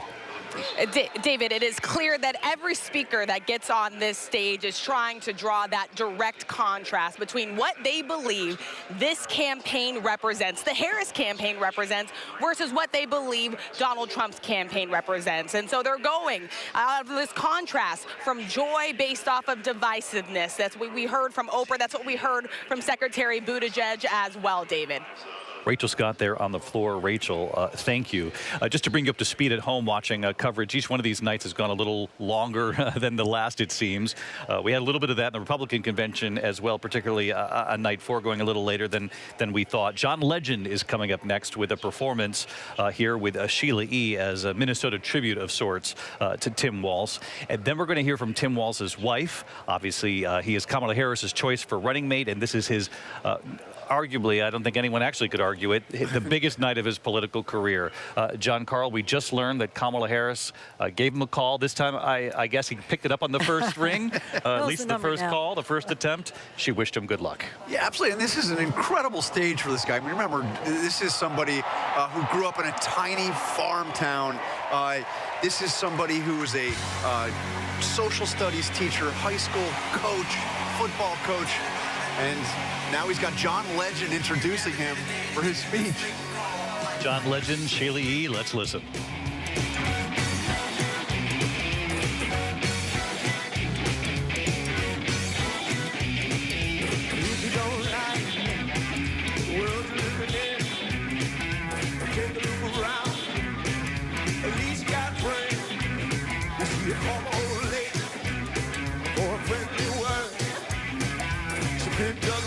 Drop it on the floor. That's all I heard. Are we gonna let the elevator break us down?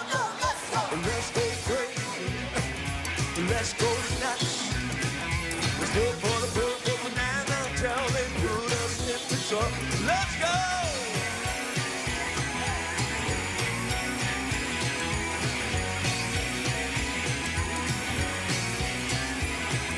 We're all excited, but we don't know why. Maybe it's 'cause we're all gonna die. And what if we do? Oh,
John Legend, Sheila E. Of course, Let's Go Crazy from Purple Rain, a tribute to Prince, of course, from Minneapolis, Minnesota. And, of course, teeing up Governor Walz, the running mate for Kamala Harris, who will speak to the nation, introduce himself. Moment's not bad to have John Legend tee you up. First up, though, Senator Amy Klobuchar, of course, from Minnesota. She's going to give the nominating speech here on the convention floor. Senator Klobuchar, I should say, ran for president herself. Of course, we remember that a few years back. She's a 3-term U.S. Senator from Minnesota. She actually sent out this note, Mary, that Minnesota is known as the land of vice presidents, and we've got another great one on the way. And she's been out there making the case and defending Tim Walz against any attacks from the Republican side. Yeah, and that is certainly their hope, that they're going to see another vice president head to the White House from Minnesota. We've now entered the Minnesota portion of the evening, of course. And what also strikes me is that we are also hearing tonight, more understandably, about someone else we haven't heard a lot about tonight, and that's J.D. Vance. You have heard in all of the speakers, or many of the speakers so far leading into this, mentioning, as Pete Buttigieg did, the threat that they feel that he poses, that this argument that Republicans or the Democrats feel this ticket is more divisive, more dangerous, and countering that with that three-letter word that we keep hearing over and over again, joy. And I think you're going to continue to hear that argument, and perhaps even Walz mentioning J.D. Vance as well. Even Oprah alluding to J.D. Vance with the fire in the house and the cat. Oprah saying we would save the cat too. Senator Amy Klobuchar on stage. Okay. That was a warm-up act. On behalf of the great state of Minnesota, where purple reigns, I stand before you in support of our next Vice President, Tim Walz.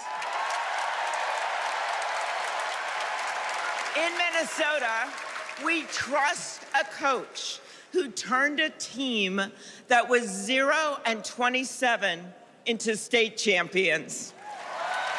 In Minnesota, we trust a hunter who has stood in a deer stand in 10-degree weather. In Minnesota, we trust a candidate who has made a viral video on how to change a burnt-out headlight. And I know we aren't alone, but in Minnesota, we love a dad in plaid.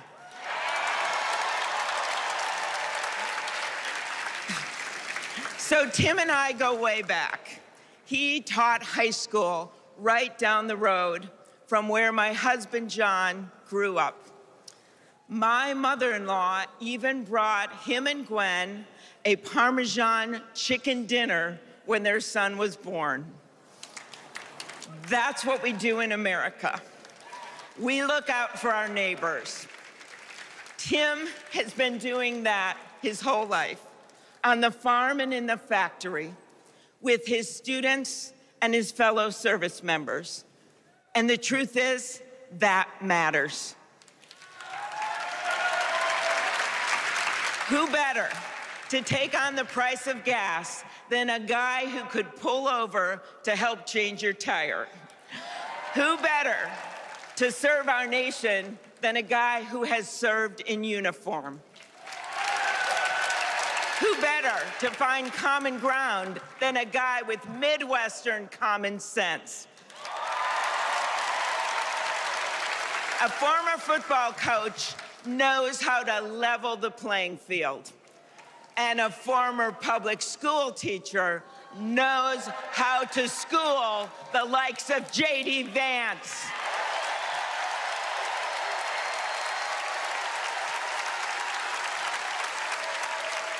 What you've done with your life matters, and what you do with power matters too. Tim has delivered paid leave, school lunches, and the biggest tax cut in Minnesota history.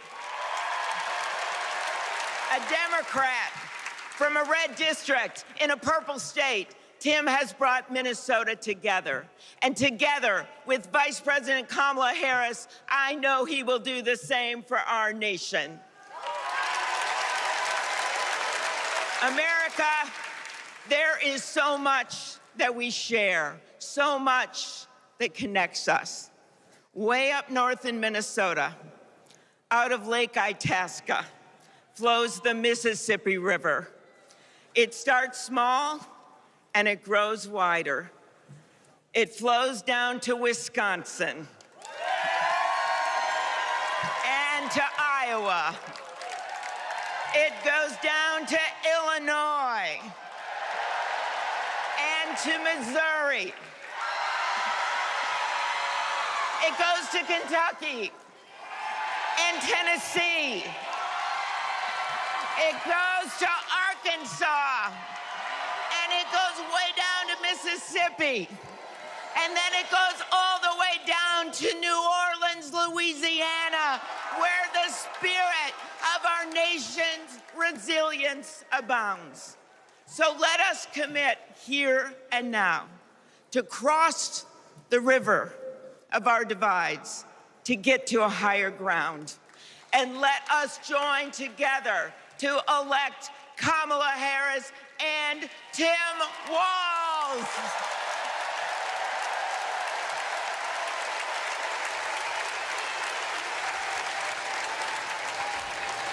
Senator Amy Klobuchar making the case for Kamala Harris and Tim Walz. We're going to hear from Ben Ingman is his name. He's actually a professor in Denver now, but he was a student. Please welcome Ben Ingman of Governor Walz, back when Governor Walz was the social studies teacher. He was actually his coach, too. He coached his track team, his 7th grade basketball team. Tim Walz is the kind of guy you can count on to push you out of a snowbank. I know this because Tim Walz has pushed me out of a snowbank. I grew up next door to the Walzes in Mankato. Mr. Walz was also my geography teacher and my coach. Not for high school football, but for 7th grade basketball and track. So what was a high school football coach doing, coaching 7th grade basketball and track? Well, there was a kid in the high school who couldn't afford to pay for lunch, and he ran up a lot of debt. And Tim and Gwen decided they'd help pay it off. They started calling around the district to see if there were any positions they could fill to make a little extra money, and that's how he wound up coaching us 7th graders. That's right. Coach Walz got us excited about what we might achieve together. He believed in us, and he helped us believe in each other. And his leadership stuck. That track team went on to win a state title, just like the football team. That's right. Speaking of which, come on out, Scarlets. Yeah!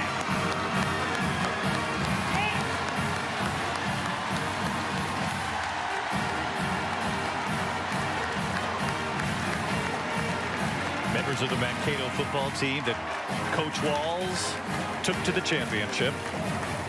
We had a suspicion that they would be making an appearance tonight on the stage. It was quite a story. They still fit in their jerseys, John. I mean, look, they lost the first 6 games and then went on to win 8 straight and then state championship. It was a big deal. He was the defensive coordinator of that team. He was. Kind of fit in the jerseys.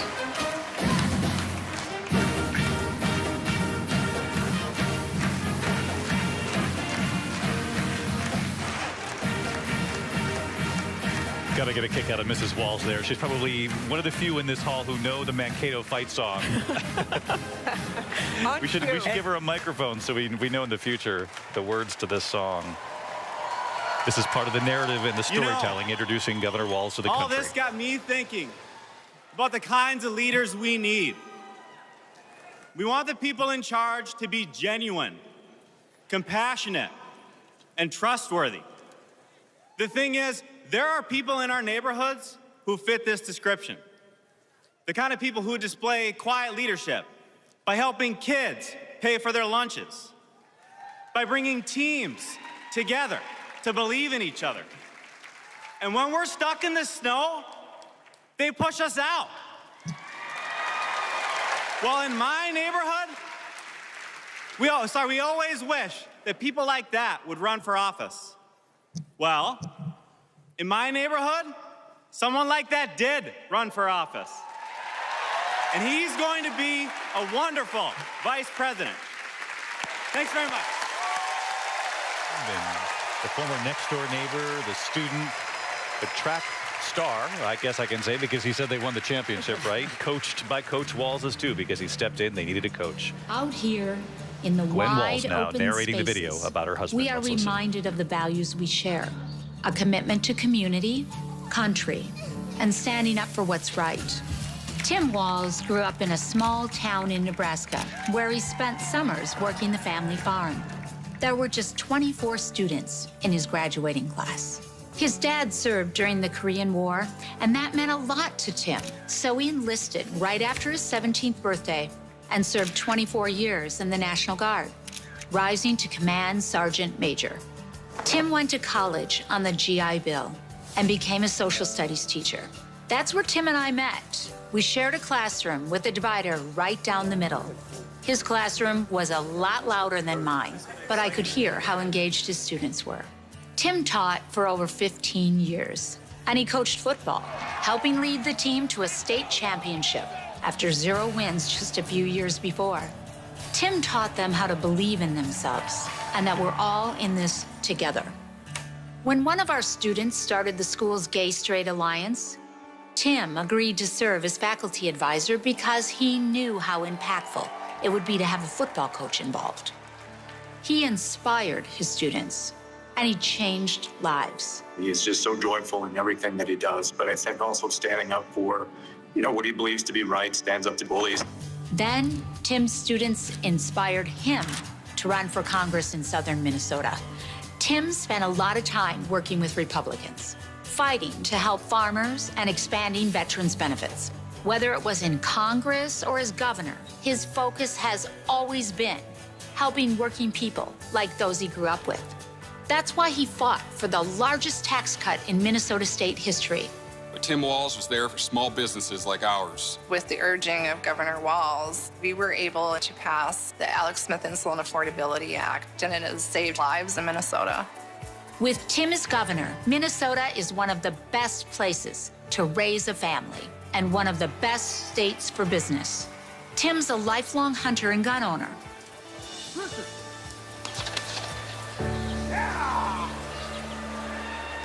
But after the Sandy Hook school shooting, he knew that we had to do something. So he's fought for background checks and red flag laws. But of all the things he's done, Tim loves being a dad. We struggled to have kids, and fertility treatments made it possible. There's a reason our daughter is named Hope.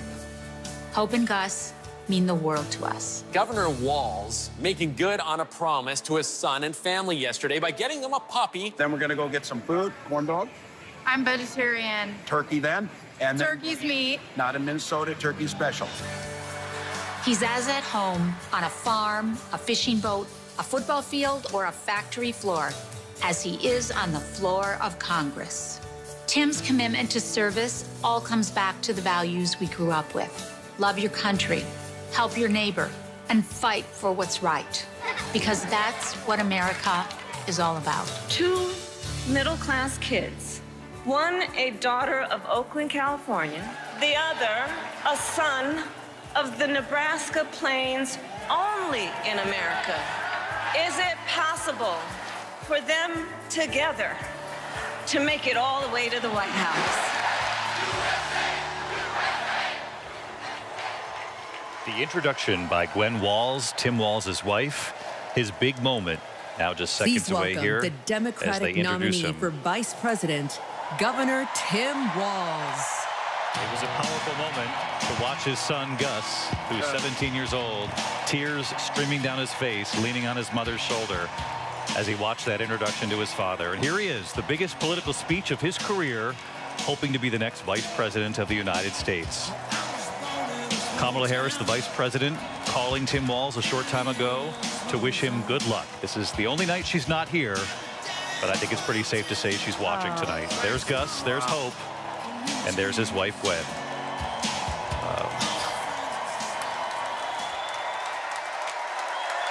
Thank you.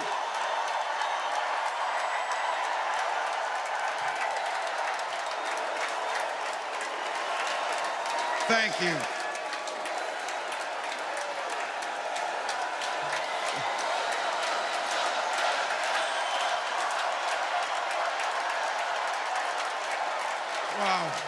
Well, thank you.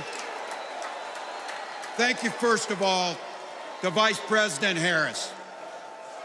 Thanks for putting your trust in me and for inviting me to be part of this incredible campaign. And a thank you to President Joe Biden for 4 years of strong, historic leadership.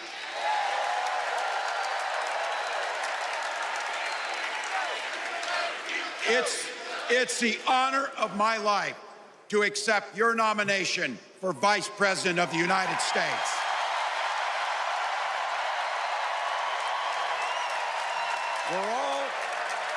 We're all here tonight for one beautiful, simple reason. We love this country.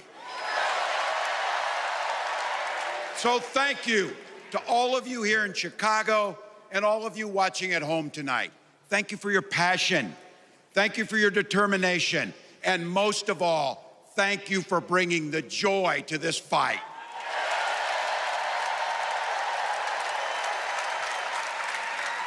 Now, I grew up in Butte, Nebraska, a town of 400 people.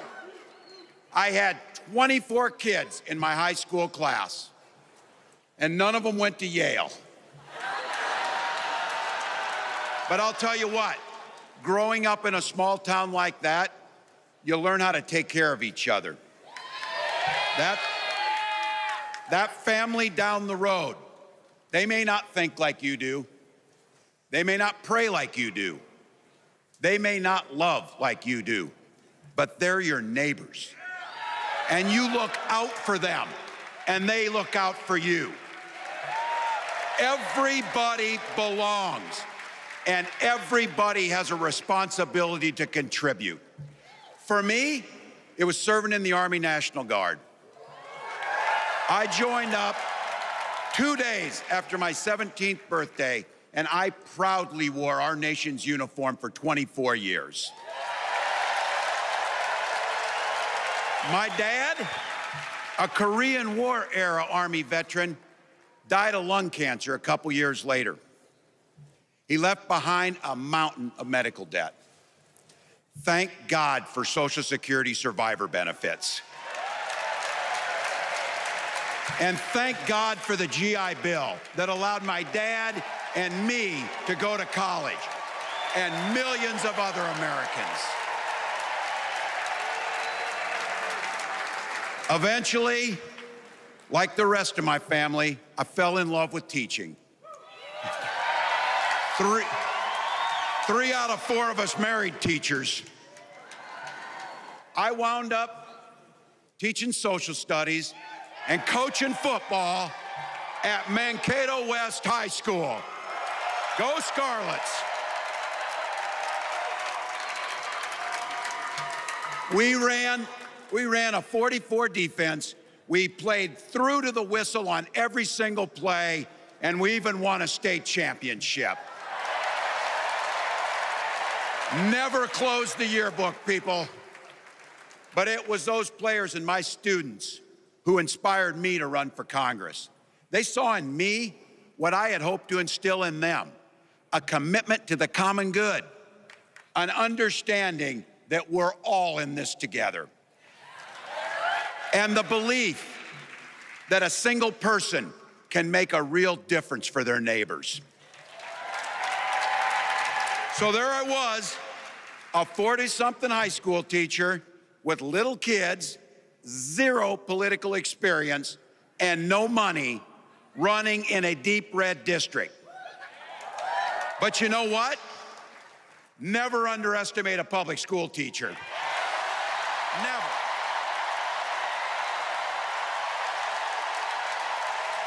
I represented my neighbors in Congress for 12 years, and I learned an awful lot. I learned how to work across the aisle on issues like growing the rural economies and taking care of veterans. And I learned how to compromise without compromising my values. Then I came back to serve as governor, and we got right to work, making a difference in our neighbors' lives. We cut taxes for the middle class. We passed paid family and medical leave. We invested in fighting crime and affordable housing. We cut the cost of prescription drugs and helped people escape the kind of medical debt that nearly sank my family.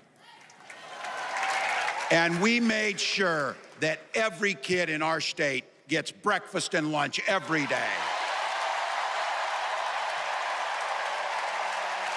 So while other states were banning books from their schools, we were banishing hunger from ours.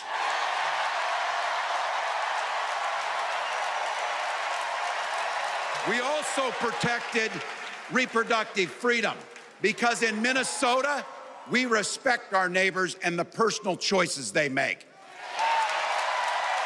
And even if we wouldn't make those same choices for ourselves, we've got a golden rule. Mind your own damn business.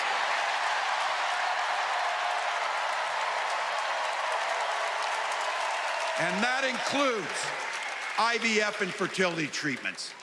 And this is personal for Gwen and I. If you've never experienced the hell that is infertility, I guarantee you, you know somebody who has. And I can remember praying each night for a phone call.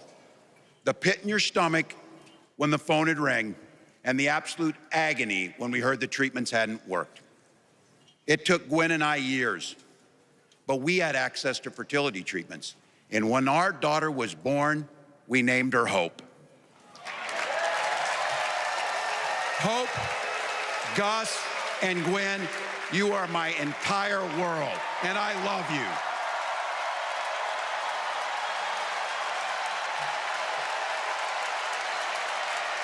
I'm letting you in on how we started a family because this is a big part about what this election is about. Freedom.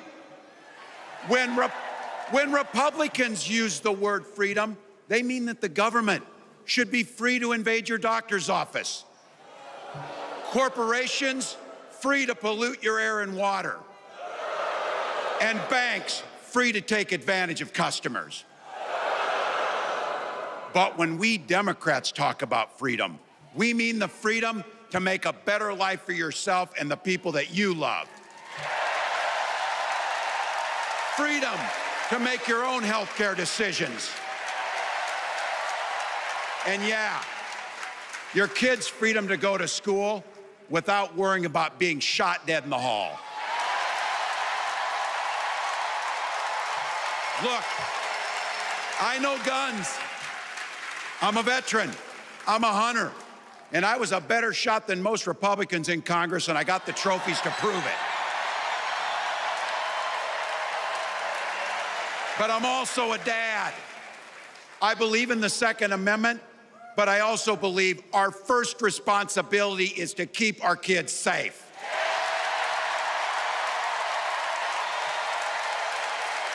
That's what this is all about. The responsibility we have to our kids, to each other, and to the future that we're building together, in which everyone is free to build the kind of life they want. But not everyone has that same sense of responsibility. Some folks just don't understand what it takes to be a good neighbor. Take Donald Trump and J.D. Vance.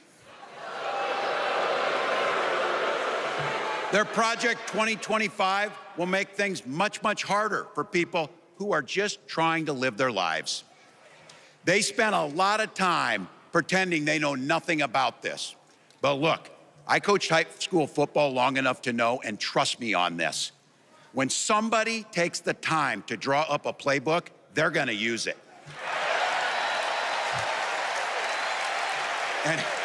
And we know if these guys get back in the White House, they'll start jacking up the costs on the middle class, they'll repeal the Affordable Care Act, they'll gut Social Security and Medicare, and they will ban abortion across this country with or without Congress. Here's the thing, It's an agenda nobody asked for. It's an agenda that serves nobody except the richest and the most extreme amongst us. And it's an agenda that does nothing for our neighbors in need. Is it weird? Absolutely. Absolutely. But it's also wrong. And it's dangerous. It's not just me saying so. It's Trump's own people. They were with him for 4 years. They're warning us that the next 4 years will be much, much worse. You know, when I was teaching every year, we'd elect a student body president. And you know what? Those teenagers could teach Donald Trump a hell of a lot about what a leader is. Leaders don't spend all day insulting people and blaming others. Leaders do the work.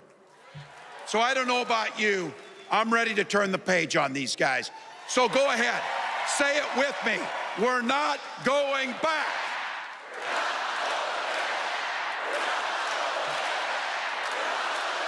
We've got something better to offer the American people. It starts with our candidate, Kamala Harris. From her first day as a prosecutor, as a district attorney, as an attorney general, as a United States senator, and then our vice president, she's fought on the side of the American people. She's taken on the predators and fraudsters. She's taken down the transnational gangs, and she stood up to powerful corporate interests. She has never hesitated to reach across that aisle if it meant improving your lives. And she's always done it with energy, with passion, and with joy. Folks, we've got a chance to make Kamala Harris the next president of the United States.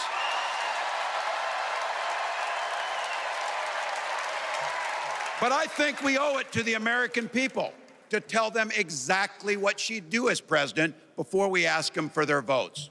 So here, this is the part, clip and save it and send it to your undecided relatives so they know.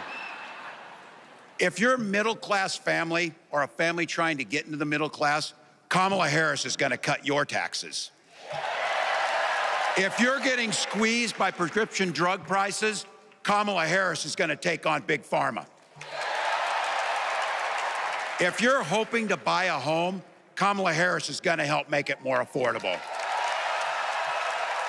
And no matter who you are, Kamala Harris is gonna stand up and fight for your freedom to live the life that you want to lead. Because that's what we want for ourselves, and it's what we want for our neighbors. You know, you might not know it, but I haven't given a lot of big speeches like this. But I have given a lot of pep talks. So let me finish with this, team.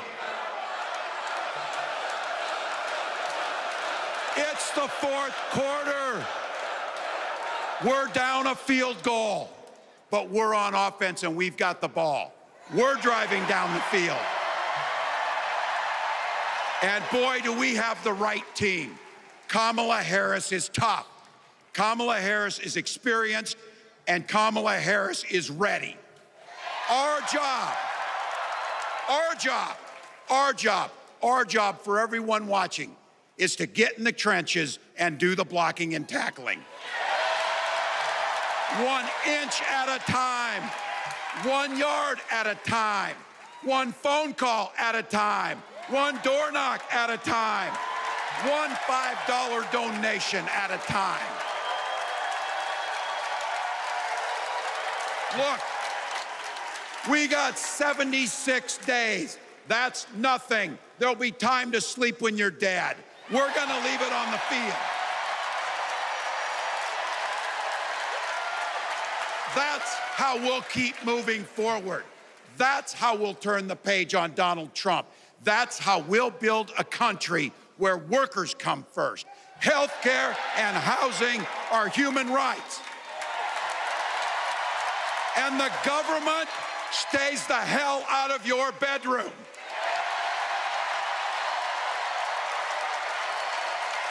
That's how we make America a place where no child is left hungry, where no community is left behind, where nobody gets told they don't belong.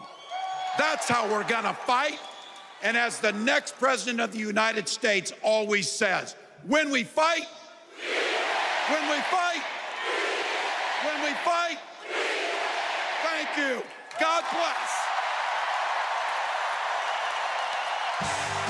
Governor Tim Walz of Minnesota making his case. He said clearly that he hasn't given many big speeches like this in his lifetime, but he's given a lot of pep talks.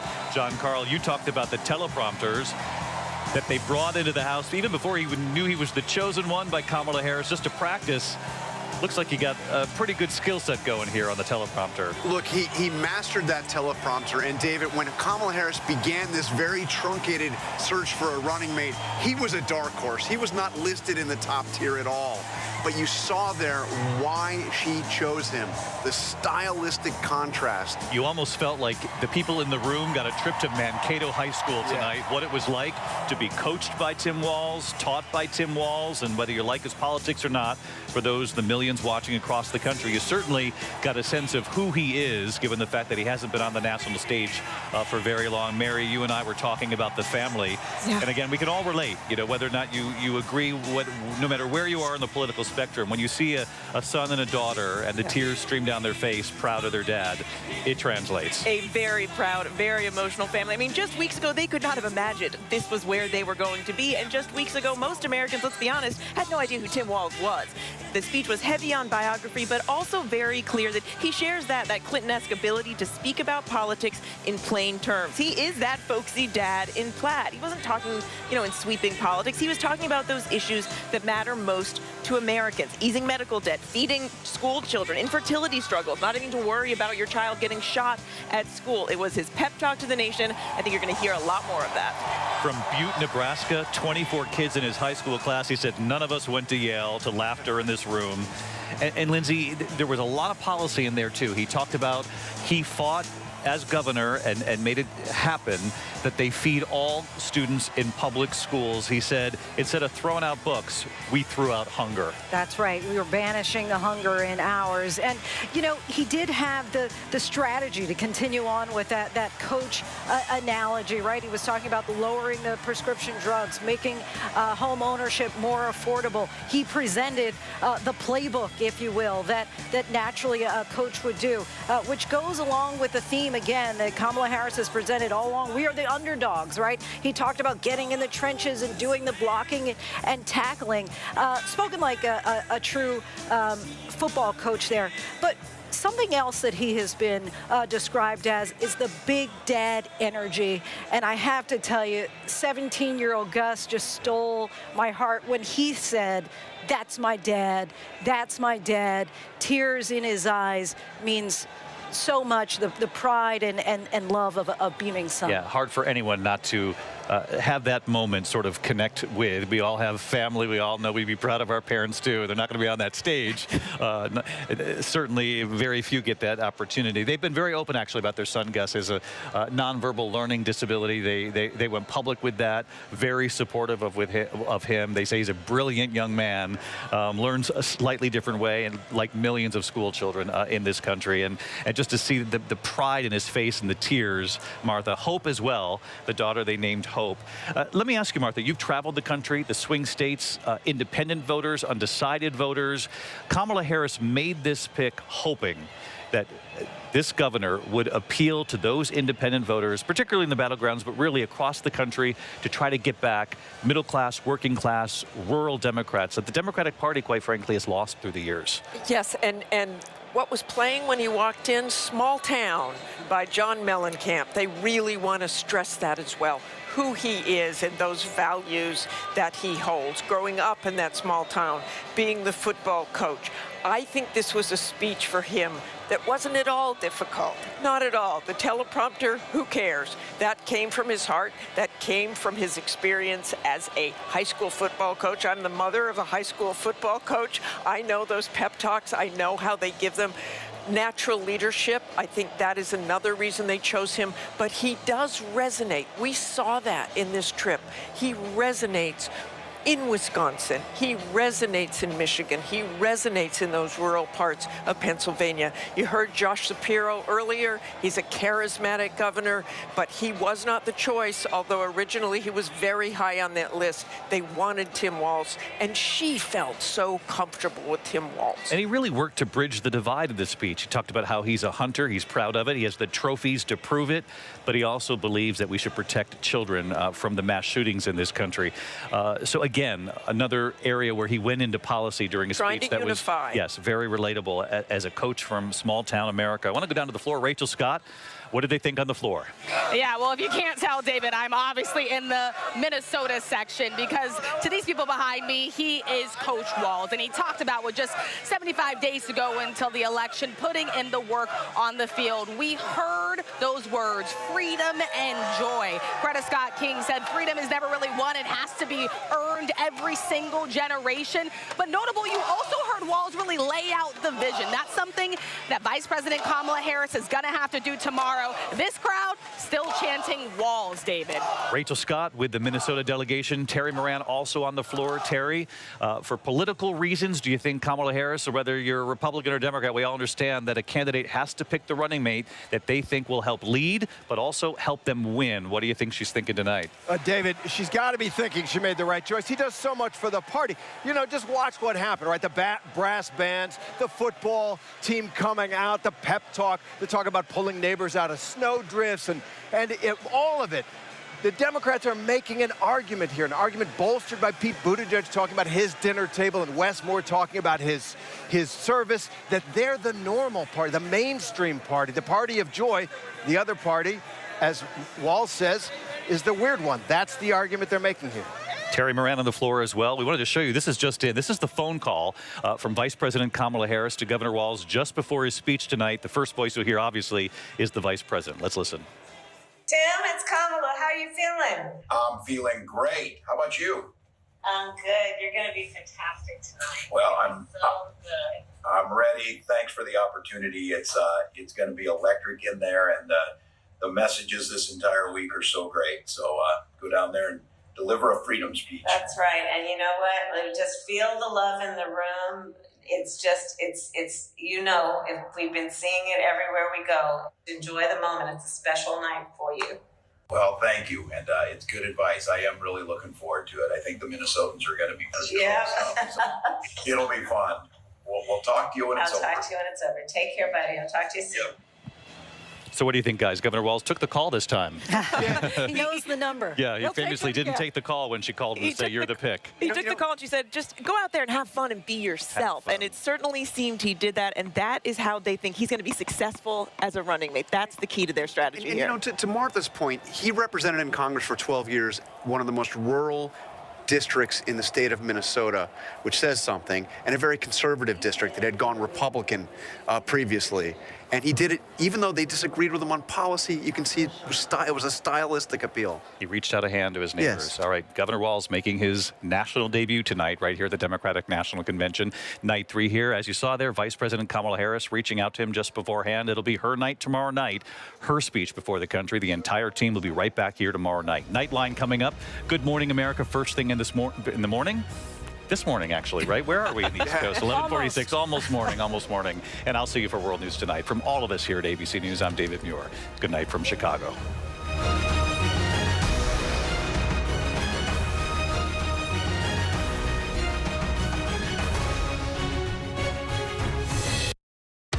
Baywatch is a fantasy. Baywatch was sexy. Baywatch was the #1 show in the world. When you hear that theme song, I had no idea how much fun I was going to have. It was addicting. People were just eating that stuff alive. it was a wild time, and I was a wild chick. Jason Momoa exploded. Carmen was a bombshell. Pamela Anderson was an icon. Pamela was this sweet girl from Canada who came to get the American dream. I'm really proud of everything I've done. Almost. Baywatch was a whirlwind of epic highs and bitter lows. It was a lot of pressure. Everybody was disposable, and if you didn't fit into their brand, you were gone. greed, lust, fame. Everyone likes to watch sexy things. Stefan Bourbon was this titan of the true crime industry. But the story was never consistent. All these fans were combing through his stuff. His career is built on lies. It is unfolding in front of us. Is it dangerous? I needed to hear what he had to say about it all. Am I about to step into this chamber of horrors?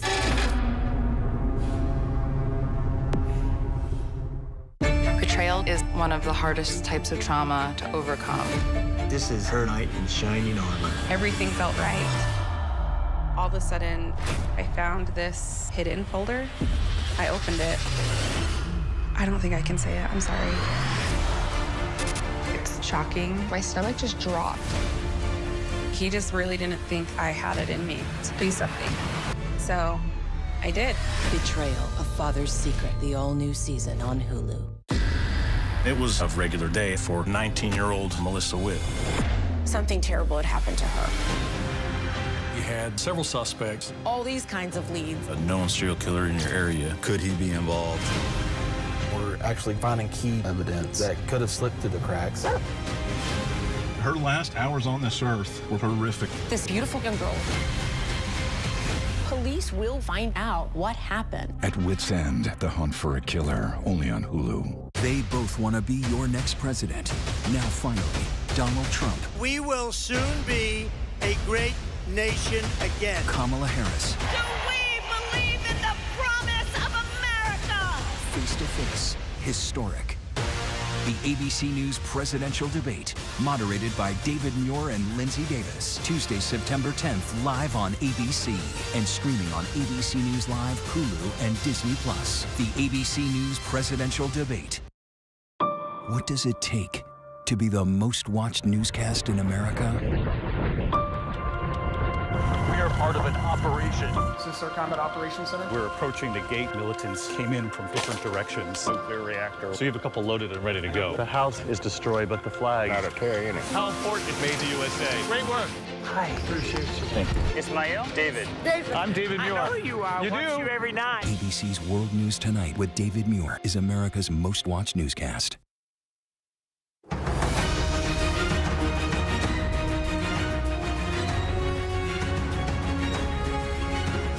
Good evening, everyone. Chance on the floor still of Walz. Good evening, everyone. I'm Linsey Davis. Thanks so much for streaming with us. We are coming to you live from Chicago, where it is day 3 of the Democratic National Convention here in Chicago. Vice presidential nominee taking the stage this evening, Tim Walz. It wasn't just him, but some of the players he coached to a state championship in Minnesota. Preceding him, none other than Chicago native Oprah Winfrey, and the former Speaker of the House, Nancy Pelosi, also took her turn at the podium tonight, using the opportunity to remind voters about January 6th. And of course, former President Bill Clinton took to the stage as well, but it was newly minted VP pick Minnesota Governor Tim Walz who gave a barnstormer of a speech tonight. Our Jay O'Brien has that and all the night's highlights.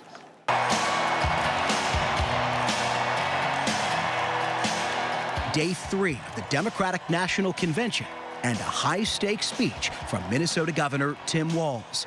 It's the honor of my life to accept your nomination for Vice President of the United States. An unknown to most of the country thrust into the political spotlight just weeks ago. The vice presidential pick introducing himself to the nation, addressing the largest crowd of his career. There I was, a 40-something high school teacher with little kids, zero political experience, and no money, running in a deep red district. But you know what? Never underestimate a public school teacher. Walz, a teacher and former coach, drawing upon his rural roots, hoping to give Democrats an edge with key Rust Belt swing state voters. That's what this is all about. The responsibility we have to our kids, to each other, and to the future that we're building together, in which everyone is free to build the kind of life they want. Wednesday's convention message, a fight for our freedoms. Reproductive rights front and center. It's simple. Do we want a president who said women should be punished for having abortions, or a president who trusts women? It's not freedom to tell women what they can do with their bodies. Congressional leaders instrumental in pushing President Biden to step aside just weeks ago, taking the stage. President Biden's patriotic vision of a fairer America, doing so with liberty and justice for all. Thank you, Joe.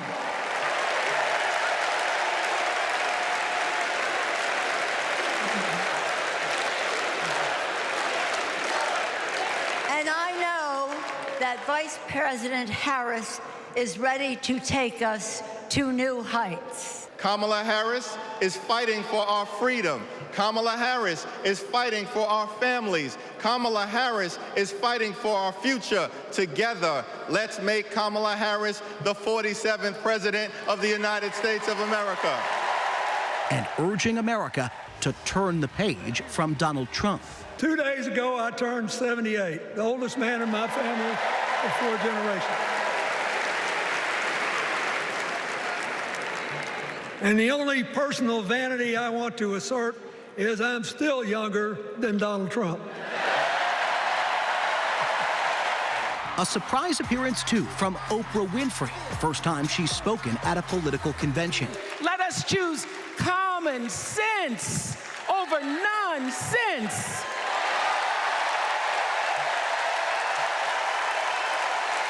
Because that's the best of America. And let us choose the sweet promise of tomorrow over the bitter return to yesterday. A Capitol Police officer who defended the building on January 6th addressing the delegates, and the parents of Hirsch Goldberg Poulin, an American hostage still held by Hamas. In an inflamed Middle East, we know the one thing that can most immediately release pressure and bring calm to the entire region. A deal that brings this diverse group of 109 hostages home and ends the suffering of the innocent civilians in Gaza.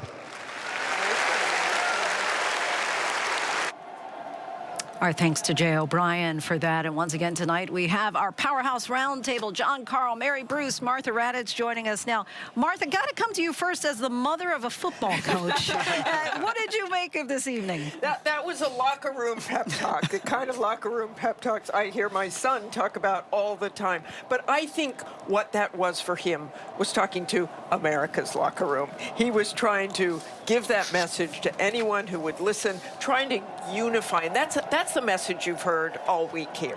And he solidified that message. He's the small town guy. He's the rural guy. He's the football coach. He's the leader. But I also, you just mentioned that I have a football coach son. Those people make a difference in people's lives. We saw that team out there. That team has lived with that victory forever. That's part of who they are. So what he has done in his life, particularly in that, is memorable for all those people and all those lives he's touched and all the lives he's made a difference on.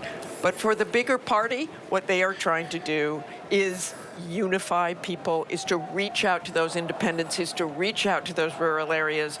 Some of those areas we drove across this week, and we heard that from people. But small town guy, John Mellencamp, small town was playing when he came in. They can't say it enough. Small town, small town, small town. Please vote. This is what their message is. Please vote for us because this guy is from a small town. You talked about what you heard as you were driving through those battleground states. What we're still hearing are chants on the floor. This is pretty remarkable. Keep it going. Kind of like the skull that they do at Minnesota Vikings game. They've got that same sort of cadence going with Walz. That was a very, very excited delegation tonight. I ran down still there. Excited. Still They're going. The last to leave. Yeah, definitely the last to leave the party. It's their party tonight. John, want to bring you in here because we were talking earlier about the idea that he is a progressive governor, but potentially will appeal as well to some Republican voters. Yeah, and it's really notable. This is a guy that served 12 years in Congress. That means he won 6 times, winning a district that is a very rural district and a conservative district that had been won by the Republicans. It's a Republican district, and he faced some tough re-election battles, but he won. He won not necessarily because his constituents agreed with his political positions, but because of that stylistic appeal. He is quite different in many ways from Kamala Harris. I mean, she's, they're going to call her a San Francisco liberal. You can't call this guy a San Francisco liberal. Their politics are actually very similar, but she balances the ticket, not ideologically, not so much geographically. Minnesota is not a battleground state, but he balances the ticket stylistically. I can't get over the fact that they are still chanting his name. Mary Bruce, I think it's really clear potentially why the Harris campaign picked him. In fact, I was just reading a text message on my phone now that I got from a campaign source. I asked, what did they make of Walz? And the answer was he totally understands the assignment. And that is very clear.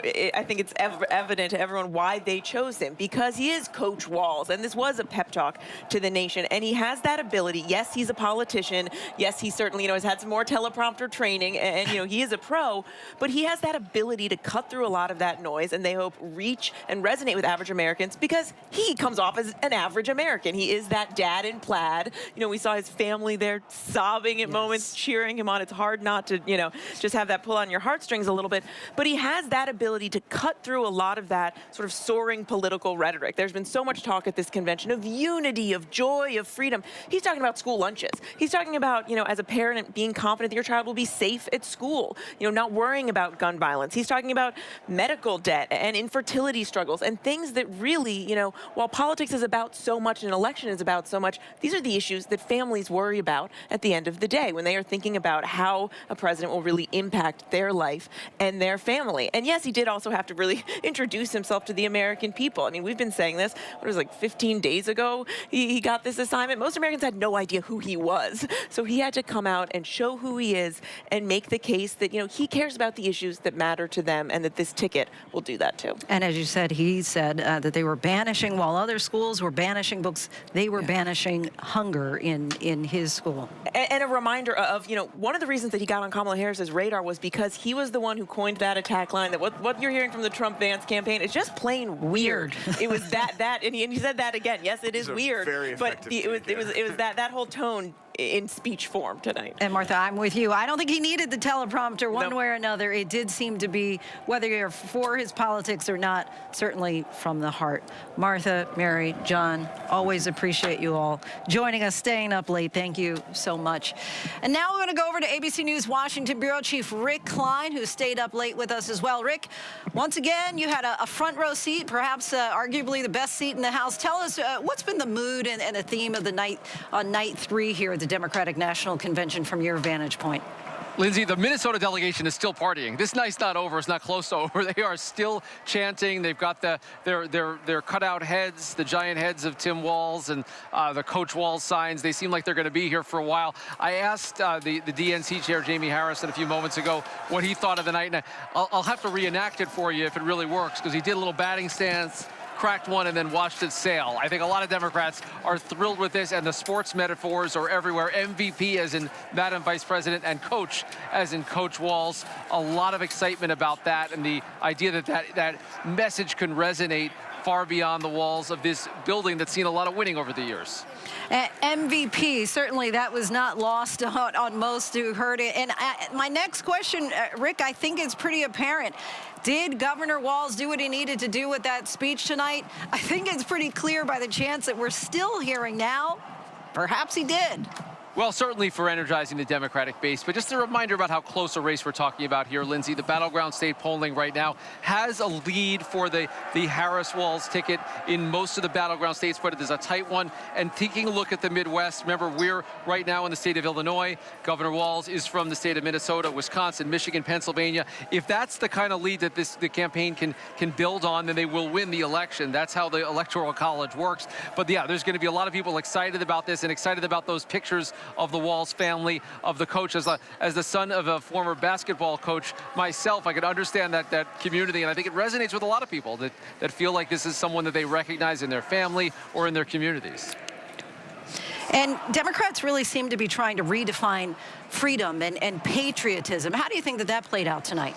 I think that's a fascinating theme of this convention, Linsey, because those are things that, for better or worse, fairly or unfairly, they've tended to be associated more with Republican messaging. The number of signs that just say USA, the chants around freedom, both of those themes, I think, are important ones. And it shows maybe the potency of the message of this ticket and of these two, as Harris likes to say, these two middle-class kids from different parts of the country are out there. And then the fact that they're still on the floor now. Usually when these conventions are over, Linsey, people can't wait to get out because they've got parties to go to. Not so tonight. It really feels like the party is right here inside the United Center.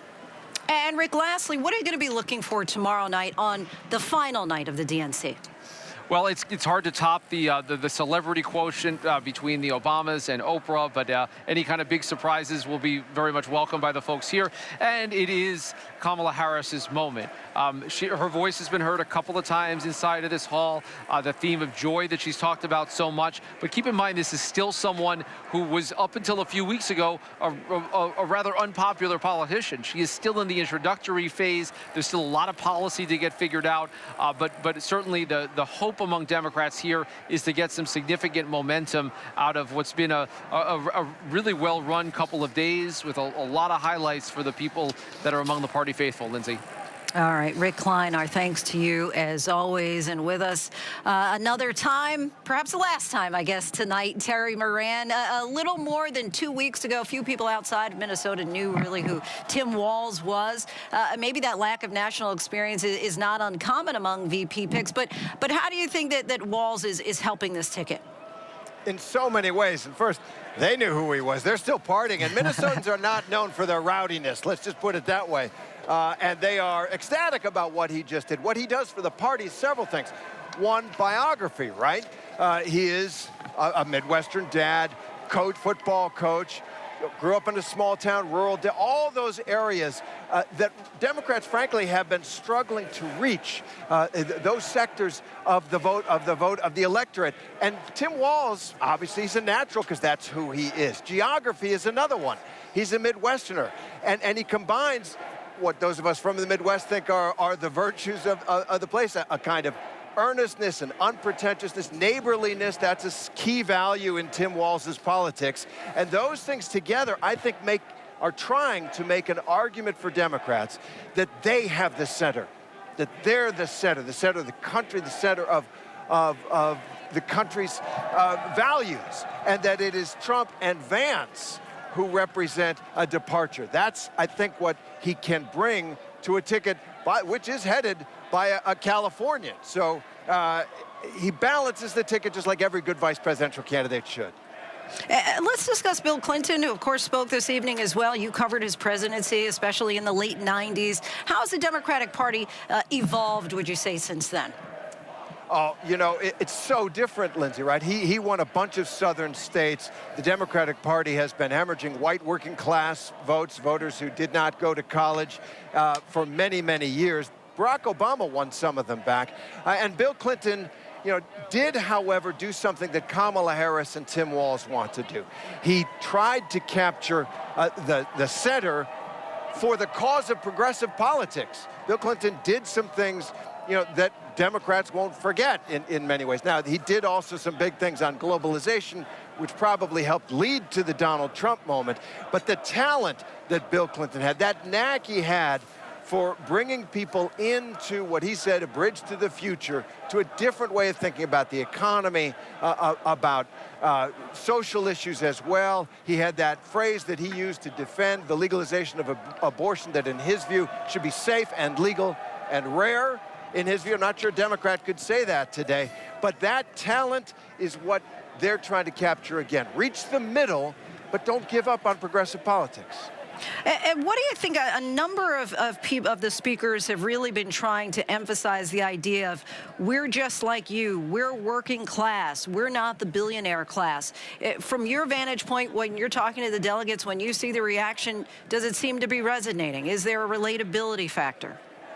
Well, sure. A lot of these delegates, look, these are the political folks in every neighborhood around the country that make the Democratic Party go. And a lot of them, I was talking to a lot of them, especially from the Midwest. Minnesota, I spent some time with Michigan, Wisconsin, my home state of Illinois.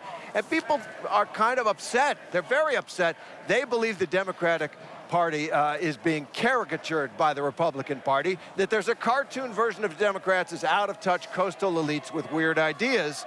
Now, Republicans will say they've earned that, but Democrats say, no, we are the mainstream. We are the working class, middle class America. Whether or not that's going to persuade those voters in the middle that control this election remains to be seen, and it all depends really, obviously, on how Kamala Harris reaches out to them, what they make of her, and her plans for that could make their lives better. Terry, compare and contrast, if you will. Of course, you were on the floor last month for the RNC crowd. Now, this week, you're on the floor for the DNC crowd. Is there a big difference you're noticing? Oh, it's a huge difference. Great spirit, great energy, great emotion in both conventions. But the Republican convention, Trump had just been shot. Everybody was shaken, and he had also then risen from that attempted assassination with that astonishing moment where he raises his fist and tells people to fight, that unbelievable ferocity of character and presence of mind to do that. At the same time, Joe Biden was sinking in the polls because of his performance in that debate. So they felt, I think the main emotion there was pride. Here, it is joy. There is elation, this relief that they do not have to go into an election with a candidate that many Democrats polls showed were not satisfied with, Joe Biden. And here they feel they have the tomorrow, right? The ticket and the policies for tomorrow. That's going to be their argument. And America's a tomorrow country, and they're very, very hopeful. But both sides, the thing that they have in common, both sides knew it's going to be a dogfight, and they know it'll come down to getting the vote out. And lastly for you, Terry, 3 nights down, 1 more to go. Of course, we've been going along with a lot of the sports analogies. Do you feel that so far that the DNC has followed the playbook, if you will, or anything at all that surprised you? Well, Democrats, went late, just like they often do. And I think some people missed Walz's speech. My own wife had to, go to bed. She got kids to get up in the morning and get to school. And I think that's, the Democrats typically run a little bit more late. And that might have been an unforced error tonight and on the first night. But really, you can't ask for a better setup for Kamala Harris. Now it's her job. You might say the convention has done its job. They're going to hand her the ball and see what she can do tomorrow night to really clarify who she is, who she stands for and fights for, what she believes in, what she will do for America. It's a big demand on her. But it's what every candidate faces, and America's going to be tuning in. Her biggest moment of her life, obviously. Obviously, just as it was tonight for Tim Walz. Terry Moran, our thanks to you as always. We're joined now by Ian Sam, Senior National Spokesperson for the Harris campaign. Ian, thank you so much for your time. Well, you can't be unhappy about this. Still cheering. They're still chanting down on the floor of the convention. Give us your sentiments of your thoughts of tonight. I think that the American people got to meet Tim Walz for the first time. This is someone who the vice president chose in large part because of their warm personal relationship and how impressed she was with both his personal story and his governing successes. I think tonight when you hear his personal story, it's so compelling and powerful, talking about being in a military family, enlisting at such a young age, talking about being a school teacher, talking about being a football coach. I mean, these are things that every American can relate to. People know people like Tim Walz in their neighborhoods, in their communities, in their families. And so by selecting him, I think that people saw tonight exactly what he brings to the ticket. He brings an ability to reach out to people of all walks of life from all corners of the country and offer them something that they can see in themselves, a candidate who reflects their values and is speaking their language. And I think we'll see that again tomorrow night when the vice president speaks. But tonight it was really about the governor introducing himself to the American people, telling people a little bit about his background and story, and I think speaking really powerfully about what the most fundamental issue at stake in this election is: people's freedoms to make their own economic choices, people's freedoms to make their own healthcare choices. As he says, staying out of people's damn business when it's not their business to be butting in. That is something that is so critical in this election. It's something the vice president's been talking about for several years now, the threat that we're seeing from Donald Trump and the right when it comes to their Project 2025 agenda to take away people's freedoms. You heard Governor Walz, Coach Walz, talk about that tonight in a way that I think a lot of Americans can really resonate with. Obviously, we can see that it's resonating here inside the arena with the diehards, the true Democratic base. But beyond this arena, when you're talking about the battleground states, the independent voters, the swing voters are there, do you think that it's likely to resonate, that message, with them? Absolutely. I mean, I think our job, and you see a convention is a really interesting thing because we're here and we're watching it in the room and you can see the thousands of excited people. Our job is to harness that energy and turn it into action. You heard Michelle Obama talk about this last night. Don't just listen and enjoy it and be on your phones, but go do something. So our job now is to take the energy and enthusiasm that we are seeing in this room, that you're hearing from Governor Walz, which is going into living rooms across this country, and turn that into signups. People who are willing to go knock on doors in their neighborhood in swing states or in any state. People who are willing to text or call their friends and family and tell them about what's at stake in this election.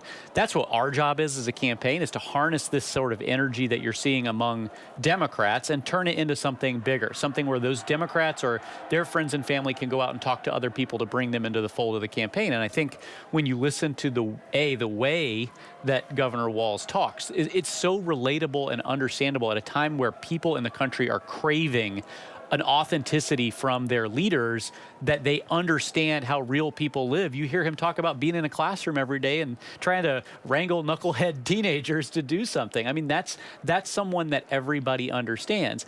And when he's talking about the message of this ticket, the message that the Vice President and Governor Walz are talking about what's at stake in this election, who are we fighting for? Who are we standing up for? Are we standing up for you when you're trying to scrape by and you're trying to afford your groceries? Or are we standing up for ourselves while we, post in the middle of the night on social media about, electric sharks or whatever it is Donald Trump is doing these days? That's what he's able to explain and what the Vice President's out there explaining to the American people to try to crystallize the choice in the election. And I think that we can turn the energy that we're seeing here and that we've been seeing across the country as they've traveled the country into real action to build momentum going into November. We heard from Doug Emhoff yesterday describing Kamala Harris as a joyful warrior. That theme of joy kept coming up tonight and in recent days. We've heard the idea of passing the torch, of the new chapter, of a new dawn. What kind of message can we expect to hear from Kamala Harris tomorrow night? Yeah, I think she's been talking a little bit about outlining a new way forward for America. I think that there's something, and again, Michelle Obama touched on this last night in what she talked about. So many people in the country have been holding in this pent-up energy and anxiety about the state of the country. People are worried about the future. People are alarmed by what President Trump represents. And I think that what the Vice President does is, instead of being doom and gloom, she's talking about opportunity. We can move past that. We can move into the future. We can leave the past behind and have a more positive, community-oriented vision of the country. I think you hear that from someone like Governor Walz, who comes not out of politics necessarily, but was a school teacher, was a coach, has been with families in their best times, in their worst times, when you're trying to mold young lives. I mean, these are people who understand regular people, and they bring to it the joy that you're talking about, but it's because they believe in the possibility of the country. I think that the Vice President tomorrow night, when she speaks to the arena and she speaks to the nation, accepting the nomination, is going to talk about her real belief in this country, that her story is possible only in America, that Governor Walz's story is only possible in America. And if we all just believe in what we can be again and get excited and be happy pushing back against threats to our freedom and pushing back against dangers that we face, do it in a way that brings energy and excitement with a belief in what we can be. That's, I think, what she's harnessing and what Governor Walz are harnessing as we take the message to the American people. We're expecting to hear from J.D. Vance in just a little bit on this show tonight, but earlier today, he talked about, with regard to the first few nights of the Democratic National Convention, he said that what you hear from them is more of a hate for Donald Trump than a love of country. Your response to that? He must be watching something else. I don't even know what he's watching if that's what he's seeing. I mean, we have a football team out here with Governor Walz talking about his background and his life and his vision for America and what his belief in America is. So he must be watching some other channel. You could ask him and see see if he was maybe tuned into something a little bit darker and scarier, maybe like House of the Dragon or something. But that's not what we're seeing in this hall. We're seeing a real outline of an agenda for this country that will improve people's lives. You're seeing excitement and energy, and you're seeing them be joyful about the country that we can be. And yes, that includes pushing back on some of the dangerous ideas that J.D. Vance and Donald Trump are proposing in their Project 2025 agenda. Abortion bans nationwide, economic plans that are going to, increase taxes on the middle class by thousands of dollars that could create 2 million less jobs than our plan. Independent economists have found. These are banning books. These are things that you're seeing from the far right in this country right now that they're embracing. And I think that, that's the darkness, that's the negativity that we see.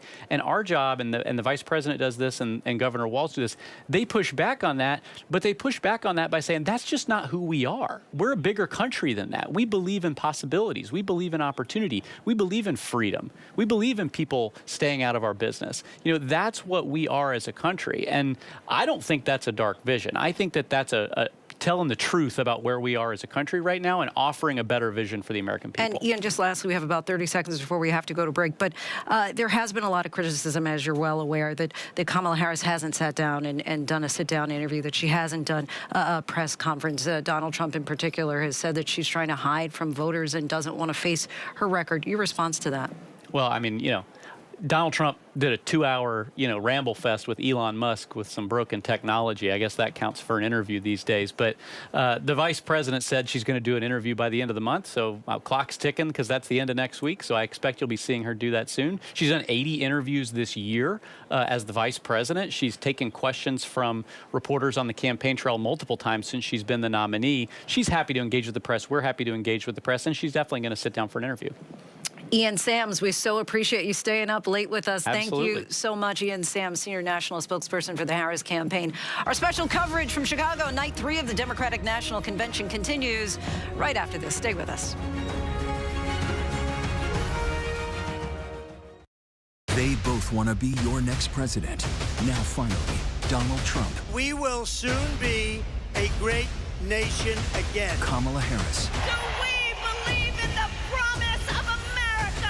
Face to face, historic. The ABC News presidential debate, moderated by David Muir and Linsey Davis. Tuesday, September 10th, live on ABC and streaming on ABC News Live, Hulu, and Disney+. The ABC News presidential debate. Baywatch is a fantasy. Baywatch was sexy. Baywatch was the #1 show in the world. When you hear that theme song, I had no idea how much fun I was going to have. It was addicting. People were just eating that stuff alive. it was a wild time, and I was a wild chick. Jason Momoa exploded. Carmen was a bombshell. Pamela Anderson was an icon. Pamela was this sweet girl from Canada who came to get the American dream. I'm really proud of everything I've done. Almost. Baywatch was a whirlwind of epic highs and bitter lows. It was a lot of pressure. Everybody was disposable, and if you didn't fit into their brand, you were gone. Greed and lust, fame. Everyone likes to watch sexy things. I've covered so many stories, hundreds of them, but this one really stuck with me. Everybody's jaw dropped. No one really believed he was responsible. I did not kill Devin. I've never forgotten my interview with Anthony. I speak with him again as a grown man. Why have you decided to talk about this? I kept saying, it's not done. There's still an unsolved murder here. The 2020 True Crime Event Special, Friday night at 9/8 Central on ABC. It was a regular day for 19-year-old Melissa Witt. Something terrible had happened to her. You had several suspects. All these kinds of leads. A known serial killer in your area. Could he be involved? We're actually finding key evidence that could have slipped through the cracks. Her last hours on this earth were horrific. This beautiful young girl. Police will find out what happened. At Wit's End, The Hunt for a Killer, only on Hulu. Welcome back, everyone. We are back live from Chicago on a big night for Governor Tim Walz, who gave his acceptance speech at the Democratic National Convention here. We are joined now by ABC News contributor and National Review editor Ramesh Ponnuru, along with Amanda Renteria, who was formerly with the Clinton campaign. And Amanda, I'm going to get to you in 1 second with your reaction to former President Bill Clinton's speech after he apparently ripped up the first version and then was editing down to the last minute. I want to take a listen to his pitch for the Harris-Walz ticket. If you vote for this team, if you can get them elected and let them bring in this breath of fresh air, you will be proud of it for the rest of your life. Your children will be proud of it. Your grandchildren will be proud of it. So did he deliver? He got there at the end. It took a little while. But that message actually really rings for everyone because it gave everyone a seat at the table that this is a moment that we should all be thinking about. And I think that was a great delivery at the end. And Ramesh, there have been a number of Republicans taking the stage at the DNC, including former Georgia Lieutenant Governor, who made a very personal plea to his fellow Republicans, saying a vote for Harris doesn't make you a Democrat. It makes you a patriot. Will that messaging resonate with those Nikki Haley supporters and independents? Well, I think that it will resonate with some of them. Certainly there were some of the Nikki Haley voters who were primarily motivated by being anti-Trump, and they're going to be pretty comfortable voting for the Democrats. I don't know that it's going to motivate those people who are actually undecided in this election, though. That's going to take, I think, something from the top of the ticket, something from Kamala Harris, not just from somebody who's speaking at the convention, but from the candidate herself. And Amanda, it was certainly an emotional night, especially watching Tim Walz's son, Gus, 17-year-old, who'd said at one point, that's my dad, with so much heart and enthusiasm. Your takeaway from hearing Coach Walz's speech tonight? Oh, man, everybody was bawling at that point when you felt it, and it was immediate. You know, what was important about tonight is people saw themselves in Coach Walz. That small town kid, I grew up in a small town, that coach who's coached your kid. And I think what Walz did tonight was really something important to the Democratic Party to say, we see you in rural America, we see you on Friday night with your kids. It's not something we've done well as a party. He has done it in one night, and you're going to see that for the rest of this campaign. But it's an important statement to what the Democratic is about. It is a big tent, and we welcome you. And Ramesh, your thoughts, as Walz certainly has been peppered with attacks from Senator J.D. Vance. Do you think that those controversies will follow him after tonight's speech? Well, I mean, you know, the Walz who was in Congress obviously did quite well in a rural district.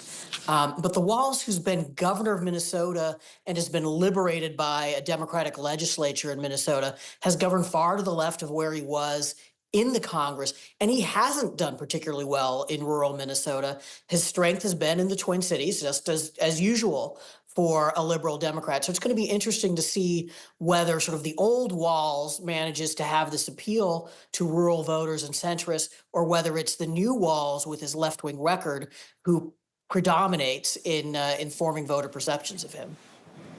All right, Amanda, Ramesh, we thank you both so much for your time staying up late with us tonight.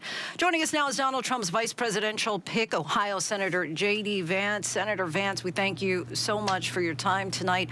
Of course, we just heard from Governor Walz. What did you make of his speech and what you've heard really so far this week? Well, I think the contrast is really interesting because what Donald Trump and I are saying is that we want to deliver policies that are going to lower the cost of food, lower the cost of groceries, lower the cost of housing, and secure the southern border. And Kamala Harris can't say that she has delivered those results because her policies have, in fact, caused exactly the opposite. They've caused rising prices and a wide open southern border. And so instead of making an argument to the American people that they should vote for Kamala Harris because her record is one of success, they're basically saying if you want to vote for Donald Trump and you want to vote for change, you're a bad person. And I think that's just a really dark message to deliver to the American people. And it really is a bizarre contrast with this theme of joy that Democrats are trying to advance. They don't sound especially joyful. They just sound like they're attacking their political opponents and the people who vote for them. We got a record to run on, and that's what we're trying to deliver. And throughout his speech tonight, Governor Walz played up his time, obviously, as a former high school football coach. He also mentioned Project 2025. And at one point, he said in reference to that, when somebody takes the time to draw up a playbook, they're going to use it. Curious to get your response. Well, I wasn't totally sure what he was actually talking about. I mean, our playbook is pretty simple: to remind the American people that Donald Trump delivered peace and prosperity. He was the president of rising wages for the middle class and falling prices. He was the president of peace all over the world. Kamala Harris has been the vice president of chaos all over the world and rising prices for Americans here at home. I think that our playbook is really simple: just to tell the American people the truth and to remind them that they should be electing leaders who have a vision for how to make their lives better. One of the interesting things about Tim Walz's speech is he talked a lot about what Kamala Harris would do, what Kamala Harris planned to do. Well, Kamala Harris has been the vice president for 3.5 years, and she hasn't done any of it. In fact, what she has done has caused a lot of suffering and a lot of problems for the American people. So Donald Trump and I are going to keep on talking about what we will do, but also importantly, what Donald Trump already did, because it really worked for a lot of Americans. His point in that quote there, with when somebody takes up the time to draw a playbook and they're going to use it, it was about Project 2025. And we've heard a number of speakers here really trying to associate you and Donald Trump with Project 2025. And so I want to just get your response specifically on that attempt to correlate the two.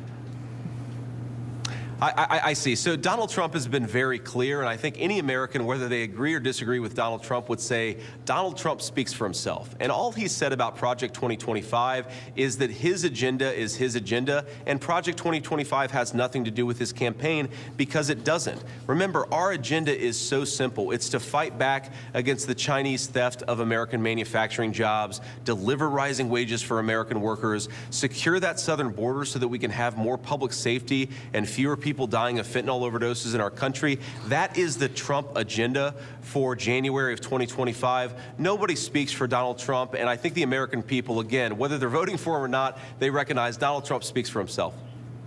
Sources tell ABC News RFK Jr. is expected to drop out of the race and endorse Donald Trump. Does your campaign welcome RFK's endorsement if he gives it? And do you think that that will make a big difference, that people who were going to vote for RFK Jr. will perhaps now vote for you and Donald Trump? Yeah, so I haven't spoken to RFK, so I don't know if those reports are true, but I would certainly welcome his endorsement. I mean, I grew up in a family. I was raised by my poor grandmother who didn't have a high school diploma, but looks like we just lost Senator J.D. Vance there. Donald Trump, actually now we want to go to Selena Wang. Selena, if you're there for us, Republican, our senior White House, Selena Wang, I think, is joining us. Now, Selena, you heard J.D. Vance there saying that Donald Trump delivered, quote, peace and prosperity compared to Harris delivering, quote, chaos. You've been tracking Vice President Kamala Harris all week long. What are your final thoughts as the third day of the DNC comes to a close? Well, Linsey, look, this tonight, their goal was not just to define Kamala Harris. It was really about defining America, and America as a country that values freedom, inclusion, and diversity, and trying to cast Kamala Harris as someone who embodies those ideals. So, Linsey, it was about more than this being a campaign and one candidate over another, but they're trying to create a real movement here about the fight for the future, the fight for the middle class. So they believe that this is a choice that's the exact opposite of what J.D. Vance had just told you, Linsey. And the attacks here were really a bit different. They focused on Trump as someone who is only focused on himself. As you heard from Bill Clinton, he said Trump would be about me, me, me, and Harris would be about you, you, you. They've really simplified it and condensed it from this bigger threat of democracy, but it's just really about two very different people with two very different visions. And they also tried to really educate the American people about Kamala Harris's history, and you've seen that throughout these past few days.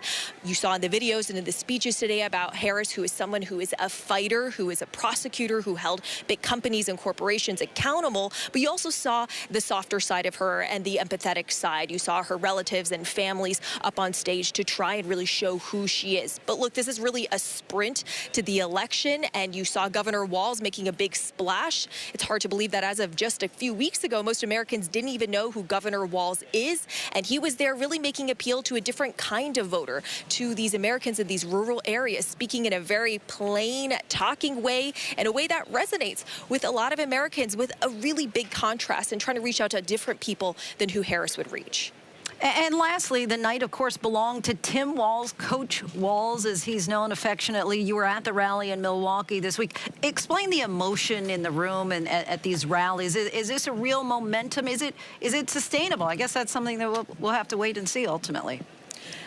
I mean, look, that's what they're hoping to do, is to capitalize and build off of this momentum. And I can tell you that being on the floor here in this convention, in this big hall, you really can feel the energy. You can feel the excitement and the hope in people's eyes. And that is the same emotion that I see out in these rallies. I've been to almost every single one of Harris's rallies since she announced her candidacy. And it is a real party vibe. There's a real energy here. They pump the music, and people, they stick around the entire time that she speaks, and they wait in line for hours before doors even open into these arenas. So this is a real momentum here. And Governor Walz, you see that he's very much in his element, and we're starting to see why Harris chose him as her running mate. He is a very effective messenger, and he speaks in a very different way than she does. But look, it's going to be a very tight race, Linsey, as you talk about the challenges of keeping up this momentum. They know that they have a lot of work to do, and that they cannot just appeal to their base. They've got to reach those independent swing state voters in those battlegrounds.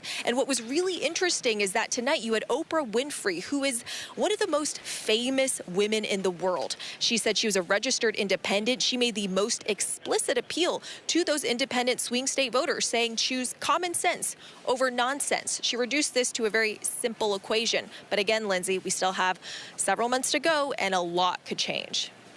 All right, Selena Wang, thank you once again for staying up late with us here in Chicago. We were hoping to get Senator J.D. Vance back on tonight. Unfortunately, we lost the pool feed connection, but we thank him so much for joining us tonight.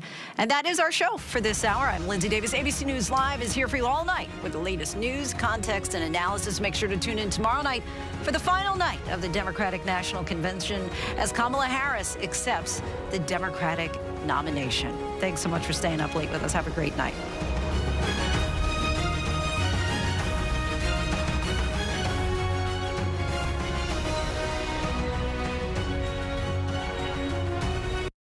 I've covered so many stories, hundreds of them, but this one really stuck with me. Everybody's jaw dropped. No one really believed he was responsible. I did not kill Devin. I've never forgotten my interview with Anthony. I speak with him again as a grown man. Why have you decided to talk about this? I kept saying, it's not done. There's still an unsolved murder here. The 2020 True Crime Event Special, Friday night at 9/8 Central on ABC. Betrayal is one of the hardest types of trauma to overcome. This is her knight in shining armor. Everything felt right. All of a sudden, I found this hidden folder. I opened it. I don't think I can say it. I'm sorry. It's shocking. My stomach just dropped. He just really didn't think I had it in me to do something. So I did. Betrayal, A Father's Secret, the all-new season on Hulu. Let's go. We are heading into the unknown. Oh my gosh. We just saw what no one has seen before. It doesn't get any more cutting edge than this. Baywatch is a fantasy. When you hear that theme song, it was a wild time, and I was a wild chick. Jason Momoa exploded. Carmen was a bombshell. Pamela Anderson was an icon. I'm really proud of everything I've done. Almost. Baywatch was a whirlwind of epic highs and bitter lows. Everyone likes to watch sexy things. ABC News Live, honored with 8 Emmy nominations, more than any other streaming news network. And ABC News Live Prime with Linsey Davis, the first and only streaming show nominated for Best Outstanding Live News Program. This is ABC News Live. Tonight, live coverage of the Democratic National Convention right here in Chicago. Vice President Kamala Harris's running mate, Minnesota Governor Tim Walz, and his major speech in front of the nation. Ready to introduce himself to America, the married father of 2, a former social studies teacher and football coach, serving 24 years in the National Guard. Also tonight, Oprah Winfrey, a surprise edition set to take the stage, and former President Bill Clinton will also address the convention right here in prime time. Our coverage of the race for president at the Democratic National Convention starts right now. This is an ABC News special. In just minutes, former President Bill Clinton, plus a special appearance by Oprah Winfrey. And then it's his big night. A hell of a lot can change in 4 weeks. He was a football coach, proud military veteran, teacher, congressman, and now the governor of Minnesota. I couldn't be prouder to be on the ticket and to help make Kamala Harris the next president of the United States. The man who would be her vice president, Tim Walz, takes the stage in the race for the White House. The Democratic National Convention, live from Chicago. Now reporting, David Muir. You're looking live at the convention hall here in Chicago.